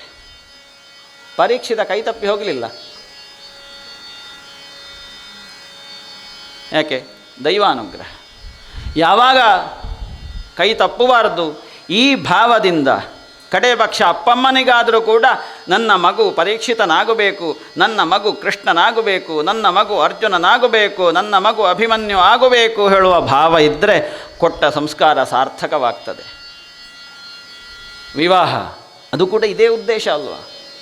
ಎಂಥ ಉದಾತ್ತವಾದ ಸಂಕಲ್ಪ ನೋಡಿ ವಿವಾಹದಲ್ಲಿ. ಧರ್ಮ ಪ್ರಜಾ ಸಂಪತ್ ಸಮೃದ್ಧ್ಯರ್ಥಂ. ಸಂಪತ್ತಂತೆ ಅದು, ಸಂತತಿ ಅಂತಂದರೆ ಹೇಗಿರುವ ಸಂಪತ್ತು? ಧರ್ಮ ಪ್ರಜಾ ಸಂಪತ್ತು. ಅದಕ್ಕೋಸ್ಕರ ವಿವಾಹ ಆಗ್ತೇನೆ ಅಂತ. ಧರ್ಮ ಪ್ರಜಾ ಸಂಪತ್ತು ಅಂತಂದರೆ ಪರೀಕ್ಷಿತನೇ, ಬೇರೆ ಯಾವುದೂ ಅಲ್ಲ. ಪರೀಕ್ಷಿತ ಧರ್ಮ ಪ್ರಜೆ ಅಲ್ವಾ? ಧರ್ಮ ಪ್ರಜಾ ಹೇಳುವ ಸಂಪತ್ತಲ್ವ ನಮ್ಮ ದೇಶಕ್ಕೆ ಪರೀಕ್ಷಿತ. ಅದನ್ನು ಹೇಳ್ತಾರೆ. ಹುಟ್ಟಿನಿಂದ ಸಾಯುವಲ್ಲಿಯವರೆಗೆ ನಾವು ಮಾಡಬೇಕಾದ್ದು ಅದನ್ನು ಮಾಡ್ತಾ ಇದ್ದರೆ ಸಾಯುವ ಕಾಲಕ್ಕೆ, ಪ್ರಾಣ ಹೋಗುವ ಕಾಲಕ್ಕೆ ನಾರಾಯಣ ಸ್ಮರಣೆ ಬರ್ತದೆ ಸಹಜವಾಗಿ. ಅಭ್ಯಾಸ ಬೇಕಲ್ವಾ? ಅಭ್ಯಾಸ ಮಾಡ್ತಾ ಇದ್ದರೆ ಕೊನೆಗೆ ಅದು ಬರ್ತದೆ, ನೆನಪಾಗ್ತದೆ. ಇಲ್ಲದಿದ್ದರೆ ಕೂಗಾಟ, ಚೀರಾಟ ಇಂಥದ್ದೆಲ್ಲ ಆಗ್ತದೆ ಸಾಯುವ ಕಾಲಕ್ಕೆ. ವೇದನೆಯನ್ನು ಅನುಭವಿಸುತ್ತಾ, ಅದರಲ್ಲಿಯೂ ಕೂಡ 2 ವಿಭಾಗ ಮಾಡಿದ್ದಾರೆ ಸಾಯುವವರಲ್ಲಿ. ಒಂದು ಸುಕೃತಿಗಳು, ಇನ್ನೊಂದು ದುಷ್ಕೃತಿಗಳು ಅಂತ. ಸುಕೃತಿಗಳು ಸಾಯುವ ಕ್ರಮ ಬೇರೆ, ದುಷ್ಕೃತಿಗಳು ಸಾಯುವ ಕ್ರಮ ಬೇರೆ. ಈ ಸುಕೃತಿಗಳು ಯಾರು ಅಂತ ಕೇಳಿದರೆ, ಹುಟ್ಟಿನಿಂದ ಸಾಯುವಲ್ಲಿವರೆಗೆ ಕೃಷ್ಣನಾಮ ಸಂಸ್ಮರಣೆಯಿಂದ, ಕೃಷ್ಣನಾಮ ಸಂಕೀರ್ತನೆಯಿಂದ, ಕೃಷ್ಣಕಥಾ ಶ್ರವಣದಿಂದ ಕೃಷ್ಣರಾಗಿಯೇ ಇದ್ದು ಸಾಯುವ ಕಾಲಕ್ಕೆ ಕೃಷ್ಣರಾಗಿಯೇ ಮೇಲೆ ಹೋಗುವವರಿಗೆ ಸುಕೃತಿಗಳು ಅಂತ ಹೆಸರು. ಅದಕ್ಕೆ ವಿರುದ್ಧವಾದ ಸ್ವಭಾವದವರು ದುಷ್ಕೃತಿಗಳು. ಮುಗೀತಷ್ಟೇ ವ್ಯಾಖ್ಯಾನ. ಇದನ್ನು ಮಾಡಬೇಕು ಅಂತ ಹೇಳಿ ಈ ಶುಕ ಮಹರ್ಷಿಗಳು, ಹಾಗಾದರೆ ಶ್ರೀಹರಿಯ ನಾಮ ಸಂಕೀರ್ತನೆ, ಕೃಷ್ಣನ ಸ್ಮರಣೆ ಎಲ್ಲವೂ ಸರಿ, ಅವ ಯಾರ್ರೀ ಕೃಷ್ಣ? ಗೊತ್ತಿಲ್ಲಲ್ಲ. ಅವನನ್ನು ವಿವರಿಸಬೇಕು. ಅದಕ್ಕೋಸ್ಕರ ಸಮಗ್ರ ಭಾಗವತ. ಅವನನ್ನು ವಿವರಿಸಬೇಕು. ಅವ ಯಾರು ಅಂತ ಪರಿಚಯ ಮಾಡಿಸ್ಕೊಡ್ಬೇಕು. ಏನು ಇವನಿಗೆ ಗೊತ್ತಿಲ್ಲ ಅಂತಲ್ಲ, ಗೊತ್ತಿಲ್ಲದೆ ಇರ್ತದ. ಪಾಂಡವರ ಮೊಮ್ಮಗ, ಗೊತ್ತಾಗದೇ ಇರ್ತದ. ಅವ ಶುಕ ಮಹರ್ಷಿಗಳು ಹೇಳಿದ್ದೇ ಲೋಕಹಿತ. ಪ್ರಶ್ನೆ ಇದು ಲೋಕಹಿತವಾದ್ದು, ಹಾಗಾಗಿ ಲೋಕಕ್ಷೇಮಕರವಾಗಿಯೇ ನಾನು ಉತ್ತರಿಸ್ತೇನೆ. ನಿನಗೆ ಗೊತ್ತಿದೆ, ಉಳಿದವರಿಗೆ ಗೊತ್ತಿಲ್ಲ ಅಂತ ಅರ್ಥ. ಹಾಗಾಗಿ ಈ ಶ್ರೀಹರಿಯನ್ನು ವಿವರಿಸುವುದಕ್ಕೆ, ಕೃಷ್ಣನನ್ನು ವಿವರಿಸುವುದಕ್ಕೆ ಇರುವಂತಹ ಒಂದು ಸಮಗ್ರ ಸಂಪತ್ತು ಭಾಗವತ. ಶುಕ ಮಹರ್ಷಿಗಳು ಅದನ್ನು ಪರೀಕ್ಷಿತ ಮಹಾರಾಜನಿಗೆ ಉಪದೇಶ ಕೊಡ್ತಾರೆ. ಅವ ಯಾರು, ಎಷ್ಟು, ಏನು, ತಾನು ಅಂತ ಆ ಭಾಗವತ ಉಪದೇಶ ಪ್ರಾರಂಭವಾಗ್ತದೆ. ಅಲ್ಲಿ ಆ ಶ್ರೀಹರಿಯನ್ನು ನೋಡಬೇಕು, ಕಾಣಬೇಕು, ಮಾತಾಡಬೇಕು, ಕೇಳಬೇಕು, ಕೀರ್ತನೆ ಮಾಡಬೇಕು ಅಂತ ಹೇಳಿದೆ. ಹೇಗೆ ಅನ್ನುವುದನ್ನು ಹಂತ ಹಂತವಾಗಿ ವಿವರಿಸ್ತಾರೆ ಶುಕ ಮಹರ್ಷಿಗಳು. ಒಂದು ಬಹುದೊಡ್ಡದಾದ ಧ್ಯಾನದ ಕ್ರಮ ಹೇಗೆ ಅನ್ನುವುದು 2ನೇ ಸ್ಕಂಧದಲ್ಲಿ ನಾವು ನೋಡ್ತೇವೆ. ಅಲ್ಲಿ ಆ ಧ್ಯಾನ ಯೋಗ ಅದು ಹೇಳಿದ ಮೇಲೆ ಮತ್ತೆ ಅಂತಹ ಧ್ಯಾನಕ್ಕೆ ಇವ ವಸ್ತುವಾಗಬೇಕು. ಧ್ಯಾನಕ್ಕೆ ವಸ್ತುವಾದ ಅನಂತರದಲ್ಲಿ ಅವನನ್ನು ನಾವು ಪದೇ ಪದೇ ಮನಸ್ಸಿನಲ್ಲಿ ತಂದುಕೊಂಡು ಶರೀರದ ಪ್ರತಿಯೊಂದು ಭಾಗದಲ್ಲಿಯೂ ಕೂಡ ಅವನ ಆವೇಶ ಆಗಬೇಕು. ಅವನ ಆವೇಶ ಆದಾಗ ಇತರ ಶಕ್ತಿಗಳ ಪ್ರವೇಶ ಆಗುವುದಿಲ್ಲ. ಅಂತಹ ಆ ಭಗವಂತ ಜಗತ್ತಿನ ಸೃಷ್ಟಿಗೆ ಮೂಲ. ಪ್ರಾರಂಭದಲ್ಲಿ ನಾ ಹೇಳಿದೆ, ಜನ್ಮಾದ್ಯಸ್ಯ ಯತಃ. ಈ ಸಮಗ್ರ ಸೃಷ್ಟಿಗೆ, ಪಾಲನೆಗೆ, ಲಯಕ್ಕೆ ಅಧಿಪತಿ ಅವನು. ಅಂತಹ ಅವ ಕೃಷ್ಣ ಇಡೀ ಬ್ರಹ್ಮಾಂಡವನ್ನು ಸೃಷ್ಟಿ ಮಾಡಿದಂತಹ ಸಂಗತಿಗಳನ್ನು 2ನೇ ಸ್ಕಂಧದಲ್ಲಿ ಅತ್ಯಂತ ವಿಸ್ತಾರವಾಗಿ ವಿವರಿಸ್ತಾರೆ. ಸೃಷ್ಟಿಯ ತತ್ವಗಳು, ಯಾವ ರೀತಿಯಲ್ಲಿ ಸೃಷ್ಟಿಯ ಮೂಲಕ್ಕೆ ಕಾರಣ ಏನು, ಅಲ್ಲಿಂದ ಮತ್ತೆ ಯಾವ ಸೃಷ್ಟಿ ಹೊರಟಿತು, ಅದರಿಂದ ಮತ್ತೆ ವಿಭಾಗಗಳಾಗಿ ಏನೆಲ್ಲ ಆಯಿತು, ಎಷ್ಟು ಬಗೆಯ ಸೃಷ್ಟಿಗಳು, ಈ ರೀತಿಯಾಗಿ ಒಂದು ಬಹುದೊಡ್ಡ ವಿಜ್ಞಾನವನ್ನು ವಿವರಿಸ್ತಾರೆ. ಆ ವಿಜ್ಞಾನವನ್ನೆಲ್ಲ ವಿವರಿಸಿ ಆದ ಮೇಲೆ ಮತ್ತೆ ಮುಂದೆ ಯಾವ ಯಾವ ಕಾಮನೆಗಳಿಗೆ ಸರಿಯಾಗಿ ಯಾರನ್ನು ನಾವು ಆರಾಧನೆ ಮಾಡಬೇಕು, ಯಾವ ಯಾವ ದೇವತೆಗಳನ್ನು ಭಜಿಸಬೇಕು. ನಾಗ ಹೇಳಿದೆ, ಈ ಭಾಗವತದಲ್ಲಿ ಯಾವ ದೇವತೆಗಳನ್ನು ದೂರುವುದಿಲ್ಲ, ಎಲ್ಲರೂ ಬೇಕು. ಹಾಗಾಗಿ ನಮ್ಮ ರೂಪ ಜಾಸ್ತಿ ಆಗಬೇಕಾ, ರೂಪ ಚೆಂದ ಆಗಬೇಕಾ, ಒಂದು ದೇವತೆಯನ್ನು ಆರಾಧನೆ ಮಾಡಬೇಕಂತೆ, ರೂಪ ಚೆಂದ. ರೂಪಾಭಿಕಾಮೋ ಗಂಧರ್ವಾನ್, ನಾನು ಸೌಂದರ್ಯವಾನ್ ಆಗಬೇಕು, ಸೌಂದರ್ಯವತಿಯಾಗಬೇಕು ನಾನು ಅಂತ ಬಯಸುವವನು ಗಂಧರ್ವರನ್ನು ಪೂಜೆ ಮಾಡಬೇಕಂತೆ. ಅನ್ನವನ್ನು ಬಯಸುವವರು ಅದಿತಿಯನ್ನು ಪೂಜೆ ಮಾಡಬೇಕಂತೆ. ಅದಿತಿಯ ಸ್ಮರಣೆ ಮಾಡಿದರೆ ಆಯಿತು. ಒಂದು ವೇಳೆ ಮಾಡಿದ ಅನ್ನ ಕಡಿಮೆ ಆಯಿತು ಅಂತಾದರೆ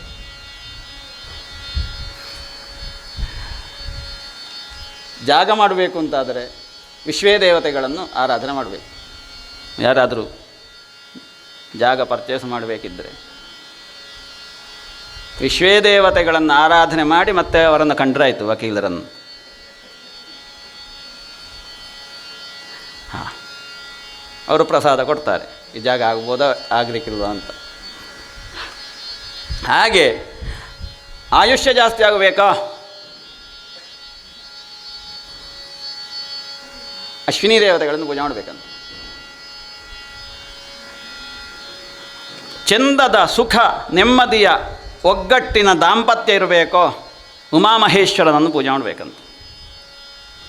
ದಾಂಪತ್ಯಾರ್ಥ ಉಮೆಯನ್ನು ಪೂಜೆ ಮಾಡಬೇಕು. ಸಂತತಿ ವೃದ್ಧಿ ಆಗಬೇಕೋ, ತನ್ವನ್ ಪಿತೃನ್ ಯಜೇತ್, ಪಿತೃಗಳನ್ನು ಪೂಜೆ ಮಾಡಬೇಕಂತೆ. ಬೇರೆ ಯಾವ ಪೂಜೆ ಬೇಡ ಸಂತತಿ ವೃದ್ಧಿಗೆ. ಕೆಲವರಿಗುಂಟು ಗೋಕರ್ಣದಲ್ಲಿ ಅಥವಾ ಗಯೆಯಲ್ಲಿ ಹೋಗಿ ಪಿಂಡ ಹಾಕಿದರೆ ಮತ್ತೆ ತಿಥಿ ಮಾಡಬೇಕು ಅಂತಿಲ್ಲ ಅಂತ, ಅಲ್ಲಿಗೆ ಸಂತತಿ ಮುಗೀತು ಅಂತ ಲೆಕ್ಕ. ಹಾಂ ನೋಡಿ, ವ್ಯಾಸರು ಹೇಳ್ತಾರೆ, ತಂತುವನ್ನು ವಿಸ್ತರಿಸುವುದಕ್ಕೆ ಬಯಸುವವನು, ತಂತು ಅಂತಂದರೆ ಸಂತತಿ, ಬೇರೆ ಯಾವುದಲ್ಲ, ತನ್ನ ಕುಟುಂಬದ ತಂತು ಅದು ತುಂಡಾಗಬಾರ್ದು ಎಂಡಾಗಬಾರ್ದು, ಮುಂದುವರಿಬೇಕು ಆ ತಂತು. ಹಾಗಾಗಿ ತನ್ವನ್ನ ಪಿತೃನ್ ಯಜೇತ್, ಶ್ರಾದ್ದವನ್ನು ಮಾಡಬೇಕು ಕಾಲಕಾಲಕ್ಕೆ. ಅಮಾವಾಸ್ಯೆಯಲ್ಲಿ ಆರಾಧನೆ, ಪಿತೃಗಳ ಆರಾಧನೆ, ವಾರ್ಷಿಕವಾಗಿ ಏನೆಲ್ಲ ನಾವು ಪಿತೃಗಳ ಸಂಕಲ್ಪದಲ್ಲಿ ಮಾಡ್ತೇವೆ ಅದನ್ನೆಲ್ಲ ಶ್ರದ್ಧಾಭಕ್ತಿಯಿಂದ ಮಾಡಿಕೊಂಡಿದ್ದರೆ ಸಂತತಿ ವೃದ್ಧಿಯಾಗ್ತದೆ. ಮಾತ್ರ ಅಲ್ಲ, ಸೌಭಾಗ್ಯ ಸಂತತಿ ಬರ್ತದೆ ಅಂತ. ಇಡೀ ಈ ಗ್ರಾಮ ನಿಮ್ಮ ಹೋಲ್ಡಲ್ಲಿರಬೇಕಾ? ಉಪಾಯ ಉಂಟಿಲ್ಲಿ. ಆಧಿಪತ್ಯ ಕಾಮಃ ಸರ್ವೇಷಾಂ ಯಜೇತ ಪರಮೇಷ್ಠಿನಂ, ಪರಮೇಷ್ಠಿ ಎನಿಸಿದಂತಹ ಬ್ರಹ್ಮದೇವತೆಯನ್ನು ಆರಾಧನೆ ಮಾಡಬೇಕು. ಹೀಗೆ ಸುಮಾರುಂಟು. ಅದನ್ನೆಲ್ಲ ವಿವರಿಸಿ ಕೊನೆಗೆ ಯಾವ ಕಾಮನೆಯೂ ಇಲ್ಲದೆ ಅಥವಾ ಎಲ್ಲ ಕಾಮವನ್ನು ಬಯಸುವವನು ಯಾರೇ ಆದರೂ ಕೂಡ ತೀವ್ರೇಣ ಭಕ್ತಿಯೋಗೇನ ಯಜೇತ ಪುರುಷಂ ಪರಂ. ಇವರು ಈಗ ಹೇಳಿದ ದೇವತೆಗಳು ಸಿಗಲಿಲ್ಲ ಅಂತಾದರೆ, ಒಂದು ವೇಳೆ ನಾವು ಪೂಜೆ ಮಾಡುವ ಕಾಲಕ್ಕೆ ಅವರು ಸಿಗಲಿಲ್ಲ, ನಮಗೆ ಪುರುಸೊತ್ತಿಲ್ಲ ಅವರಿಗೆ ಅಂತ ಆದರೆ,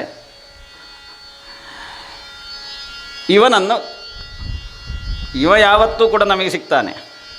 ಇವ ಯಾವತ್ತೂ ಫ್ರೀಯೇ. ಯಾರು? ಕೃಷ್ಣ ಯಾವತ್ತೂ ಸಿಗ್ತಾನೆ. ಎಲ್ಲ ಒಂದೊಂದು ಕಾಮನೆ, ನಿಮಗೆ ಯಾವುದೆಲ್ಲ ಕಾಮನೆಗಳುಂಟು ಆ ಎಲ್ಲ ಕಾಮನೆಗಳನ್ನು ಇವ ಕೊಡ್ತಾನೆ. ಇವನನ್ನು ಪೂಜಿಸಿ ಅಂತ. ಅಕಾಮ ಸರ್ವಕಾಮೋವ ಮೋಕ್ಷಕಾಮ ಉದಾರಧೀಹಿ. ಇವರಲ್ಲಿ ಈಗ ಹೇಳಿದ ದೇವತೆಗಳಲ್ಲಿ ಎಲ್ಲವೂ ಸಿಗುವುದಿಲ್ಲ. ಒಂದೊಂದಕ್ಕೆ ಒಬ್ಬೊಬ್ಬರು ಅಧಿಪತಿ. ಇವ ಅಲ್ಲ, ಇವ ಸರ್ವಾಧಿಪತ್ಯ ಇವನಿಗೆ. ಹಾಗಾಗಿ ಎಲ್ಲವನ್ನು ಕೊಡ್ತಾನೆ, ಕೇಳಿದ್ದೆಲ್ಲ ಕೊಡ್ತಾನೆ. ಕೊಟ್ಟದ್ದೆಲ್ಲ ನಮಗುಂಟು ಇತಿಹಾಸದಲ್ಲಿ. ಹಾಗಾಗಿ ಇದನ್ನು ಮಾಡಬೇಕು. ತೀವ್ರವಾದ ಭಕ್ತಿ ಹೋಗಬೇಕು. ಯಾವ ದೇವತೆಯನ್ನು ಪೂಜೆ ಮಾಡಿ, ನೀವು ಯಾವ ದೈವವನ್ನು ಆರಾಧನೆ ಮಾಡಿ, ಭಕ್ತಿ ಇಲ್ಲದಿದ್ದರೆ, ಕೆಲವರು ನಮ್ಮ ಮನೆಗಳಲ್ಲಿ ಉಂಟು, ದೈವಾರಾಧನೆ ಆಗುವಾಗ ನಾವೇ ದೈವ ಅಂತ ಭಾವಿಸ್ತಾರೆ. ಅದು ಭಾವಿಸಬೇಕು. ನಾ ದೇವೋ ದೇವಮರ್ಚಯೇತ್, ದೇವರಲ್ಲದ ದೇವರನ್ನು ಪೂಜೆ ಮಾಡಲಿಕ್ಕೆ ಬರೋದಿಲ್ಲ. ಆದರೆ ನಾನೇ ದೈವ ಅಂತ ಈ ಭಾವಕ್ಕೆ ಬರಬಾರ್ದು.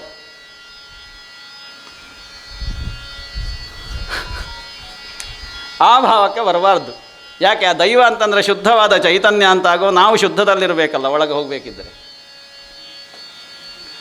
ಅದಾದಾಗ ಅಲ್ಲಿ ನಾವು ಕಲಿಪುರುಷನಿಗೂ ಕೂಡ ಸ್ಥಾನ ಕೊಡಲಿಲ್ಲ ನೋಡಿ ದೈವ ಕೋಣೆಯಲ್ಲಿ. ನಾವಲ್ಲಿ ಕಲಿಪುರುಷನ ಆವೇಶಕ್ಕೆ ಅವಕಾಶ ಕೊಡಬಾರ್ದು.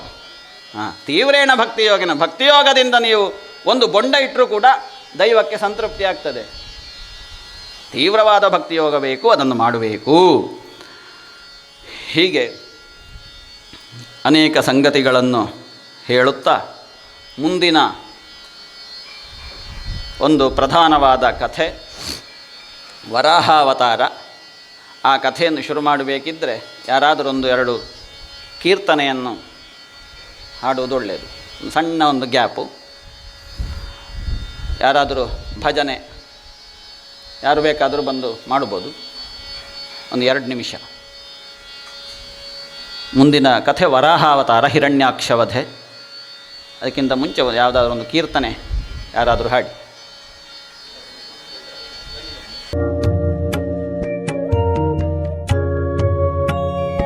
ರಾಮ ರಾಮ ರಾಮ ರಾಮ ಜಯ ರಾಮ ರಾಮ ರಾಮ ರಾಮ ರಾಮ ರಾಮ ರಾಮ ರಾಮ ರಾಮ ರಾಮ ಜಯ ರಾಮ ರಾಮ ರಾಮ ರಾಮ ರಾಮ ದಶರಥ ನಂದನ ರಾಮ ರಾಮ ರಾಮ ದಶರಥ ನಂದನ ರಾಮ ರಾಮ ರಾಮ ದಶಮುಖ ಮರ್ದನ ರಾಮ ರಾಮ ರಾಮ दशमुखमर्दन राम राम राम पशुपति नंदन राम राम राम पशुपति नंदन राम राम राम पाप विमोचन राम राम राम पाप विमोचन राम राम राम राम राम राम राम राम राम राम राम राम राम जय राम राम राम राम राम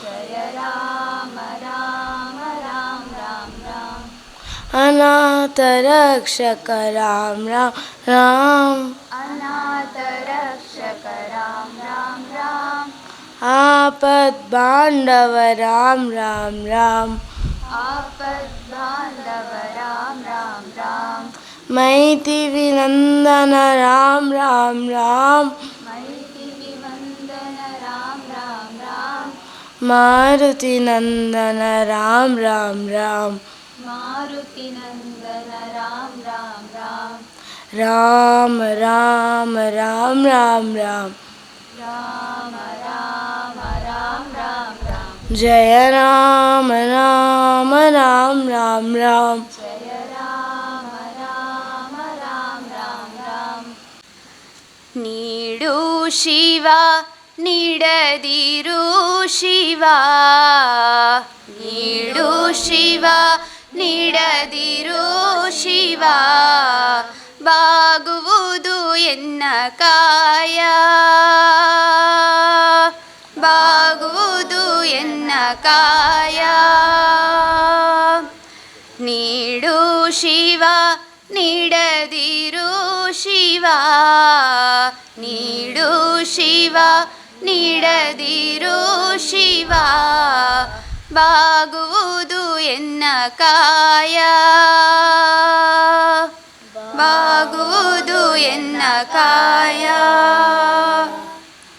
ನಾನೇಕೆ ಅಂಜಲಿ ನೀ ನನ್ನ ಅಂಬಲಿ ನಾನೇಕೆ ಅಂಜಲಿ ನೀ ನನ್ನ ಅಂಬಲಿ ನೀಡು ಶಿವ ನೀಡದಿರು ಶಿವ ನೀಡು ಶಿವ ನೀಡದಿರು ಶಿವ ಬಾಗುವುದು ಎನ್ನ ಕಾಯ ಬಾಗುವುದು ಎನ್ನ ಕಾಯ ನೀಡು ಶಿವ ನೀಡದಿರು ಶಿವ ಶಿವ ನೀಡು ಶಿವ ನೀಡದಿರು ಶಿವ ಬಾಗುವುದು ಎನ್ನ ಕಾಯ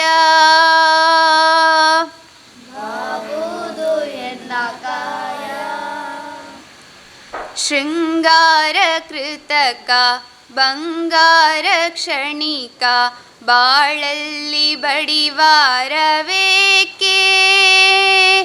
ಶೃಂಗಾರ ಕೃತಕ ಬಂಗಾರ ಕ್ಷಣಿಕ ಬಾಳಲ್ಲಿ ಬಡಿವಾರವೇಕೆ ನೀನಿತ್ತ ಕಾಯ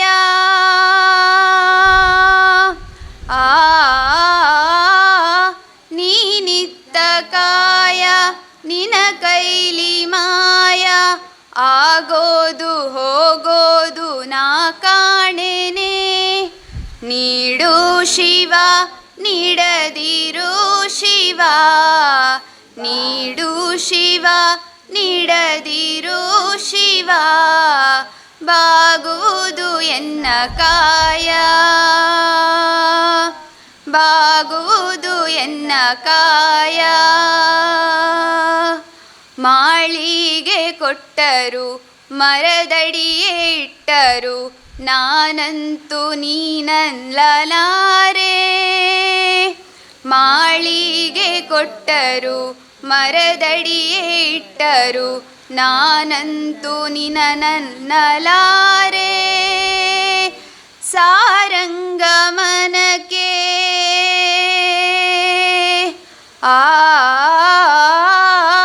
ಸಾರಂಗಮನಕ್ಕೆ ನೂರಾರು ಬಯಕೆ ಮುಂದಿಟ್ಟು ಉಣಿಸೋದು ನಾ ಕಾಣೆನೆ ನೀಡು ಶಿವ ನೀಡದಿರು ಶಿವ ನೀಡು ಶಿವ ನೀಡದಿರು ಶಿವ ಬಾಗುವುದು ಎನ್ನ ಕಾಯ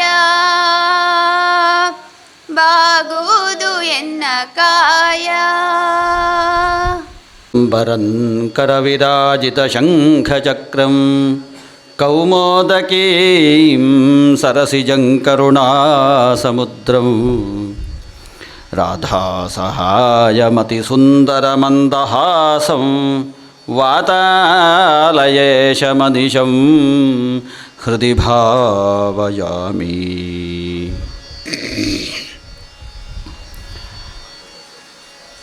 ಭಗವಾನ್ ವಾಸುದೇವ ಪ್ರಪಂಚವನ್ನು ಸೃಷ್ಟಿ ಮಾಡುವುದಕ್ಕೆ ತೊಡಗಿದಂತಹ ಕಾಲಕ್ಕೆ ಸಮಗ್ರ ಚರಾಚರ ಪ್ರಪಂಚದ ಸೃಷ್ಟಿಯಾಗಿದೆ. ಬ್ರಹ್ಮದೇವರ ಸೃಷ್ಟಿಯೂ ಆಗಿದೆ. ಚತುರ್ಮುಖ ಬ್ರಹ್ಮ. ಆ ಬ್ರಹ್ಮನನ್ನು ಸೃಷ್ಟಿ ಮಾಡಿ ಅವನಿಗೆ ಆಜ್ಞೆಯನ್ನು ಕೊಡ್ತಾನೆ ಭಗವಾನ್ ವಾಸುದೇವ, ಪ್ರಪಂಚವನ್ನು ವಿಸ್ತರಿಸು ಅಂತ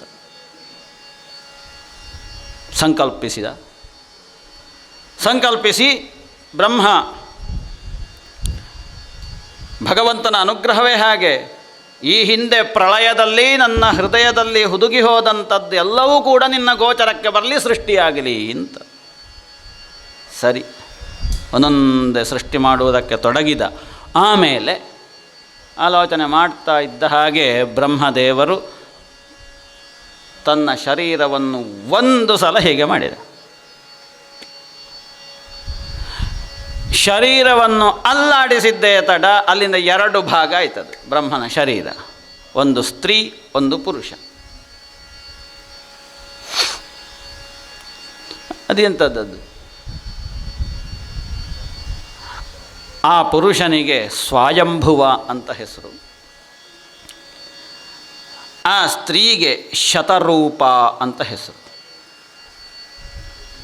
ಬ್ರಹ್ಮನ ಶರೀರದ ಅಲ್ಲಾಡುವಿಕೆಯಿಂದ ಹುಟ್ಟಿದಂತಹ ಮಿಥುನಗಳು.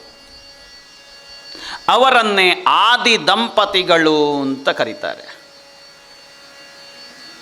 ಅಲ್ಲಿಂದ ಮುಂದೆ ದಾಂಪತ್ಯದಿಂದ ಸಂತತಿಯನ್ನು ಪಡೆಯುವಂತಹ ಒಂದು ಕ್ರಮ ಶುರುವಾಯಿತು. ಸ್ವಯಂಭುವ ಶತರೂಪ ದಂಪತಿಗಳು ಪ್ರಜೆಗಳನ್ನು ಸೃಷ್ಟಿ ಮಾಡುವುದಕ್ಕೆ ತೊಡಗ್ತಾರೆ. ಪ್ರಧಾನವಾಗಿ 2 ಗಂಡು ಮಕ್ಕಳು, 3 ಹೆಣ್ಣು ಮಕ್ಕಳು ಈ ದಂಪತಿಗಳಿಗೆ. ಪ್ರಿಯವ್ರತ ಉತ್ತಾನಪಾದರೆಂಬಂಥವರು 2 ಗಂಡು ಮಕ್ಕಳು. ದೇವಹೂತಿ, ಆಕೂತಿ, ಪ್ರಸೂತಿ. ಆಕೂತಿ, ದೇವಹೂತಿ, ಪ್ರಸೂತಿ, ಹೀಗೆ 3 ಜನ ಹೆಣ್ಣು ಮಕ್ಕಳು. ಒಳ್ಳೆ ಹೆಸರು ನೋಡಿ. ದೇವಹೂತಿ, ಆಕೂತಿ, ಪ್ರಸೂತಿ. ಈಗಿನ ಹಾಗೆಲ್ಲ ಅಂತರ್ಜಾಲಕ್ಕೆ ಹೋಗಿ ಬೀಳುವುದಿಲ್ಲ ಯಾರು ಕೂಡ.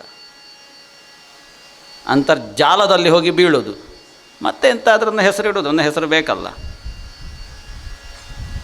ಅದು ಎಷ್ಟು ಕಷ್ಟ ಆಗ್ತದೆ ಅಂತಂದರೆ ನಮಗೆ, ನಾವು ಕೇಳಲಿಕ್ಕುಂಟು ಕೆಲವು ಸಲ, ಇಂದು ಆಣ ಪುಣ್ಣ ಅಂತ ಈ ಹೆಸರು.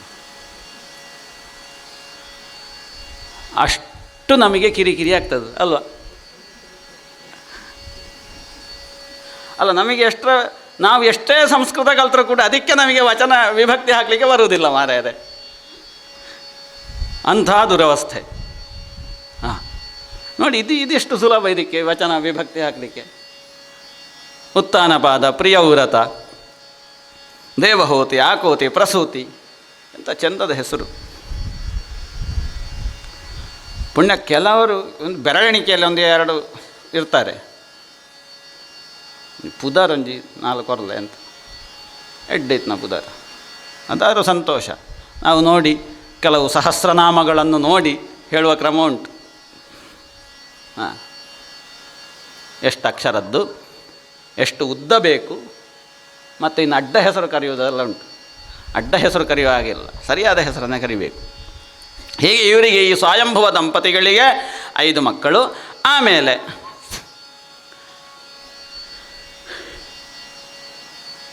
ಸರಿ, ಬ್ರಹ್ಮದೇವ ಹೇಳಿದ, ನೀನು ಪ್ರಜೆಗಳನ್ನು ಸೃಷ್ಟಿ ಮಾಡಬೇಕು, ಇನ್ನು ಮುಂದೆ ನಿನ್ನ ಜವಾಬ್ದಾರಿ ಅಂತ. ಸಮಗ್ರ ನೀರೇ ಕಾಣ್ತದೆ. ಪ್ರಜೆಗಳನ್ನು ಸೃಷ್ಟಿ ಮಾಡುವುದು ಹೌದು, ಇವರನ್ನು ಸ್ಥಾಪನೆ ಮಾಡುವುದು ಎಲ್ಲಿ? ಜಾಗ ಇಲ್ಲಲ್ಲ. ಪ್ರಜೆಗಳಿಗೊಂದು ಇರುವುದಕ್ಕೊಂದು ವ್ಯವಸ್ಥೆ ಆಗಬೇಕು, ಏನು ಮಾಡಬೇಕು ಅದಕ್ಕೆ ಅಂತ ಆಲೋಚನೆ ಮಾಡಿ.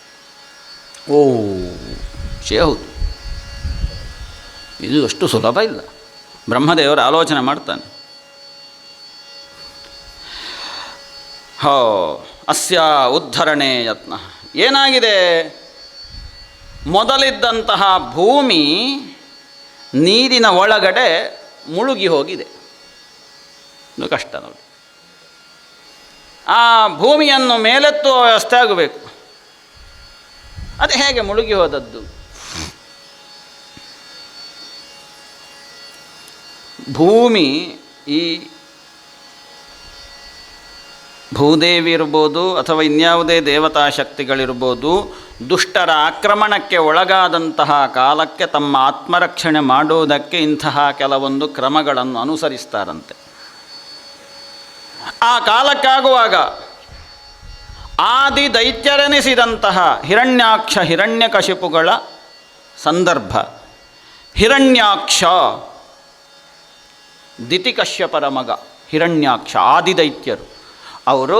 ಅದರಲ್ಲಿ ಹಿರಣ್ಯಾಕ್ಷನ ದುಷ್ಟತನ, ಅವನ ಅತ್ಯಾಚಾರ, ಅನಾಚಾರ, ಇದರಿಂದ ಕಂಗೆಟ್ಟಂತಹ ಭೂದೇವಿ ತನ್ನನ್ನು ತಾನು ಸಂರಕ್ಷಿಸಿಕೊಳ್ಳುವುದಕ್ಕೆ ಸಮುದ್ರದ ಒಳಗಡೆ, ಜಲರಾಶಿಯ ಒಳಗಡೆ ತನ್ನನ್ನು ತಾನು ರಕ್ಷಿಸಬೇಕು ಅಂತ ಮುಳುಗಿ ಹೋಗ್ತಾಳೆ. ಸರಿ, ಈಗ ಎತ್ತುವ ಕೆಲಸ ಆಗಬೇಕು, ಏನು ಮಾಡುವುದು ಅಂತ ಆಲೋಚನೆ ಮಾಡ್ತಾ ಇದ್ದಾನೆ ಬ್ರಹ್ಮ. ಆಲೋಚನೆ ಮಾಡುತ್ತಾ ಇರುವಂತಹ ಕಾಲಕ್ಕೆ ಅವನ ಮೂಗಿನ ಹೊಳ್ಳೆಯಿಂದ ಒಂದು ಹೊರಗೆ ಬಂತು.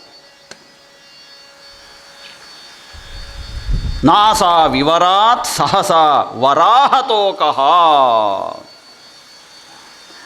ನೋಡ್ತಾ ಇದ್ದಾರೆ, ಒಂದು ಹೆಬ್ಬೆರಳಿನ ಗಾತ್ರದ ಹಂದಿ ಮರಿ ಅವನ ಮೂಗಿನ ಹೊಳ್ಳೆಯಿಂದ ಹೊರಗಡೆ ಹಾರಿತು.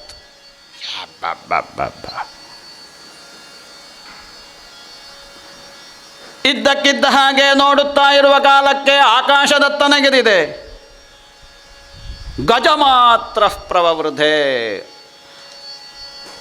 ಹೆಬ್ಬೆರಳಿನ ಆಕಾರದಲ್ಲಿ ಹೊರಗೆ ಬಂದಂತಹ ಹಂದಿಮರಿ ಆನೆಯ ಗಾತ್ರಕ್ಕೆ ಬೆಳೆದಿದೆ. ಹಂದಿ ಸಣ್ಣದಿದ್ದದ್ದು ಇದ್ದಕ್ಕಿದ್ದಾಗೆ ಬೆಳಿಬೇಕು ಅಂತಾದರೆ ಏನು ಕಾರಣ? ಮರೀಚಿ ಪ್ರಮುಖೈರ್ವಿಪ್ರೈಃ ಕುಮಾರೈರ್ಮನುನಾಸಃ ದೃಷ್ಟ್ವಾ ತತ್ಸೌಕರಂ ರೂಪಂ ತರ್ಕಯಾಮಾಸ ಚಿತ್ರಧಾ. ಯಾಕೆ ಹೀಗಾಗ್ತಾ ಇದೆ, ಕಾರಣ ಏನು ಎಂಬುದಾಗಿ ಪರಿಪರಿಯಾಗಿ ಮರೀಚಿ ಪ್ರಜಾಪತಿಗಳೇ ಮೊದಲಾದವರು ಚಿಂತಿಸ್ತಾ ಇದ್ದಾರೆ. ಕಿಮೇ ತತ್ಸೌಕರವ್ಯಾಜಂ ಸತ್ವಂ ದಿವ್ಯಮವಸ್ಥಿತಂ ಅಹೋ ಮತಾಶ್ಚರ್ಯಮಿದಂ ನಾಸಾಯಾಮೇ ವಿನಿಸೃತಂ. ಬ್ರಹ್ಮನ ಮೂಗಿನ ಹೊಳ್ಳೆಯಿಂದ ಹೊರಹೊಮ್ಮಬೇಕು ಅಂತಾದರೆ ಇದು ಯಾವುದು? ದೃಷ್ಟೋಂಗುಷ್ಠಶಿರೋ ಮಾತ್ರ ಕ್ಷಣಾತ್ ಗಂಡಶಿಲಾಸಮಃ ಅಪಿ ಸ್ವಿದ್ಭಗವಾನೇಶಃ ಯಜ್ಞೋ ಮೇ ಖೇದಯನ್ ಮನಃ. ಇದು ಪ್ರಾಯಶಃ ಭಗವಾನ್ ವಾಸುದೇವನೇ ಇರಬೇಕು. ಬ್ರಹ್ಮ ಈ ಭೂಮಿಯನ್ನು ಸಂರಕ್ಷಿಸಬೇಕು ಅಂತ ಮಹತ್ತಮವಾದ ಸಂಕಲ್ಪಕ್ಕೆ ಇಳಿದಾಗ ಆ ಸಂಕಲ್ಪಕ್ಕೆ ಅಸ್ತು ಕೊಡುವ ಮೂಲಕವಾಗಿ, ಬೆಂಬಲವನ್ನು ಸೂಚಿಸುವುದರ ಮೂಲಕವಾಗಿ ಭೂಮಿಯನ್ನು ಸಂರಕ್ಷಿಸುವುದಕ್ಕೆ ಬಂದ ಭಗವಾನ್ ವಾಸುದೇವನೇ ಇರಬೇಕು. ಆಹಾಹಾ, ಸಾಕ್ಷಾತ್ ಭಗವಂತ ವರಾಹರೂಪಿಯಾಗಿ, ಎಂತಹ ಆಕೃತಿ ಅದು!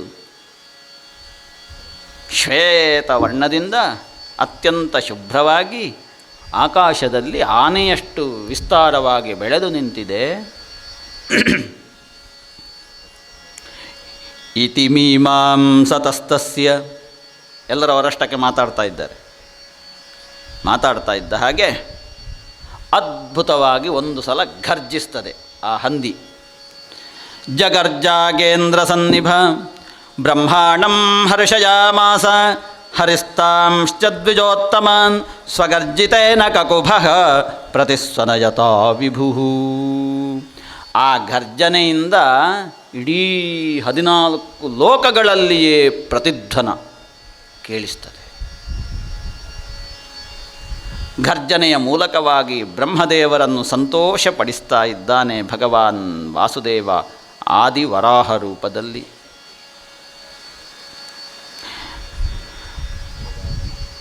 ಮೇಲಿನ ಲೋಕದವರೆಲ್ಲ ಆಶ್ಚರ್ಯಗೊಳ್ತಾರೆ, ಕೆಳಗಿನ ಲೋಕದವರೆಲ್ಲ ಕುತೂಹಲಿತರಾಗಿದ್ದಾರೆ. ಯಾರಿದು? ಸಾಕ್ಷಾತ್ ಭಗವಂತನೇ ಇಳಿದು ಬಂದಿದ್ದಾನೆ ವರಾಹ ರೂಪದಲ್ಲಿ. ಮೇಲೆ ನೋಡಿಕೊಂಡು ಹೇಗಿತ್ತು ಅದರ ಹಂದಿಯ ಸ್ವರೂಪ, ಎಂತಹ ಒಂದು ಆನಂದ! ಈ ಕೆಳಗಡೆ ನಿಂತಹ ಬ್ರಹ್ಮಾದಿ ದೇವತೆಗಳು, ಋಷಿಮುನಿಗಳು, ಪ್ರಜಾಪತಿಗಳು ಎಲ್ಲರೂ ಕೂಡ ಇದ್ದು ಕೈಗಳೆರಡನ್ನು ಜೋಡಿಸಿ ಸ್ತುತಿ ಮಾಡ್ತಾ ಇದ್ದಾರೆ. ಆ ಕಾಲಕ್ಕೆ ಮೇಲಿನಿಂದ ನಿಂತಹ ಆ ಹಂದಿ ಉತ್ಕ್ಷಿಪ್ತ ವಾಲ, ಬಾಲವನ್ನು ಮೇಲ್ಮುಖವಾಗಿ ಮಾಡಿ ನಿಂತಿದೆ.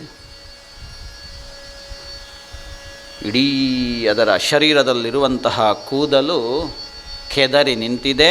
ಆ ಕೂದಲು ಅತ್ಯದ್ಭುತವಾದಂತಹ ಕಠೋರವಾದ ಸೂಜಿಯ ಹಾಗೆ ಕಾಣ್ತಾ ಇದೆ. ಮುಖದಲ್ಲಿ ಪ್ರಕಾಶ ಹೊರಗೆ ಸೂಸ್ತಾ ಉಂಟು. ಕಣ್ಣುಗಳೆರಡಲ್ಲಿಯೂ ಕೂಡ ಅಗ್ನಿಯ ಜ್ವಾಲೆ ಹೊರಗೆ ಪ್ರಕಟವಾಗ್ತಾ ಇದೆ. ಅಂತಹ ಅತ್ಯದ್ಭುತವಾದಂತಹ ಜ್ಯೋತಿ ರೂಪ ವರಾಹ ರೂಪದಲ್ಲಿ ಇವತ್ತು ಸಮಗ್ರ ಪ್ರಪಂಚದಲ್ಲಿ ಬ್ರಹ್ಮಾದಿ ದೇವತೆಗಳ ಮುಂದೆ ಆಕಾಶದಲ್ಲಿ ನಿಂತಿದೆ. ನಿಂತು ಬ್ರಹ್ಮಾದಿ ದೇವತೆಗಳನ್ನು ನೋಡಿ ಹೇಗೆ ಕಣ್ಣನ್ನು ಆಡಿಸಿಕೊಂಡು ಬಾಲವನ್ನು ಅತ್ತಿಂದತ್ತ ಅಲ್ಲಾಡಿಸುತ್ತಾ ಸಂತೋಷದಿಂದ ಆಕಾಶದಲ್ಲಿ ನಿಂತಹ ಆ ಆದಿವರಾಹ ಶ್ವೇತವರಾಹ ನೇರವಾಗಿ ಬ್ರಹ್ಮನ ಸಂಕಲ್ಪವನ್ನು ಅರಿತಂತಹ ಆದಿವರಾಹ ಭಗವಾನ್ ಯಜ್ಞಮೂರ್ತಿ ಸಮುದ್ರಕ್ಕೆ ಹಾರಿಬಿಟ್ಟು ಗಜೇಂದ್ರಲೀಲೋ ಜಲಮಾವಿವೇಶ. ಹೇಳಿದ್ದಾನೆ. ಇಳಿದು ಘ್ರಾಣೇನ ಪೃಥ್ವ್ಯಾಃ ಪದವೀಂ ವಿಜಿಘ್ರನ್ ಕ್ರೋಡಾಪದೇಶ ಸ್ವಯಮಧ್ವರಾಂಗಃ ಕರಾಲದಂಷ್ಟ್ರೋಪ್ಯಕರಾಲದೃಗ್ಭ್ಯಾಂ ಉದ್ವೀಕ್ಷ್ಯ ವಿಪ್ರಾನ್ ಗೃಣತೋ ವಿಶತ್ಕಂ. ಘ್ರಾಣೇನ ಪೃಥ್ವ್ಯಾಃ. ಈ ಹಂದಿಗಳಿಗೆ ಅವುಗಳು ವಾಸನೆಯನ್ನು ಗ್ರಹಿಸುವ ಒಂದು ಕ್ರಮ ಭಾರಿ ಚೆಂದ. ಹೀಗೆ ಮಾಡ್ತಾರೆ. ಹಾಂ. ಘ್ರಾಣೇನ ಪೃಥ್ವೀಂ ಪದವೀಂ. ಎಲ್ಲಿದ್ದಾಳೆ ನನ್ನವಳು? ಭೂದೇವಿ ಅಂತ ಪೃಥಿವಿಯ ಸ್ಥಾನ ಎಲ್ಲಿದೆ ನೀರಿನಲ್ಲಿ ಅಂತ ತನ್ನ ಮೂಗಿನಿಂದ ಹುಡುಕ್ತಾ ಇದ್ದಾನೆ ಭಗವಂತ ವರಾಹರೂಪಿಯಾಗಿದ್ದುಕೊಂಡು. ವಿಜಿಘ್ರನ್ ಕರಾಲದಂಷ್ಟ್ರಃ. ಕರಾಳವಾದಂತಹ ಹಲ್ಲು, ಕರಾಳವಾದಂತಹ ಕಣ್ಣು, ಇದನ್ನೆಲ್ಲ ನೋಡ್ತಾ ಇದ್ದಾರೆ ಸಮಗ್ರ ದೇವತಾ ಸ್ತೋಮ. ಅಲ್ಲಿಂದ ನೇರವಾಗಿ ಒಳಗಡೆ ಪ್ರವೇಶ ಮಾಡಿದಂತಹ ಆ ಸಂದರ್ಭದಲ್ಲಿ ಅಲ್ಲಿದ್ದಂಥವರೆಲ್ಲ ಯಜ್ಞೇಶ್ವರ ಪಾಹಿಮೇತಿ, ನಮ್ಮನ್ನು ರಕ್ಷಿಸಬೇಕು ಸ್ವಾಮಿ, ವರಾಹ ರೂಪದಲ್ಲಿ ಬ್ರಹ್ಮನ ಸಂಕಲ್ಪವನ್ನು ಹೊತ್ತು ಭೂದೇವಿಯನ್ನು ಸಂರಕ್ಷಿಸಬೇಕು ಹೇಳುವಂತಹ ಉದ್ದೇಶದಿಂದ ಬಂದಿದ್ದಿ ಸ್ವಾಮಿ, ರಕ್ಷಿಸು. ನೇರವಾಗಿ ಹೋಗ್ತಾನೆ. ಹೋಗಿ ಆ ಭೂಮಿಯನ್ನು ಸಂರಕ್ಷಿಸಬೇಕು ಅಂತ ಹೇಳಿ ತನ್ನ ದಾಡೆಯಿಂದ ಉದ್ಧೃತ್ಯ ಮಹೀಂ ನಿಮಗ್ನಾಂ ಸ ಉತ್ಥಿತ ಸಂರುರುಚೇ ರಸಾಯಾಹ. ತನ್ನ ದಾಡೆಯಲ್ಲಿ ತನ್ನವಳನ್ನು ಹಿಡ್ಕೊಳ್ತಾನೆ. ಎಂತಹ ಉದಾರ ವೀರ್ಯ! ಆದಿವರಾಹ ಭೂದೇವಿಯ ಸಂರಕ್ಷಣೆಗೆ ಬಂದವನು ತನ್ನ ದಾಡೆಯಿಂದ ಹಿಡ್ಕೊಂಡಿದ್ದಾನೆ. ಆ ಹೊತ್ತಿಗಾಗುವಾಗ ಭೂದೇವಿಯನ್ನು ಆಕ್ರಮಿಸಬೇಕು ಅಂತ ಜಲದೊಳಗೆ ಇಳಿದಂತಹ ಹಿರಣ್ಯಾಕ್ಷ ಎದುರಾಗ್ತಾನೆ. ತತ್ರಾಪಿ ದೈತ್ಯಂ ಗದಯಾ ಪತಂತಂ ಸುನಾಭ ಸಂದೀಪಿತ ತೀವ್ರಮನ್ಯು.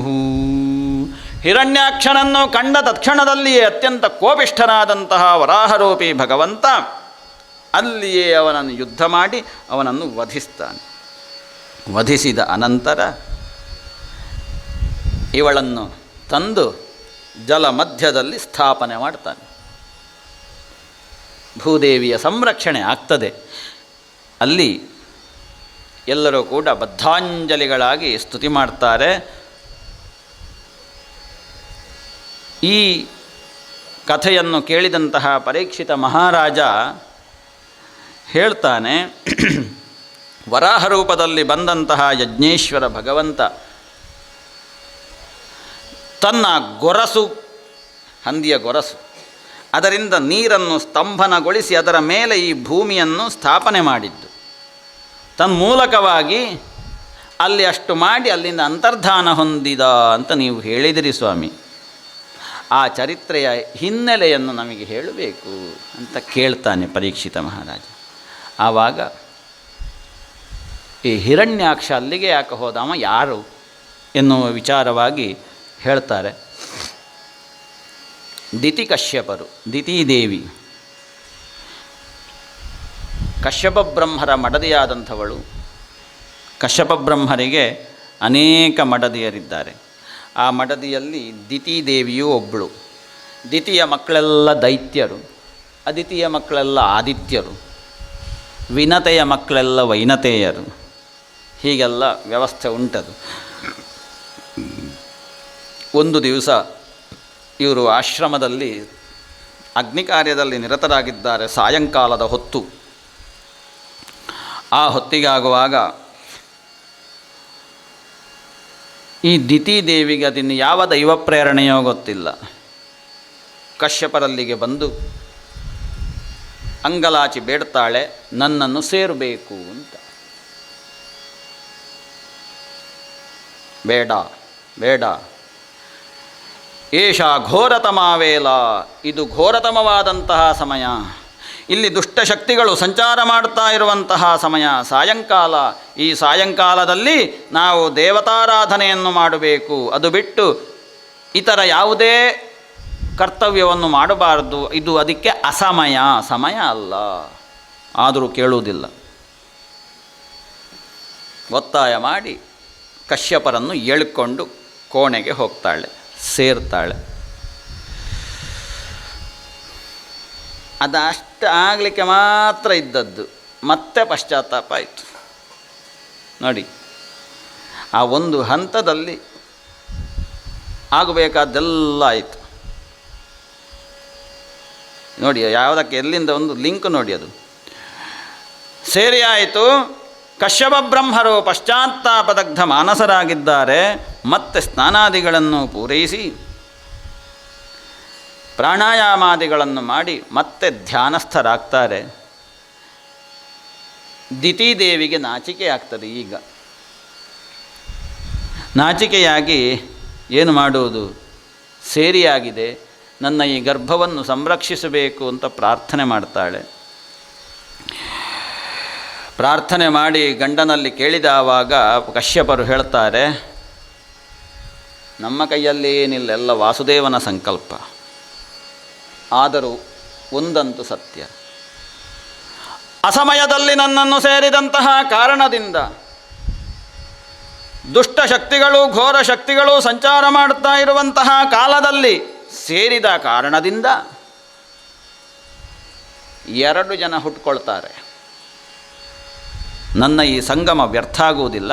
ಆದರೆ ಅಸಮಯದಲ್ಲಿ ಅವೇಲೆಯಲ್ಲಿ ಸೇರಿದ ಕಾರಣ 2 ಜನ ಹುಟ್ಟುಕೊಳ್ತಾರೆ. ನಿನ್ನ ಗರ್ಭವನ್ನು ಹಾಳು ಮಾಡುವವರು ಅಂತ, ಅಂದರೆ ಹೆಸರು ತೆಗೆಯೋರು ಅಂತ. ಜಾಠರಾಧಮ ಅಂತ ಒಳ್ಳೆಯ ಶಬ್ದ ನೋಡಿ. ಈ ಅಪ್ಪಮ್ಮಂದಿರ ಹೆಸರನ್ನು ಹಾಳು ಮಾಡುವವರಿಗೆ ಒಳ್ಳೆ ಹೆಸರಿದು, ಜಾಠರಾಧಮರು ಅಂತ. ಇದು ಯಾರಿಗೂ ಅರ್ಥ ಆಗೋದಿಲ್ಲ, ಅದು ಬೇಜಾರಾಗಲಿಕ್ಕೂ ಇಲ್ಲ. ಹಾಗೆ ಹೇಳಿದರೆ ಮುಗಿಯಿತು. ಅಪ್ಪಮ್ಮನ ಹೆಸರು ತೆಗಿಲಿಕ್ಕೆ ಹುಟ್ಟಿದವನು ಅಂತ ಹೇಳಿದರೆ ಬೇಜಾರಾಗ್ತದಲ್ಲ. ಜಾಠರಾಧಮ ಅಂತ ಕರೆಯುವುದತ್ಲಾಗಿ ಒಳ್ಳೆ ಶಬ್ದ, ನೆನಪಿಟ್ಕೊಳ್ಳಿ. ಮರ್ತು ಹೋಗೋದಿದ್ರೆ ಬರೆದಿಟ್ಕೊಳ್ಳಿ, ಹೇಗೂ ಅದಿತ್ತು. ಜಾಠರಾಧಮರು ಹುಟ್ಕೊಳ್ತಾರೆ. ಹೇಗಿರುವವರು, ಏನು ಮಾಡ್ತಾರೆ ಜಾಠರಾಧಮರು? ಯಾಕೆ ಒಂದು ಅಸಮಯದಲ್ಲಿ ಸೇರಿದ್ದು, ಮುಂದೆ ಜಾಠರಾಧಮರಾಗಿ ಹುಟ್ಟಿ ಏನು ಮಾಡ್ತಾರೆ ಅಂತಂದರೆ ಸಮಗ್ರ ಲೋಕವನ್ನೇ ಕಂಗೆಡಿಸ್ತಾರೆ, ಲೋಕಪಾಲಕರನ್ನೇ ಭೀತಿಗೊಳಿಸ್ತಾರೆ, ಅವರನ್ನು ಅಲ್ಲಿಂದ ಜಾರಿಸ್ತಾರೆ. ಮತ್ತೆ ಮತ್ತೆ ಸ್ವರ್ಗಲೋಕಕ್ಕೆ, ಎಲ್ಲ ಲೋಕಕ್ಕೂ ಆಕ್ರಮಣ ಮಾಡ್ತಾರೆ.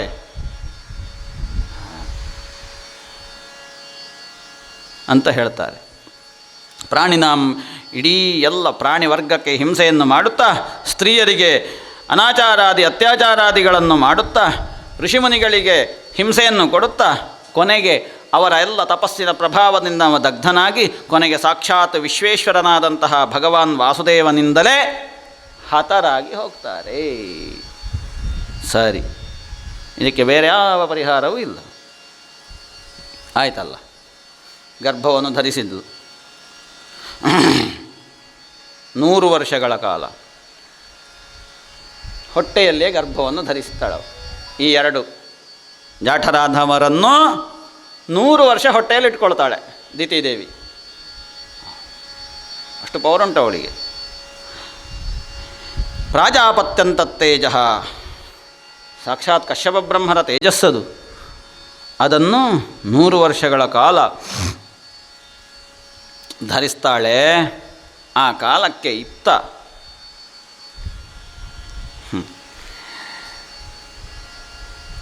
ವೈಕುಂಠ ಲೋಕಕ್ಕೆ 4 ಜನ ನಿತ್ಯ ಹೋಗೋರು ಇರ್ತಾರೆ.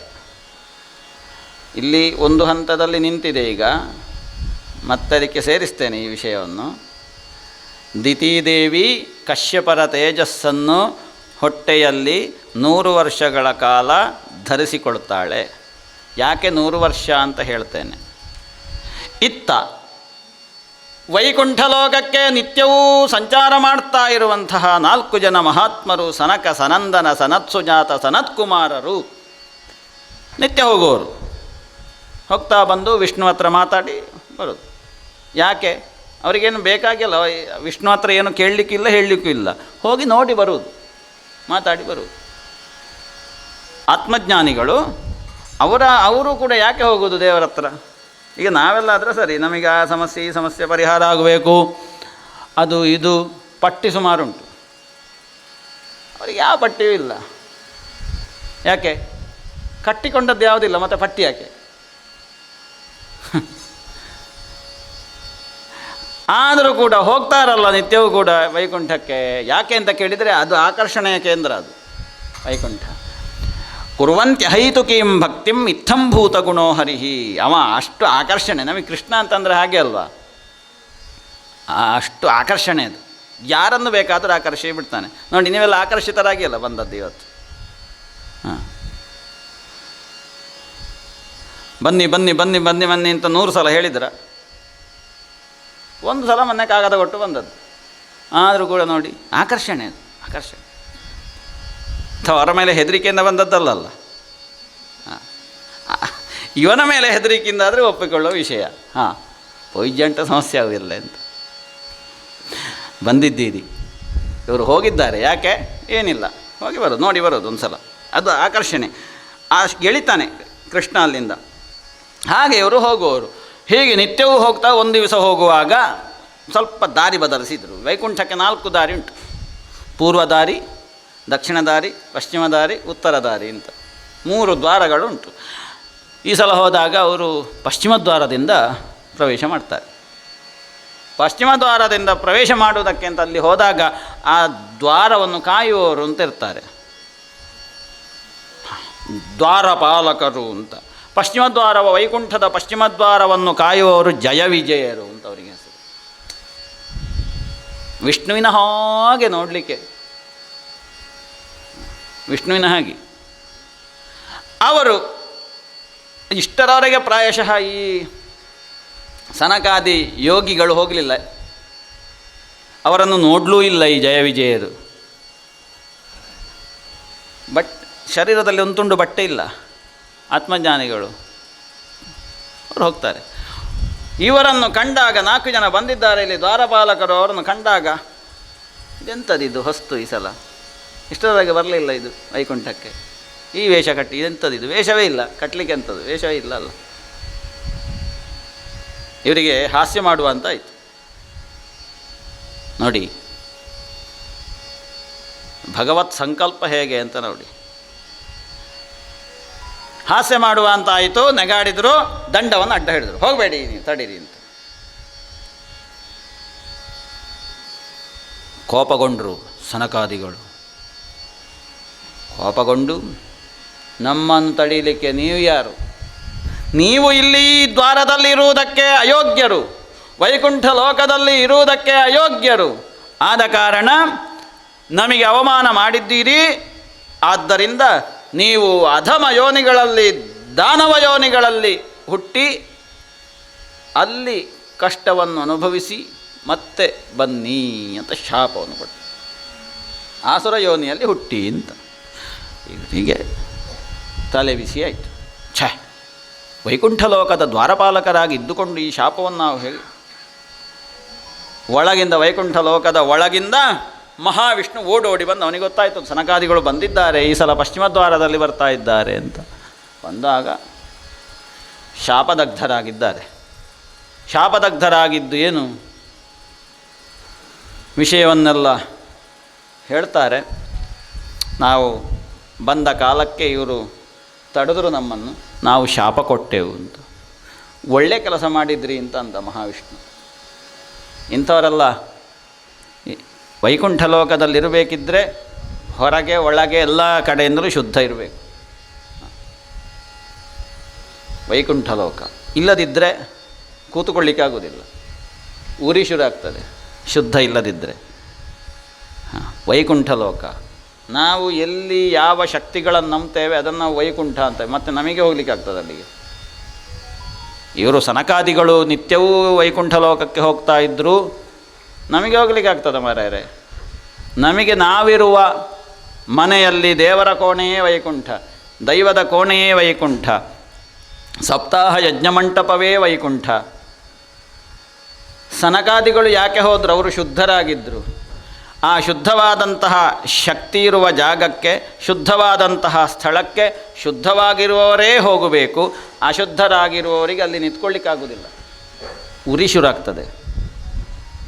ನಮ್ಮ ದೇವರ ಕೋಣೆಯಾದರೂ, ನಮ್ಮ ದೈವದ ಕೋಣೆಯಾದರೂ, ನಮ್ಮ ಸಪ್ತಾಹ ಯಜ್ಞ ಮಂಟಪ ಆದರೂ ಹಾಗೆ ಶುದ್ಧವಾದ್ದು. ಇಲ್ಲಿ ಶುದ್ಧವಾಗಿಯೇ ಪ್ರವೇಶ ಮಾಡಬೇಕು, ಶುದ್ಧ ಮನಸ್ಸಿನಿಂದ ಪ್ರವೇಶ ಮಾಡಬೇಕು. ಅಂತರಂಗದಲ್ಲಿ ಬಹಿರಂಗದಲ್ಲಿ ಶುದ್ಧಿಯನ್ನು ಕಾಪಾಡಿಕೊಂಡವರು ಮಾತ್ರ ಪ್ರವೇಶ ಮಾಡಬೇಕು. ಇಲ್ಲದಿದ್ದರೆ ಉರಿ ಶುರುವಾಗ್ತದೆ. ಹಾಗಾಗಿ ಇವರು ಅಶುದ್ಧರಾಗಿದ್ದಾರೆ, ಈ ಭಾವ ಇವರಲ್ಲಿ ಬರಬಾರದು. ನೀವು ಮಾಡಿದ್ದು ಒಳ್ಳೆಯದಾಯಿತು.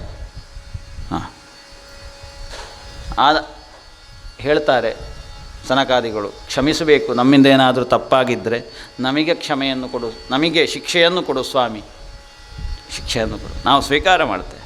ಇಲ್ಲಪ್ಪ, ನೀವು ನಮಗೆ ಬೇಕಾದವರು, ಯಾವತ್ತೂ ಬರ್ತಾ ಇರಬೇಕು. ಇವರು ಹಾಗೆಂತ ನನ್ನ ಪರಮ ಭಕ್ತರು ಜಯ ವಿಜಯರು. ಇವತ್ತೇನೋ ಯಾವುದೋ ದೈವಚಿತ್ತ ದೈವ ಸಂಕಲ್ಪ ಅವರಲ್ಲಿ ಆ ಕುಬುದ್ಧಿ ಬಂದು ಹೋಗಿದೆ. ಹಾಗಾಗಿ ನೀವು ಹೇಳಿದ ಆ ಮಾತು ಸತ್ಯವಾಗಲಿ, ಶಾಪವಾಕ್ಯ. ಆದಷ್ಟು ಬೇಗನೆ ದೈತ್ಯರಾಗಿ ಹುಟ್ಟಿ ಪದೇ ಪದೇ ನನ್ನನ್ನು ದ್ವೇಷಿಸುತ್ತಾ, ನನ್ನನ್ನೇ ದ್ವೇಷ ಮಾಡುತ್ತಾ, ಕೊನೆಗೆ ನನ್ನಿಂದಲೇ ಹತರಾಗಿ ಅವರು ಶುದ್ಧರಾಗಿ ಬರಬೇಕು. ನನ್ನಿಂದ ಹತರಾದಲ್ಲಿಗೆ ಮುಗೀತಲ್ಲ ಶುದ್ಧ, ನನ್ನ ಸ್ಪರ್ಶ ಆದಲ್ಲಿಗೆ. ಸರಿ ಆಯಿತು ಅಂತ ಹೇಳಿ ವಿಷ್ಣುವಿನ ಅನುಗ್ರಹಕ್ಕೆ ಒಳಗಾಗ್ತಾರೆ ಜಯವಿಜಯರು. ಅನುಗ್ರಹಕ್ಕೆ ಒಳಗಾಗಿ ಅಲ್ಲಿಂದ ಪತಿತರಾಗ್ತಾರೆ.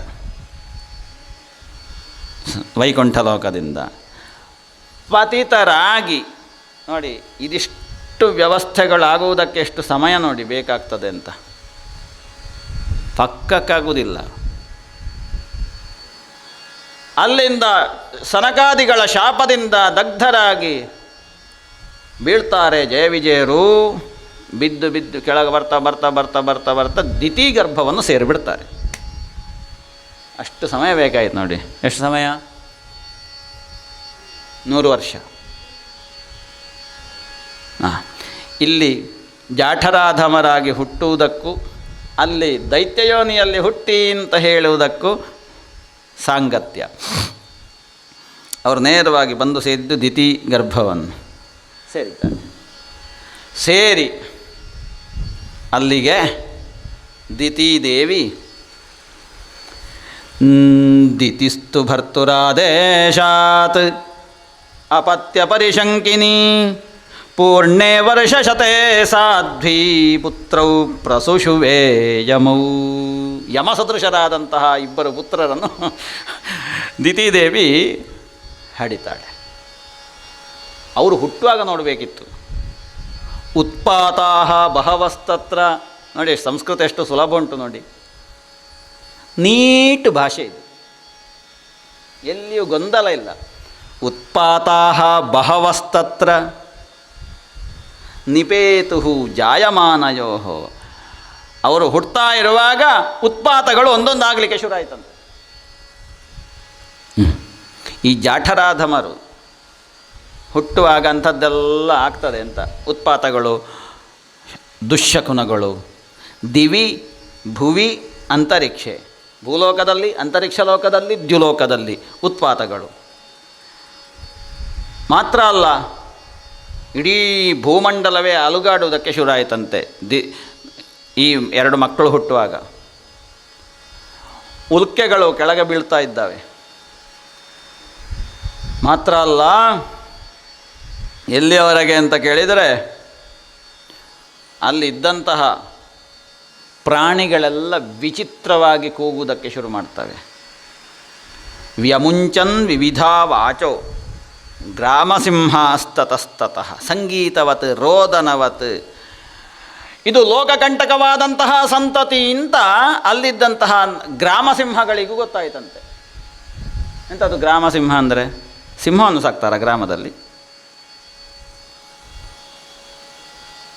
ನಾಯಿಗಳು ಮಾರ್ಯಾರೆ ಗ್ರಾಮಸಿಂಹ ಅಂದರೆ.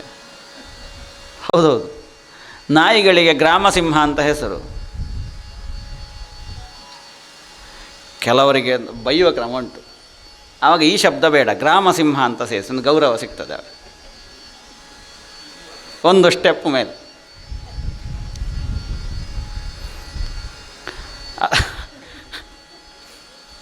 ಅಥವಾ ನಮ್ಮ ಮನೆಯ ನಾಯಿಗಳಿಗೂ ಆ ಶಬ್ದವನ್ನು ಹೇಳಿ ಅಭ್ಯಾಸ ಮಾಡಿ ಅಂತ. ಆ 2 ಅಕ್ಷರ ಬೇಡ, 4 ಅಕ್ಷರ ಒಳ್ಳೆಯದು. ಗ್ರಾಮಸಿಂಹ. ಈ ಮಕ್ಕಳು ಹುಟ್ಟುವ ಕಾಲಕ್ಕಾಗುವಾಗ ಈ ಗ್ರಾಮಸಿಂಹಗಳು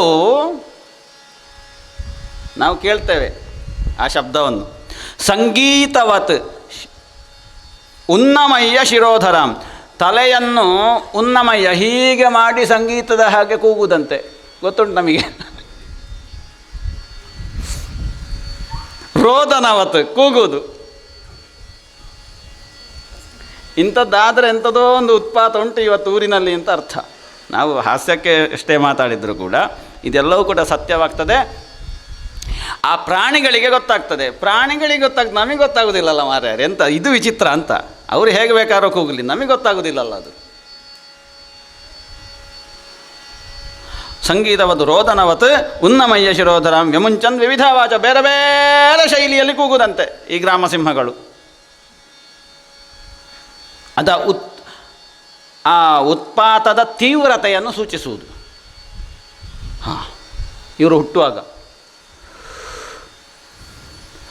ಗಾವೋತ್ರಸನ್ ಅಸೃಗ್, ಗೋವುಗಳು ರಕ್ತವನ್ನು ಸುರಿಸ್ತಾ ಇದ್ದವಂತೆ ಕೆಚ್ಚಲಿನಲ್ಲಿ. ನಮಗೆ ಕಷ್ಟ ಅಂತ ಅದರ ಅರ್ಥ. ಗೋವುಗಳಿಗೆ ಕಷ್ಟ ಅಂತ ಅವುಗಳು ಅನ್ನಿಸಿಕೊಂಡು ರಕ್ತವನ್ನು ಸುರಿಸುವುದು. ವ್ಯರುದನ್ನು ದೇವಲಿಂಗಾನಿ, ದೇವತಾ ಲಿಂಗಗಳು ಕೂಗುವುದಂತೆ. ದೇವಸ್ಥಾನದಲ್ಲಿರುವ ಲಿಂಗ ಕೂಗಿದರೆ ಅದು ಕ್ರಮ ಉಂಟು ಹಾಗೆ. ದೇವಸ್ಥಾನದ ಲಿಂಗಗಳು, ಲಿಂಗ ದೇವತಾ ಬಿಂಬ ಬೆವರ್ಲಿಕ್ಕೆ ಶುರುವಾದರೆ ಬೆವರ್ತದೆ. ದೇವಸ್ಥಾನದ ಬಿಂಬಗಳು, ಲಿಂಗಗಳು, ಶಿವನ ದೇವಸ್ಥಾನ ಆದರೆ ಲಿಂಗ ಬೆವರುವುದು, ಅಲ್ಲಾಡಿದ ಹಾಗೆ ಕಾಣುವುದು, ಲಿಂಗ ಅಥವಾ ಬಿಂಬ ನಗಾಡಿದ ಹಾಗೆ ಕಾಣುವುದು, ಅತ್ತ ಹಾಗೆ ಕಾಣುವುದು. ಇದೆಲ್ಲ ಆದರೆ ಆ ಗ್ರಾಮಕ್ಕೆ ಆಪತ್ತು. ಮತ್ತೆ ಪುನಃ ಬ್ರಹ್ಮಕಲಶ ಮಾಡಬೇಕು ಅಂತ ಶಾಸ್ತ್ರ ಹೇಳ್ತದೆ. ಹಾಗೆ ಇಲ್ಲಿ ಇವರು ಹುಟ್ಟುವಾಗ ಇದೆಲ್ಲ ನಡೀತಾ ಉಂಟು. ಸರಿ, ಅಂಥದ್ದೆಲ್ಲ ಸುಮಾರು ಆಯಿತು. ಹುಟ್ಟಿದರು. ತಾವಾದಿ ದೈತ್ಯವು ಸಹಸ ವ್ಯಜ್ಯಮಾನ ಆತ್ಮಪೌರುಷವು ವವೃಧಾತೆ, ಇದ್ದಕ್ಕಿದ್ದಾಗೆ ಬೆಳೆದರು ನೋಡಿ. ಹುಟ್ಟಿದ ತಕ್ಷಣ ಬೆಳೆದು ಎಲ್ಲಿಗೆ? ಆಕಾಶದ ಎಷ್ಟು ಎತ್ತರ ಬೆಳೆದರು. ಗಾಂಗ್ ಕಂಪಯನ್ ಚರಣೈ ಪದೇ ಪದೇ. ಅದರಲ್ಲಿ ಹಿರಣ್ಯಾಕ್ಷ, ಹಿರಣ್ಯಕಶಿಪು. ಹಿರಣ್ಯಾಕ್ಷ ತಮ್ಮ, ಹಿರಣ್ಯಕಶಿಪು ಅಣ್ಣ. ವಿಚಿತ್ರವಾಗಿ ವ್ಯವಹರಿಸ್ತಾರೆ. ಅಂತಹ ಆ ಹಿರಣ್ಯಾಕ್ಷ ತಪಸ್ಸನ್ನು ಮಾಡಿ ವರವನ್ನು ಪಡ್ಕೊಂಡು ಸ್ವರ್ಗಲೋಕದಿಂದ ಶುರು ಮಾಡಿ ಎಲ್ಲ ಲೋಕಗಳನ್ನು ವಶೀಕರಿಸಿ ಕೊನೆಗೆ ಭೂದೇವಿಯನ್ನು ಆಕ್ರಮಣ ಮಾಡುವ ಕಾಲಕ್ಕೆ ಭೂದೇವಿ ಹೋಗಿ ಕೆಳಗಿಳಿದದ್ದು. ಅಲ್ಲಿಗೂ ಇಳಿದ ಇವ ಹಿರಣ್ಯಾಕ್ಷ. ಅಲ್ಲಿ ಇನ್ನೇನು ಅವಳನ್ನು ಆಕ್ರಮಿಸಿ ಅನುಭವಿಸಬೇಕು ಅನ್ನುವ ಕಾಲಕ್ಕೆ ಈ ವರಾಹಮೂರ್ತಿ ಅಲ್ಲಿಗೆ ಹೋಗಿ ಸೇರಿದ. ವರಾಹಮೂರ್ತಿಯ ಜೊತೆಗೆ, ಆದಿವರಾಹದ ಜೊತೆಗೆ ಹಿರಣ್ಯಾಕ್ಷನ ಯುದ್ಧವಾಗ್ತದೆ. ಆ ಯುದ್ಧದಲ್ಲಿ ಸಾಕ್ಷಾತ್ ವರಾಹಮೂರ್ತಿ ನನ್ನಿಂದಲೇ ಹತರಾಗಿ ಬರಬೇಕು ಅಂತಲ್ವ, ವರಾಹಮೂರ್ತಿಯಾಗಿ ಭಗವಂತ ವಾಸುದೇವ ಹಿರಣ್ಯಾಕ್ಷ ಜಯವಿಜಯರ ಒಂದು ಭಾಗ, ಅದು ಒಂದು ಜನ್ಮ. ಆ ಜನ್ಮದಲ್ಲಿ ಹಿರಣ್ಯಾಕ್ಷನಾಗಿ ಜಯ, ಅವನ ಹಿರಣ್ಯಾಕ್ಷ ರೂಪದ ಆ ದೋಷ, ಹಿರಣ್ಯಾಕ್ಷ ರೂಪದ ಆ ದೈತ್ಯ ಭಾವ ಅದು ನಾಶವಾಗ್ತದೆ. ನಾಶವಾಗಿ ಅದು ಇನ್ನೊಂದು ಜನ್ಮಕ್ಕೆ ಸಿದ್ಧವಾಗ್ತದೆ. ಹೀಗೆ ಹಿರಣ್ಯಾಕ್ಷನ ವಧೆಯಾಯಿತು. ಅಲ್ಲಿ ಆ ಸಂದರ್ಭದಲ್ಲಿ ಋಷಿಮುನಿಗಳು, ಮರೀಚಿ ಮುಖ್ಯರು, ಪ್ರಜಾಪತಿಗಳು ಎಲ್ಲರೂ ಕೂಡ ಸ್ತುತಿ ಮಾಡ್ತಾರೆ. ಇಂತಹ ಪರಮ ಪವಿತ್ರವಾದಂತಹ ವರಾಹಾವತಾರ ಈ ಚರಿತ್ರೆಯನ್ನು ಶ್ರದ್ಧಾಭಕ್ತಿಯಿಂದ ಕೇಳಿದವರಿಗೆಲ್ಲ ಆದಿವರಾಹ ರೂಪಿಯಾಗಿ ಅವತರಿಸಿದಂತಹ ಭಗವಾನ್ ವಾಸುದೇವ ಸಕಲ ಸನ್ಮಂಗಲವನ್ನು ಉಂಟು ಮಾಡಲಿ. ಮುಂದಿನ ಅಧ್ಯಾಯಗಳಲ್ಲಿ ಈ ಸ್ವಯಂಭುವ ದಂಪತಿಗಳ 3 ಜನ ಹೆಣ್ಣು ಮಕ್ಕಳು, ಅದರಲ್ಲಿ ಆಕೂತಿಯನ್ನು ರುಚಿ ಹೇಳುವಂತಹ ಪ್ರಜಾಪತಿಗೆ ಮದುವೆ ಮಾಡಿಕೊಡ್ತಾರೆ. ಕರ್ದಮ ಹೇಳುವ ಪ್ರಜಾಪತಿಗೆ ದೇವಹೂತಿಯನ್ನು ಮದುವೆ ಮಾಡಿಕೊಡ್ತಾರೆ. ಪ್ರಸೂತಿ ಹೇಳುವವಳನ್ನು ದಕ್ಷನಿಗೆ ಮದುವೆ ಮಾಡಿಕೊಡ್ತಾರೆ. ಇದರಲ್ಲಿ ಕರ್ದಮರಿಗೆ ಮದುವೆ ಮಾಡಿಕೊಟ್ಟಂತಹ ಆ ದೇವಹೂತಿ ಹೇಳುವ ಮಗಳು ಅವರ ಈ ಕರ್ದಮ ದೇವಹೂತಿಯರ ದಿವ್ಯ ದಾಂಪತ್ಯದ ಫಲವಾಗಿ ಭಗವಾನ್ ಕಪಿಲ ವಾಸುದೇವನಾಗಿ ಭಗವಂತ ಅವತರಿಸ್ತಾನೆ. ಅದಕ್ಕೆ ಹಿನ್ನೆಲೆ ಏನು, ಅವ ಯಾಕೆ ಅವತರಿಸಿ ಮುಂದೆ ಏನೇನು ಮಾಡಿದ ಅನ್ನುವುದನ್ನು ನಾಳೆಯ ದಿವಸ ನಾವು ನೋಡ್ತೇವೆ. ನಾಳೆಯ ದಿವಸ ಆ ಪ್ರವಚನವನ್ನು ನಾವು ಶ್ರವಣಿಸಬೇಕು. ಇವತ್ತಿಗೆ ಇವಿಷ್ಟು ಭಾಗಕ್ಕೆ ಮಂಗಳಾಶಾಸನವನ್ನು ನಾವು ಮಾಡ್ತೇವೆ. ನಾಳೆಯ ದಿವಸ ಕಪಿಲಾವತಾರ, ಕಪಿಲೋಪಾಖ್ಯಾನ, ಹಾಗೆ ದಕ್ಷಯಜ್ಞ,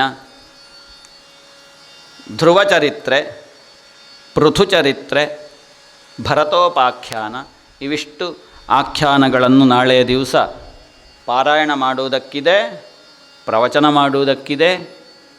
ಇನ್ನೂ ಹೆಚ್ಚಿನ ಸಂಖ್ಯೆಯಲ್ಲಿ ನಾವು ನಾಳೆ ಸಮ್ಮಿಲಿತರಾಗಬೇಕು. ಪಾರಾಯಣವೂ ಕೂಡ ಕೇಳುವುದಕ್ಕೆ ಅಷ್ಟೇ ಆಸ್ವಾದ್ಯಮಾನವಾಗಿರ್ತದೆ. ಪ್ರವಚನ ಮಾತ್ರ ಅಲ್ಲ, ಪಾರಾಯಣದಲ್ಲಿಯೂ ಕೂಡ ಅಷ್ಟೇ ಒಂದು ಕಂಪನ, ಒಂದು ವೈಬ್ರೇಷನ್ ಆಗ್ತದೆ. ನಿಮ್ಮ ಶ್ರದ್ಧೆ ಇದ್ದಷ್ಟು ಇಲ್ಲಿ ವೈಬ್ರೇಷನ್ ಆಗೋದು ಜಾಸ್ತಿ. ಅದಾಗಬೇಕು.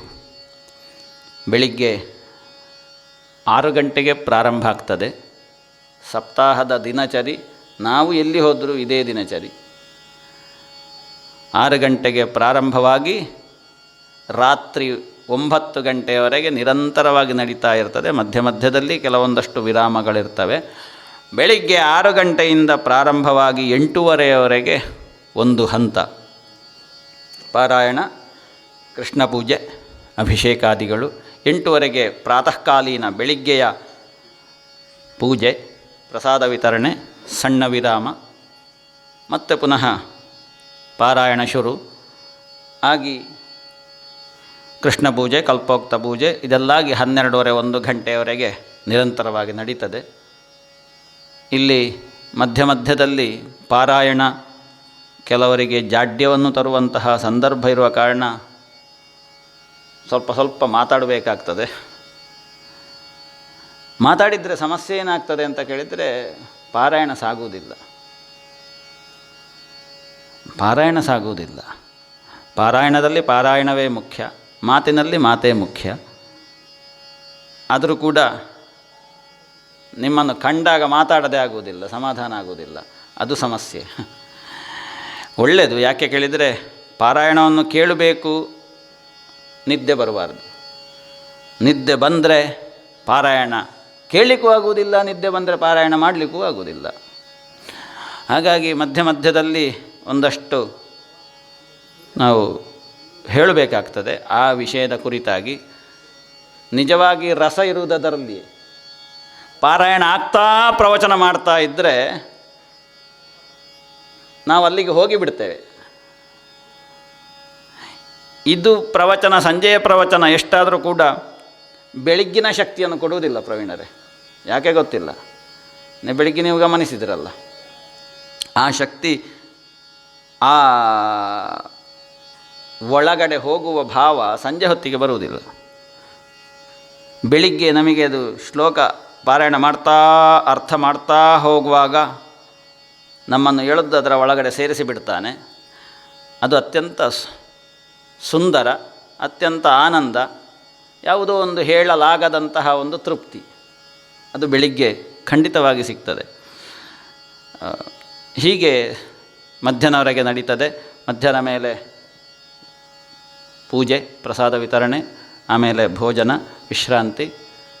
4:15 ಇವತ್ತು ಸ್ವಲ್ಪ ತಡ ಆಗಿದೆ ಭಜನೆ. ನಿತ್ಯವೂ 4:15ಗೆ ಶುರುವಾದರೆ ಒಳ್ಳೆಯದು.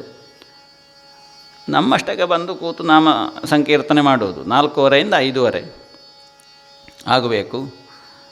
ನೀವು ಭಜನೆ ನಿಲ್ಲಿಸದೆ ನಾವು ನಿಮ್ಮ ಸ್ಥಳವನ್ನು ಆಕ್ರಮಣ ಮಾಡಲಿಕ್ಕಾಗೋದಿಲ್ಲ. ಹಾಗಾಗಿ ನಾವು ಕಾಯ್ತಾ ಇದ್ದೇವೆ ಇವತ್ತಲ್ಲಿ ಎಷ್ಟೊತ್ತಿಗೆ ಭಜನೆ ನಿಲ್ತದೆ ಅಂತ. ನಮ್ಮ ಸಮಯಕ್ಕೆ ನಾವಿಲ್ಲಿ ಶುರು ಮಾಡ್ತೇವೆ. ನಮ್ಮದು ಹೇಗೆ ಕ್ರಮ ಅಂತಂದರೆ, ಶುರು ಮಾಡುವುದು ಸಮಯಕ್ಕೆ, ನಿಲ್ಲಿಸುವಾಗ ನಮಗೆ ಸಮಯ ಇಲ್ಲ. ಅನಿವಾರ್ಯ ಅದು. ಇದು ಪರೀಕ್ಷೆಯಲ್ಲ, 2 ಗಂಟೆಯ 3 ಗಂಟೆಯ ಪರೀಕ್ಷೆಯಲ್ಲ ಇದು. ಇದು ಇವನ ಪರೀಕ್ಷೆ. ಹಾಗಾಗಿ ಸಮಯ ಅದು ಅವನಿಗೆ ಬಿಟ್ಟದ್ದು.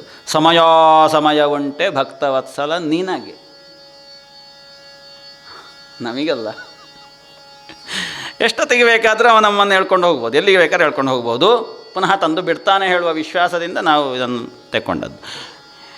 ಹೀಗೆ ಸಂಜೆ 5:15 ಮತ್ತೆ ಹೇಳುವುದು 8:15 ಅಂತ ಪ್ರವಚನ, ಆಮೇಲೆ ಪ್ರಸಾದ ವಿತರಣೆ, ಭೋಜನ, ಇವಿಷ್ಟು ನಿತ್ಯ ದಿನಚರಿ. ಇಲ್ಲಿಗೆ ನಾವು ಇಡೀ ದಿವಸ ಎಲ್ಲರೂ ಬರಬೇಕು, ಸಮಯವನ್ನು ಮಾಡಿಕೊಂಡು. ಬೆಳಿಗ್ಗೆ ಬರುವಾಗ ನಮ್ಮದ್ದಾದ ಯಥಾಶಕ್ತಿ ಸೇವೆಯನ್ನು, ಹೂ, ತುಳಸಿ, ಸಿಂಗಾರ, ಗರಿಕೆ ಇತ್ಯಾದಿಗಳನ್ನೆಲ್ಲ ನಾವು ತಂದು ಸಮರ್ಪಣೆ ಮಾಡ್ಬೋದು ಕೃಷ್ಣನಿಗೆ. ಯಜ್ಞ ಮಂಟಪ ಸಾಕ್ಷಾತ್ ದ್ವಾರಕೆ ಅಂತ ನಾವು ಭಾವಿಸಿದ್ದೇವೆ. ಯಾಕೆ ನಾವೇ ಆವಾಹನೆ ಮಾಡಿ ಕೂತುಗೊಳಿಸಿದ್ದು ದೇವತೆಗಳನ್ನು. ಆ ಭಾವ ನಮಗೆ ಬರ್ತದೆ, ನಿಮಗೂ ಬರಬೇಕು. ವೃಂದಾವನ ಇದು, ದ್ವಾರಕೆ, ವೈಕುಂಠ. ಆ ಭಾವದಲ್ಲಿ ನಾವು ಇಲ್ಲಿ ನಮ್ಮನ್ನು ತೊಡಗಿಸಿಕೊಳ್ಳಬೇಕು. ಇಲ್ಲಿ ಪ್ರತಿಯೊಬ್ಬನೂ ಕೂಡ ಕೃಷ್ಣ ಸ್ವರೂಪಿಗಳು. ಪ್ರತಿಯೊಂದು ವಸ್ತುಗಳು ಕೂಡ ಕೃಷ್ಣ ಸ್ವರೂಪ, ಪ್ರತಿಯೊಂದು ಜೀವಿಯೂ ಕೂಡ ಕೃಷ್ಣ ಸ್ವರೂಪ. ಇಲ್ಲಿ ಎರಡಾಗಿ ಯಾವುದನ್ನು ಕಾಣಲಿಕ್ಕಿಲ್ಲ. ಇಲ್ಲಿ ಕಾಣಬೇಕಿದ್ದರೆ ಒಂದನ್ನು ಮಾತ್ರ, ಎರಡಾದ್ದು ಒಂದಾಗಬೇಕು. ಅದುವೇ ಇಲ್ಲಿಯ ತತ್ವ, ಇಲ್ಲಿಯ ವಿಷಯ, ಇಲ್ಲಿಯ ಪ್ರಧಾನವಾದಂತಹ ವಸ್ತು. ಅದು ಕೃಷ್ಣ ಕೃಷ್ಣ ಕೃಷ್ಣ ಕೃಷ್ಣ. ಅದು ಬಿಟ್ಟರೆ 2 ಅಕ್ಷರ ಬಿಟ್ಟರೆ ಬೇರೆ ಯಾವುದೂ ಇಲ್ಲ ಇಲ್ಲಿ. ಈ ಭಾವದಲ್ಲಿ ನಮ್ಮನ್ನು ನಾವು ತಂದುಕೊಂಡು ಅವನಿಗೆ ಅರ್ಪಿಸಿಬಿಡುವ. ಆ ಅರ್ಪಿಸಿ ಬಿಟ್ಟದ್ದು ಅವನಿಗೆ ಅದು ಸಪಾದ ಭಕ್ಷ್ಯವಾಗ್ತದೆ. ಸಪಾದ ಭಕ್ಷ್ಯ, ಪಾದ ಸಹಿತವಾಗಿ, ಅರ್ಧರ್ಧ ಅಲ್ಲ. ಅರ್ಧರ್ಧ ಹೇಗೆ ಗೊತ್ತಾ? ಪ್ರವಚನಕ್ಕೆ ಇಲ್ಲಿ ಕೂತ್ಕೊಳ್ಳೋದು, ಮನಸ್ಸೆಲ್ಲ ಬೇರೆ ಕಡೆ, ಅದು ಇರ್ತದೆ. ಅಲ್ಲಿ ಹಾಲು ಕರೆದಾಗಲಿಲ್ಲ, ಹಾಲು ಕೊಟ್ಟಾಗಲಿಲ್ಲ, ಅಲ್ಲಿ ಆ ಕೆಲಸ ಉಂಟು, ಈ ಕೆಲಸ ಉಂಟು, ಇದಲ್ಲ. ಹೇಗೆ ನೀವು ಸತ್ಯನಾರಾಯಣ ಪೂಜೆಯಲ್ಲಿ ಸಪಾದ ಭಕ್ಷ್ಯವನ್ನು ಅತ್ಯಂತ ಪ್ರೀತಿಯಿಂದ ಸತ್ಯನಾರಾಯಣ ದೇವರಿಗೆ ಕೊಡ್ತೀರಿ, ಅದವನಿಗೆ ಸಿಹಿಯಾಗ್ತದೆ. ಈ ಸಪ್ತಾಹ ಯಜ್ಞದಲ್ಲಿ ಸಪಾದ ಭಕ್ಷ್ಯ ಇದುವೇ, ಪಾದ ಸಹಿತವಾದ ಭಕ್ಷ್ಯ. ಪಾದ ಸಹಿತವಾಗಿ ಅರ್ಧರ್ಧ ಅಂತಂದರೆ ಅರ್ಧ ಮನಸ್ಸು ಮನೆಯಲ್ಲಿ, ಅರ್ಧ ಮನಸ್ಸು ಇಲ್ಲಿ, ಅರ್ಧ ಮನಸ್ಸು ಸವಣೂರಿನಲ್ಲಿ. ಅದು ಸಪಾದ ಆಗುವುದಿಲ್ಲ. ಸಪಾದಕ್ಕೆ ಎಷ್ಟು ಏನು ತಾನು ಎಷ್ಟು ಬೀಳಬೇಕು ಅಷ್ಟು ಬೀಳಲೇಬೇಕು. ಸ್ವಲ್ಪ ವ್ಯತ್ಯಾಸ ಆದರೂ ಸಪಾದ ಹಾಳಾಗ್ತದೆ. ಆಗುವುದಿಲ್ವ? ಆಗ್ತದೆ. ಹಾಗಾಗಿ ವ್ಯತ್ಯಾಸ ಆಗಬಾರ್ದು. ಸಪಾದ ಪಾದ ಸಹಿತವಾದ್ದನ್ನು ನಾವು ಸಮರ್ಪಣೆ ಮಾಡಬೇಕು. ಅದು ಅವನಿಗೆ ಭಕ್ಷ್ಯವಾಗ್ತದೆ. ಭಕ್ಷ್ಯ ಅಂದ್ರೇನು? ಭಕ್ಷಿಸಲು ಯೋಗ್ಯವಾದ್ದಕ್ಕೆ ಭಕ್ಷ್ಯ ಅಂತ ಹೆಸರು. ಈಗ ನಾವು ತಿನ್ನುವುದಕ್ಕೆ ಯೋಗ್ಯವಾದ್ದನ್ನೇ ಅಲ್ವ ತಿನ್ನುವುದು, ಹಳಸಿದ್ದನ್ನು ತಿನ್ನುವುದಿಲ್ವಲ್ಲ. ಅದೇ ರೀತಿಯಲ್ಲಿ ಅವನಿಗೆ ಯೋಗ್ಯವಾದ್ದನ್ನೇ ಸಮರ್ಪಿಸಬೇಕು. ಆ ಯೋಗ್ಯವಾದ್ದು ಇದು ಸಪಾದ ಭಕ್ಷ್ಯ. ಸತ್ಯನಾರಾಯಣ ಪೂಜೆಯಲ್ಲಿ ಅದು ಸಪಾದ ಭಕ್ಷ್ಯವಾದರೆ ಭಾಗವತ ಸಪ್ತಾಹ ಯಜ್ಞದಲ್ಲಿ ಇದು ಸಪಾದ ಭಕ್ಷ್ಯ. ಇದನ್ನು ಅವನಿಗೆ ಸಮರ್ಪಣೆ ಮಾಡುವ. ಓಂ ಸ್ವಸ್ತಿ.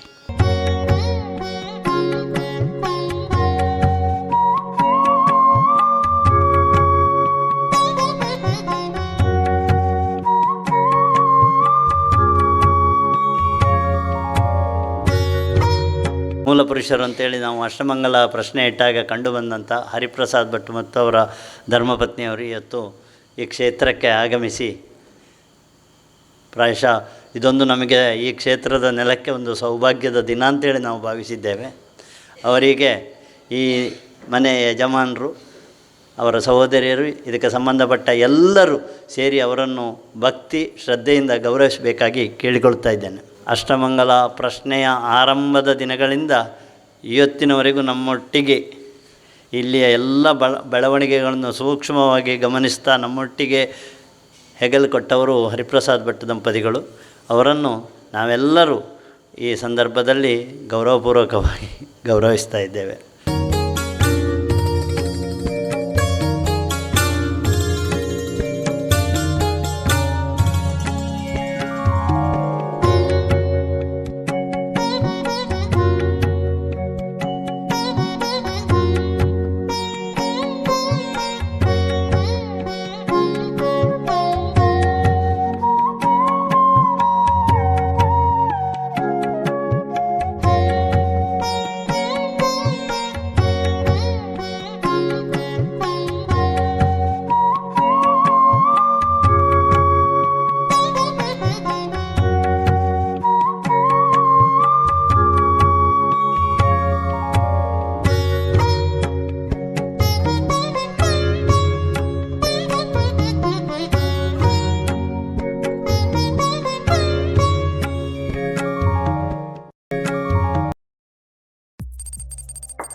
ವಸ್ತುನಿಷ್ಠತೆ, ವಿಶ್ವಾಸಾರ್ಹತೆ, ನಿಖರತೆಗಾಗಿ ನೋಡ್ತಾ ಇರಿ ನ್ಯೂಸ್ ಪುತ್ತೂರು, ಜನಮನದ ಪ್ರತಿಧ್ವನಿ.